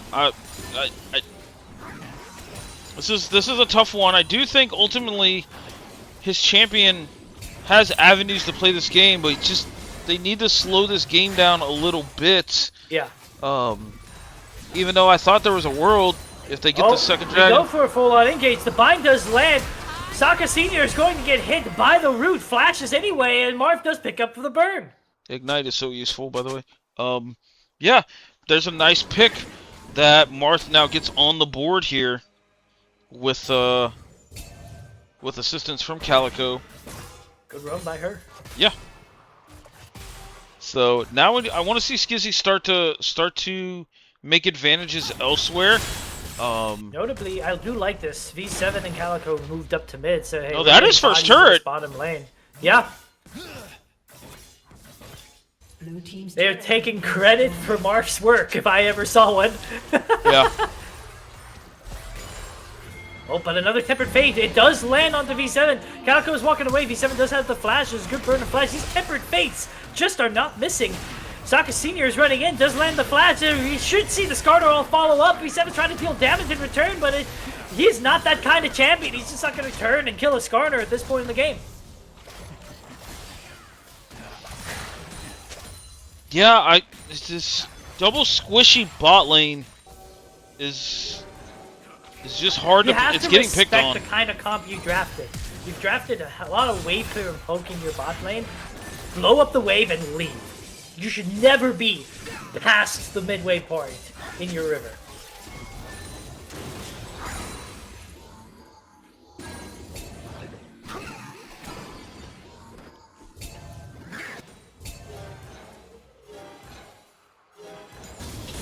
And as aggressive as we've seen Call the Meek up in this top lane, oh, we see another full all-in by Marv. He drives the bird. It's just going to get the kill on the Lolcats, and that's going to be a good shutdown. We see Sokka Senior is now here as well. The silence, the burn. He uses the flat gold ward. He knows he's safe. He's trying to play it. He may get the double kill. He might.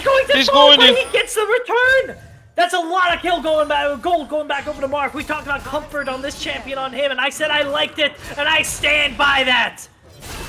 Yeah, Marth needed to start showing up into this game here. I know he picked a pretty uninteractive champion in the Malzahar here, but going 2 for 1 in a 2v1 is really nice overall. Definitely got the use out of the Ignite there. Herald, though, now going over to the side of Worms, which combo that with the Ziggs satchel. I think there's a chance they could knock down both of these remaining outers. Dragon, though, going over to Misfits, and good sidestep by Cole for not getting with the Dragon going over, though, now I'm worried about the type of win condition that maybe Worms can have. Yeah. Oh, we see how my AD carry is going in. He pulls V7 towards the T. Temper Fake gets used onto the turret. The ball pulls. Sokka Senior comes in with yet another gold card. Top lane is going to be falling into turn. Walliford uses the ult onto Souls. He wants to pick one up because he knows he's dead once he gets out of this. You have to believe Souls is going to follow. He flashes the Q, but in the end, he still goes down. Cole the Meek picks up another kill, but mid lane should be falling shortly afterward. Yeah, Marth, though, picking up some resources here on the Bard side. This is a, this feels very much like it is Worms solo laners versus Misfits bottom lane, which was the story I expected this series to be. Wasn't the stories we got, but we are here now in Game 5. Yeah, and I will give it up to Worms, even though this bot lane is getting absolutely picked on. They're 0-9 collectively. The rest of the map is making good macro plays to either try and push and get plates and get minions, or get objectives like the Rift Herald and turn it into turrets here. Now, my concern for Worm is that your ability to fight objectives was very contingent on Senna Ziggs throwing out poke and making engages difficult for Misfits. And with Ziggs and Senna as far behind as they are, I'm not sure that that is going to happen. And with the 2 dragons already completed by Misfits, dragon stacking is a real thing, and I'm not sure Worm has a good answer. Worm's strength right now is a potential 1-3-1, putting your strong solo laners in side lanes, but that is going to be a hard way to win the game. Yeah, for sure. I mean, just side laning against TF in general is going to be hard, as he's now halfway to the rapid fire cannon. He is down in gold by 1,000 here to Mars, so picking up some really nice resources here. But I'm thinking Misfits is at the point now that they can really just not have to do anything and let the game continue to come to them, because this Ziggs is so far behind. Yeah. Because the reality is, and I think this is where the team comms come to play a little bit, we've seen them bullying V7 over and over again, but they can do that to anyone. We just haven't seen it yet. You show up at a dragon, you can just gold card, Tempered Fates, Skarner ult, the Malzahar, the Graves, the Ambessa, they are just as killable as V7 is. They've just chosen not to do it yet. The other thing is, without an actual ADC here, even if they get into a position where Worms out macros them, their Baron take is not very fast either. At least until Graves gets at least a crit item or two. So Malzahar and Ambessa do a decent job taking it because of Ambessa's armor pen and Malzahar's burns. It's not as fast as you would with an AD carry, but I don't think it's slow either. But I agree with the sentiment. You can't just sneak one the way we've seen a few times in this series.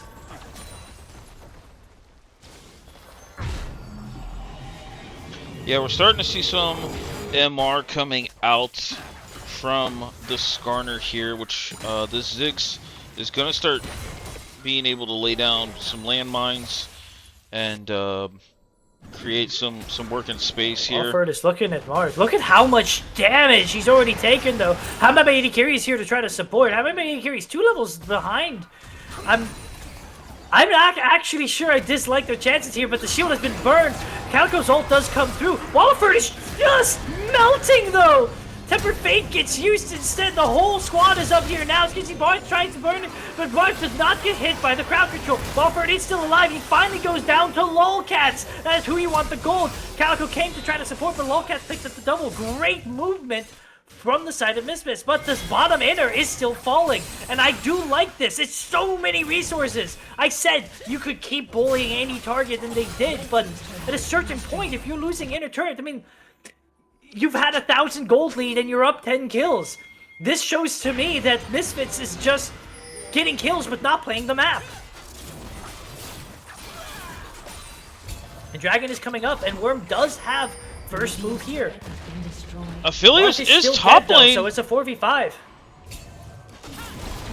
Souls, you gotta get out. If you die, you're doomed. Oh, he does get hit by the gold card. The Ziggs Mega Death Bomb, whatever it's called, does not quite do the damage that you want it to. But Cole the Meek is doing a lot of damage on the back end. Sokka gets the ult, does gold card, kills Souls. That is your jungler dead for the sole point on the map. Yeah, I think now if you're Marth, you gotta at least press E on the mid wave here and try to get some pressure there. Misfits not looking to start this, actually. Yeah. I'm not quite sure why, truth be told. They didn't get chunked to a point where they should have been afraid.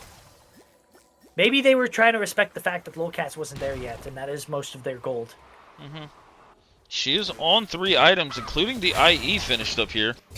Yeah, Lolcats hits like a truck. Infernum queued up as well. A good Infernum ult might just shred the enemy team. And now they are starting up the Dragon. I think if you are Misfits, don't take this fight. Just give it to them. Soul Point feels bad, but Soul Point and an ace feels worse. They are posturing right now, though. Marth is in the bot side of the river. They decide to join him. We do have a teleport flank coming through from, it looks like Cole the Meek. They do get the fight. Souls gets the dragon. Souls gets the kills. Walliford is now trying to fight back. He does flash over onto V7. V7 is so weak. Is this who you really want to be flashing for?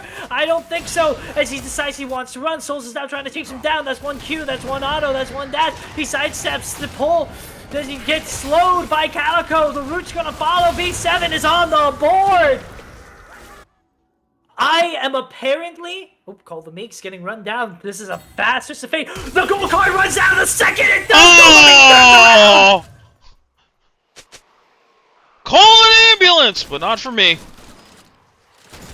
I am going to get flamed by Misfits after this series. Every single time I have said Worms should not fight for this dragon, they fight and win. Can I be like an honorary Caster Curse member because the amount of Caster Curses I've dished out this series? You can cast my series anytime, my friend. I'm 100% win rate when you cast.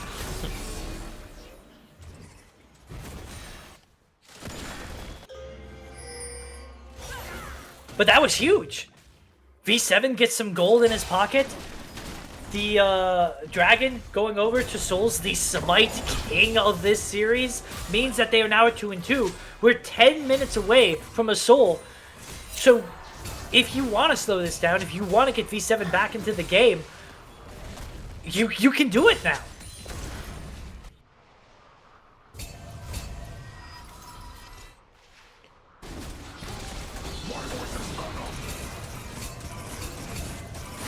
Seeing a crap ton of vision pings as both of these teams start to square up for Varen control. Yeah. Temper Fate does come through. Calico does get hit with it. You have to believe Calico is going to die. The ult from Twisted Fate has been used. He now lands the gold card onto V7. Souls is here, but I don't think he's going to do anything to try to keep him alive. V7 deals a lot of damage on the way out, but at the end of the day, that is once again the bot lane gone. And I get that they felt like they were safe, but how many times do you need to get Temper Fate ulted before you have to just not be anywhere near a mid lane objective? Once again, though, Marth is pushing over in the side lane. He's going to get this top inner. Despite the kill lead, the gold difference is not that much. A lot of this Baron is going to be dedicated to just pushing waves back out. The mid inner falls as well. These solo laners are getting work done. Oh, Cole the Meek is in trouble, though. He does get caught by this ward. He's surrounded by 5 members. You have to believe he's going to die. But Bessa just has 10 million dashes. If he gets to this blast cone, he might be out. He very well might be. Souls is here to sort of try to cover. Are they still chasing? They are not. That was illegal. Well played by Cole the Meek, using Mbessa's full kit to escape. A conventional 1v1 setup, and I don't think any of this is intentional, but it is the goal of a 1v1, right? Your side laners are constantly creating pressure, shoving waves in. They are too strong to be answered by a single player, and yes, Misfits is roaming around as this death squad and blowing up the solo lane, or the duo lane over and over again on the side of Misfits, but this has never felt like a bigger pity Baron than the one I'm watching right now. Yeah, they're just getting ran around this map, and even though the bot lane again is 1 in 12 here, the rest of the solo laners are just making shit happen everywhere. The whole top side of the map for Worms is 3 items, and 7 potentially getting picked on again. But looking at the individual gold, like we're seeing 3K from top lane, we're seeing 1K what does double Fiendish Cone decks build into? Horizon Focus. Ah. It's double Fiend. Oh, they're getting dope yet again. V7 gets gold carded. Skissy Barnes lands the bind. Lolcats picks up the kill. Marth is in the backline. He's going for Lolcats, but he has no backup. The backup has been found. Cole the Meek publicly executes Lolcats. Now he's the one in the back line. However, AD carries tanky, but Cole the Meek is already level 17. That is 30% free armor pen, and he's using it to effect. But Sokka Senior is here. He lands the gold card, saves him at my AD carry. And now Calico is the only one left alive. Sokka Senior still has the ult. Wallabird is here. Misses the smack, but lands the pull. Baron is still on the table for most of Misfits. Only the Misfits bottom lane was picked up in exchange for the full ace, and that some of that gold is going to be brought back as they now push in inner turrets, and the gold lead should finally be broken open. After 28 minutes of 1 to 1,500 gold lead for Misfits, they are now sitting at 3,500, and they are looking to grab even more as they move towards the top lane turret. They pick up the 3rd dragon. The game has exploded. Yeah, we see Salka actually like full blue card build now with the Storm Surge, so whoever he jumps on, especially in the bot lane portion of Worms, is going to take a one-shot here. Nice, though, of Call to Meek to try and validate the Marth going after Cats here. And a lot of the standing gold that was covered by, that was left out there by Misfits is starting to fall here overall. I think this is going to be the part where the scaling starts to happen. I do want to see again a little just more carefulness, I guess is the right word, coming out of Worms here, but their carefulness is got to be almost perfect when you're talking about a Mordekaiser TF here, and it's TF with this item setup. You know, 4 items done by Cats. Do you want to know how much gold ahead Cats is from E7? She's ahead by 6,000. That's... I don't think I've ever heard that. I mean, the good news is, at a certain point, oh no, that is a gold card. He does use the public execution buffer, but there's 3 people here. I'm not sure he's going to pick up a kill. But he does manage to avoid the Skarner ult. He's still stuck in there fighting. Calico's ult does come through to give him some safety. He flashes into the gold card. He liked what he could maybe get. Maybe he picks up Skizzy. Cobra Meek in the 1v3 finds a kill. He's finally going to give the kill back over to Lolcat. But I mean, When you talk about side lane pressure, that's what you like to see. Meanwhile, somehow, while down 3,500 gold, no Baron, down a dragon, you're pressuring an inhib turret as the side of Worms. Man, this is one heck of a game. Oh, nope. D7 gets jumped on. I guess, Okay. I'm guessing we have the benefit of spectator. Soccer Senior saw a lot of people bottom and then saw a lot of people bottom leave. I think he just didn't know that they weren't close enough to help him. I think he was trying not to give over a kill, and that's respectable. Yeah, we have QSS completed here by Cat, so paid the Malzahar tax. Yeah. 7 on third item here. I don't like double loss chapter here. Overall, I just think it's Luden's in the Storm Surge here. You got to make sure that what little poke that you're getting out can stick. Yeah. And her, I mean, The death cap is going to be delayed now because I think you're at the point, you know, Koenig Rooker on Skarner, where you should be picking up a Void Staff because you're going to. This has been a pretty heavy tank build from the Bard as well. These frontliners are who you're going to be hitting most of the time, so you got to go for Void Staff here, I think. But I looks mean, like he's you're picking up a Banshee's Veil, I think. I honestly just think you're never ever going death cap here. You're so low income. Nice blue ward here to spot out the death bush. Here, I just don't think you're ever. Oh, TP coming in from Mordekaiser. They're gonna jump on Fate Mars. does land onto Sold.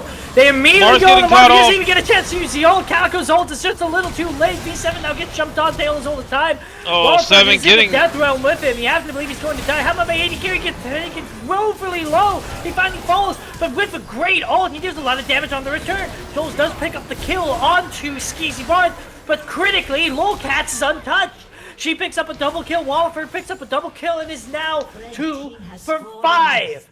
And they're pushing down the mid lane. I think this is game, CLT. I do. This does look like game, and this is kind of how game 2 ended, if my memory is correct, where I think it was called the Meek on the Yone got caught in the mid lane. This time it was Marth here getting caught and snowballing the rest of the fight. But kind of what I was talking about, Walliford now is at this point where he doesn't give two shits about whoever on Worms. He presses R and they die here. And, that is the Nexus. That is game 5. Misfits will be rematching Caster Curse for that true first seed position in winners bracket semifinals, whereas Worm will be facing off against, I believe, the Family Guys in losers bracket quarters. But well played, phenomenally played by both teams.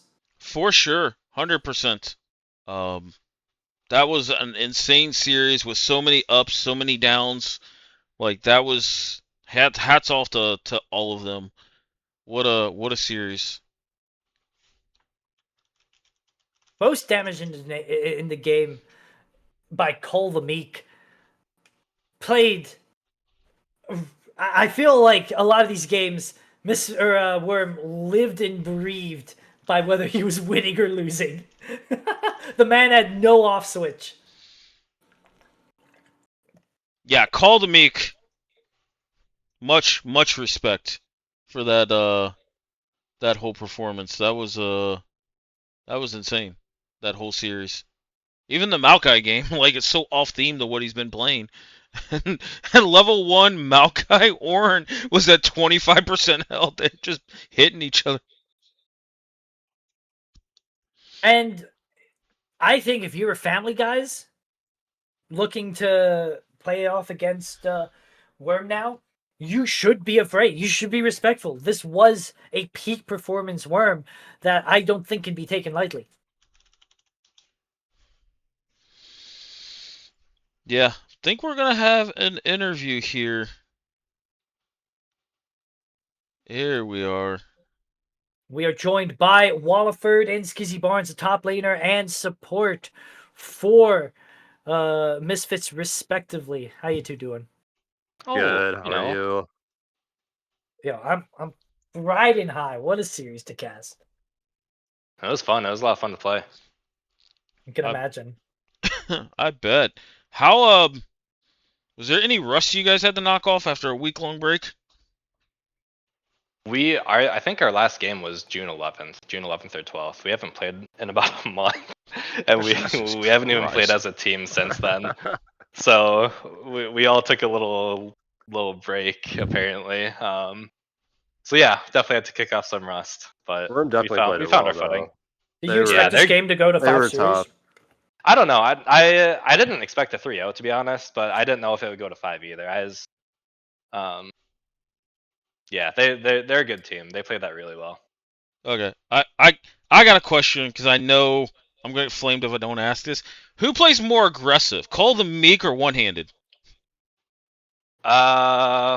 One-handed. One-handed is more aggressive because one-handed has better wave management than Cole. I have a follow-up question. Who plays more aggressive, one-handed or Walford? That's literally 50-50. We love the fight. Yes. We did quite a bit of fighting tonight, but yeah, I don't know. But Cole, this is the first time playing against Cole, and he's definitely really good too. So it was fun to play against him and learn his style. When you guys were playing Maokai Orin, before the game even began, I said, I promise you guys, this is going to be the most aggressive take-to-take matchup I've ever seen. And it was. Yes. I think I forget who said it in chat. They were just like, level 1, Maokai Orin, why are they both at 25% health? I mean, the auto attacks go a little crazy. When you have grass procs, you just want to keep getting it off, right? Like... That is fair. That is fair. I mean, man, there's so much to touch on. I mean, obviously, game 1, they threw a really big punch at you guys. I know you had the deny pick on the Renekton, and I know you played it very well, but stealing that from Cole and Fearless was nice. I actually didn't play that super well. He has a good Zahen too. I entered a little bit, but it was big to have him still not have it. So did you realize he had Ignite for that level 1 fight? Yeah, I just wasn't a bitch. Truer words have never been spoken. That's my top laner. We saw you spam ping it when he got the level 1 kill, so we thought that maybe you hadn't realized it wasn't the Ignite, it was the auto reset that killed me, and my Q was like half a second cooldown. I was like, fuck. Yeah. And then, I mean, looking at game 2, did you think you were going to log in today and get a pentakill on Tom Kench? Well, you know, it's Tom Kench. Anything is possible, right? I mean, no. The way it happened, no. They got pretty overconfident with that fight. I forgot that I was like 6-0. Fucking Thanos.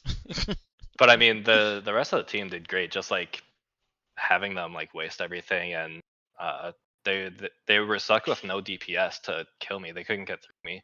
Yeah. I thought that was an interesting game 2 draft, for sure. Yeah, there is a world where it works, but not when I come out of lane 5-0. Mm-hmm. And then giving Lolcats Jinx too, we were pretty surprised by that. I couldn't believe it. She absolutely killed it. Yeah, I speculated that Worm maybe didn't want to keep themselves in a situation where they felt they had to double ban AD carry the whole series. Mm-hmm. They were up 1 game. They wanted to see if they could play into it. Shocker, they couldn't. Yeah, right. Like we bit the bullet and double banned AD carry the entire series too. Like it just had to happen. You let the Ashe through at some point, I think. Yeah, we had to drop Ashe for Caitlyn once they took blue side, which we were okay with. Yeah. Because what was that, the Wukong? The Tristana Emilio. I was like, where did he even play that game? Yeah, oh my god, Anna went insane on the Tristana. Just jumping in, jumping out on reset. It was so cool to see. No, it was hard for a lot of you guys though to play that game against the Zyra. Like she was popping off on all of your guys' like engages. Yeah, Zyra was a good pick for sure. Yeah. Mm-hmm. So, and then game 4. We thought the Zyra was originally mid. Yeah. I'm pretty sure. We did as well. Yeah, we thought it was originally mid, so we just picked the Milio. Yeah. Even after they picked LeBlanc, we thought it was LeBlanc support. Zyra mid because we didn't think he played any LeBlanc, but here we are. Okay, now the $1 million question. On a scale of I'm gonna ban it next series, how annoying was that Janna game 4? Oh, that was so annoying. That's so annoying. Again, I looked at it, I was like, oh, that's Maokai. I just assumed it was Maokai's support for whatever reason, and I just went into the Alistar, and then they locked Janna, and I just knew it was going to be a horrible game for me. They had a good draft that game with Yeah, they Maokai did. first pick and flex. We thought Maokai was going support. I personally thought that was their biggest improvement coming into the playoff series so far has been the drafts. Like they are very flexible in the drafts. Yeah, they had a really good draft. Yeah. I think definitely after game 1 we pulled it together a little bit more. Our jungler was absolutely killing it on the Zac. We gotta talk. And then the Skarner Legacy game. Okay. He was killing it. I'll give you that. We gotta talk about some of the smites, bro. The smite, hey, doesn't matter. Doesn't matter. Didn't need it anyways. And that's exactly what we told him. Kept it cool. Everyone kept it cool, and we were never worried. I got a question for Skizzy. How's it feel to have the cleanest Bard ults in the North American server? Thank you. I appreciate that. It feels good. I don't think you had a single Bard ult that didn't grab at least one person. You definitely have to be careful about using it, but once you get the knack for it, it's such a good champion. Yeah. Though the 4v1 dive in the bot lane that 7 almost pulled off. Like that was he was insane. Smart because he went into the Bard ult. He went into it. I don't know if you guys were aware of it, but up until you got the huge fight in the mid lane where Marth on the Malzahar like flashed onto Lolcats and still ended up dying, you were only up about 1,000 gold because of just how much solo lane gold was being picked up in the side lanes, despite how much you were bullying V7. Like, it was kind of wild to watch that you were up 10 kills and 1,000 gold. in game 5? Yeah. Yeah, the Ambessa was really good about putting pressure on Ambessa and Malzahar putting pressure on the side lane too. But all the gold went on them, and our team fight was just better. They didn't have really anyone to frontline that. And that was my concern as like the game went on, because I was like, well, your team fight on the side of Worms is getting poked out a lot by Zig Senna, but I don't think there's any damage coming from these champions at this point. No, especially when we get to start the fights on our terms with Bardal. That's all our comms were look for Bardal, look for Bard Tunnel, and won the game off of it. So that was pretty fun. Yeah. It's been way more fun for Skizzy. Yeah. It was a lot of fun.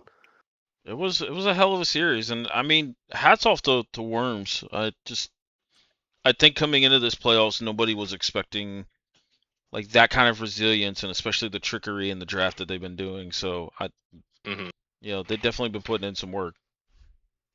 100%. Worm was the only team that took a win off of you guys in the regular season. Did that make you like at all nervous going into this series? I think Caster Curse took a game off. Series they took. Yeah. Worm won the whole series against you guys. 2-1. No, we weren't nervous about that at all. I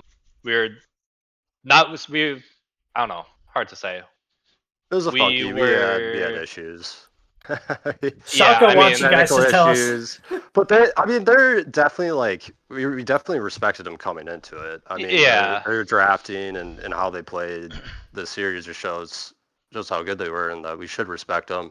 It was some technical difficulties that first series, and who knows if that's even. Hats off to them.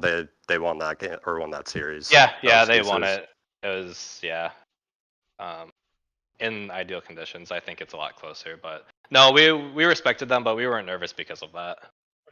We were more nervous because we hadn't played together in a month. Soccer wants you guys to tell us about your draft plan for game 1. No. Please, we all want to hear it. Morgana. He said, we're gonna lock Morgana. that one in. We're locking that one in. Wait, no. Wait, the Morgana was great. Don't give it. We're locking it in. No. The Morgana was great. I think you guys should play it every game 1. especially next series. No, we're locking that one in the vault. That's yeah, we'll leave that one be. No. I think it's perfect. To be fair, our plan was fantastic. It was Did not something. Get to execute it. We did not get to execute it. Correct. The Vagar was an absolute big old middle finger to your whole comp. Yeah, the Vagar pick is always tough to play against. Cage is such a powerful. Yeah. But Yeah, for sure. But all right. Looks like we get to have some fun next series. Oh hell yeah! This is first caster curse, right? Yep. Yeah, what are all the strats that you guys have for them? Yeah. What are all the strats? Yuumi jungle. Soraka top. Oh yeah. Minus sent me a message and said, Wally, you need to check your DMs for the fans. Check my for the fan. I have no context. It's Minus. There's a friend request in my DMs. Well, that's probably part of it. I load up my. Wait, hold on. Need you to read this out loud for the fans. Oh, all right. No. All right. I'll read it out loud. Shit. This is Minus's quote from him. This is him. I load up my 90th Tom Kench game since the mini rework. My Cheeto cover fingers sprawl over the keyboard as I run at my opponent and auto attack him to death at level 3. Top diff I type. Life is good.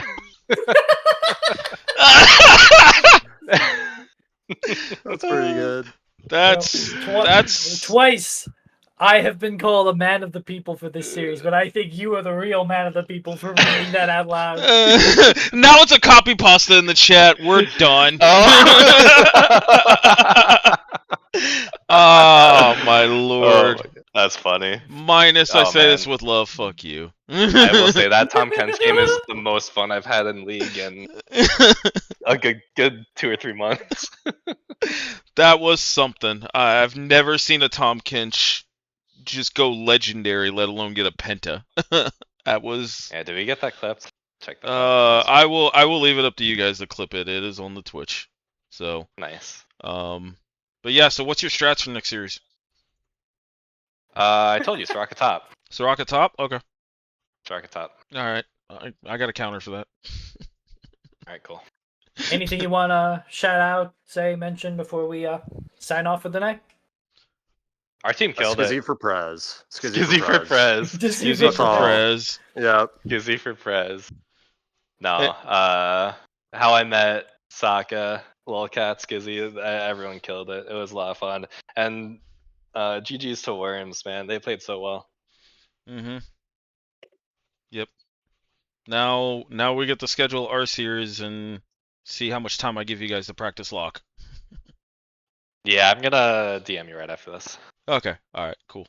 We'll make it happen because it's gonna be a fun one for sure. I think. Hell yeah. Yeah, we're even if you count the scrims. So. And shout out to you guys for the cast, Game 5, and it's not 1 a.m. I know, right? It's midnight. Oh no, it's not. It's 11 o'clock. Don't you worry. Okay, live in a real time zone. It's 10:58. The fuck? These guys in a I don't think you time live in a zones. real place. Yeah, maybe not. That's okay. At least I don't live in Ohio. There's can you imagine living in Ohio? Yes, I can. Screw you guys. Sorry, I just talked to you there. Ohio. All right. Well, we get to find out if Lolcats is better than Bird next series. I'm surprised Mojo's the not people around. seem to think so. Yeah, you can't argue against the All Stars. People Voting. seem so. But it'll be a fun one for sure. Appreciate you guys making my night longer. And Cyanic is just the GOAT. I can't compete. Yep. I wouldn't say Cyanic is goated. Caster of the year. For Thank you sure. very sure. much for letting me cast this game. Yep. I need GG's to call guys, it thank you so night. much. I still have no AC and I need to take a cold shower. Oh yeah. Thank you guys. We appreciate it. All right. Thank you. Peace. Peace. And we will call it there, I think, actually, hold on. I do got something, Cyanic, if you pull up the stream. Let me see. Wait, where's it at? There it is, right? Alright, so 1, 2, 3, 1, 2. Alright, here we go.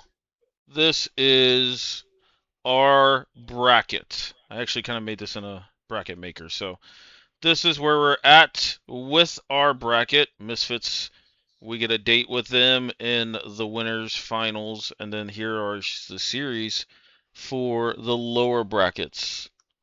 I did not minus fuck off. What do you think, Cyanic, if you're around? I think this is some of the most goated uh Herald League brackets ever. Like it's wild that Smothered and Covered, Lux, Worms, Family Guys are in the losers bracket because you know, if we're talking about seeding and like eye tests and whatnot, Misfits and Caster Curse look like the potential winners. But Smothered and Covered took Caster Curse to 5 games, and Worm just took Misfits to 5 games. So realistically, either of these teams could be the strongest team in the league. Yeah, I can't I can't argue that. Like, I think coming out of regular season, I thought it was us and Misfits, but Sac took us to 5. We scrimmed Sac later, and it would have went to 5 games again. It's like it's so insane. And then Worms taking Misfits to 5 games. I mean, Family Guys took Sac to 5 games. So it's like we've had 1, 2, 3 out of 4 series go the distance. 5 games here. I think that's the weird thing is all throughout the regular season, we were talking about both, on casts and behind closed doors as captains in practice, that best of fives are different animals than best of threes. And we really thought that best of fives would like weed out some of the weaker teams of the weaker champion pools. But I find that the opposite has happened. Teams have really stepped up to the plate.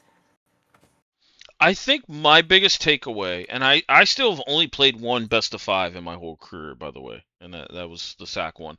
I think what we've noticed taking away from that BO5 specifically is getting into a best of 5. It is so easy to fuck up a draft. Whether that be, oh hey, what's this option sound? And then the first thing you hear is, you can't pick it because of Fearless. Or, hey, this option sounds great, and then somebody else pulls out a weird wacky pick, and you're like, well shit, I didn't think about that. All throughout the cast, the chat itself was like, "Oh, I think this pick goes hard," and we had to chime in and be like, "It would, except it's already gone." Yeah, it was. It's insane. I'm happy we went to this format. I'm so glad that it's working Same. out the way it is. I think just the play-in series in general, everybody getting some type of BO3 or BO5 experience. I could argue I think the play-in series need to be BO5s, but that's a discussion for another day. Like BO5s for all of us at this level is not only just fun, but it forces that part of your brain to think, and it's just something you don't get in a lot of other situations or tournaments. So I can't wait to schedule this against Misfits. I can't wait to see Sac versus Lux, which I believe is Friday night. Worms versus Family Guys will probably be scheduled sometime this weekend, going in the next week. And I mean, it's just what's there not to love? I think if anyone like only cues in to the Baron League series and doesn't watch Herald League, they're missing out. Yes, 100%. Yep. And I even think, I don't even. I think Baron League even then went to one. There was 1, 2. Oh, the rest aren't updated. There was like at least six series that went the best of 5, including the grand finals. I believe was a reverse sweep BO5. So It was not a reverse sweep, and I would know because I cast that one, but it did go to 5. yeah, that's right. You did. You're the goat. I can't. I think my second cast, I had to cast a 5-game series solo in Baron, and that was a test of character. Yeah. And then you and Bird did Family Guys and Sax BO5, right? Like, it's absolutely insane. Yeah. I love every bit of this. Bring more League. I will love it. So, but you got anything else for the folks before we Keep sign tuning off? in. I don't know about you. I'm going to try to cast as many of these games as I can moving forward. Can't make any promises, but they are fun to watch. Ooh, there is one thing I can announce. The All-Star game has been scheduled. For when? Monday, July 20th at 7, I'm sorry, at 7:15 p.m. Sorry, 7:30 Eastern. I had to go I through will my own try to post. keep fate open. God, I post way too much shit. Yeah, 7:30 p.m. Eastern is the All-Star game. We're going to play 4 games. One game is ARAM Mayhem, and that's just for shits and giggles and side selection. Then we'll play 2 Fearless SR games, and then the last game is just blind pick for just the lulz. And judging from who's on the other team opposed to me, one-handed's never going to let me play lane. Yeah, so yep, that's what we got. I'll post it in the schedules here soon. And yeah, we're going to be a lot of fun. But my friend, it's been an absolute pleasure. Likewise, thank you for casting with me. This was a banger of a series to co-cast. Yep. It's going to take me probably tomorrow to download this series and then mesh it together and put it on the YouTube, so be patient. But I'm glad everybody got to come out. We had roughly around like 18 to 25 viewers of the whole stream, so thank you guys for joining us, and keep a lookout in schedules for a bunch more BO5s, and all of these series could go to 5 games. So deuces. Good night.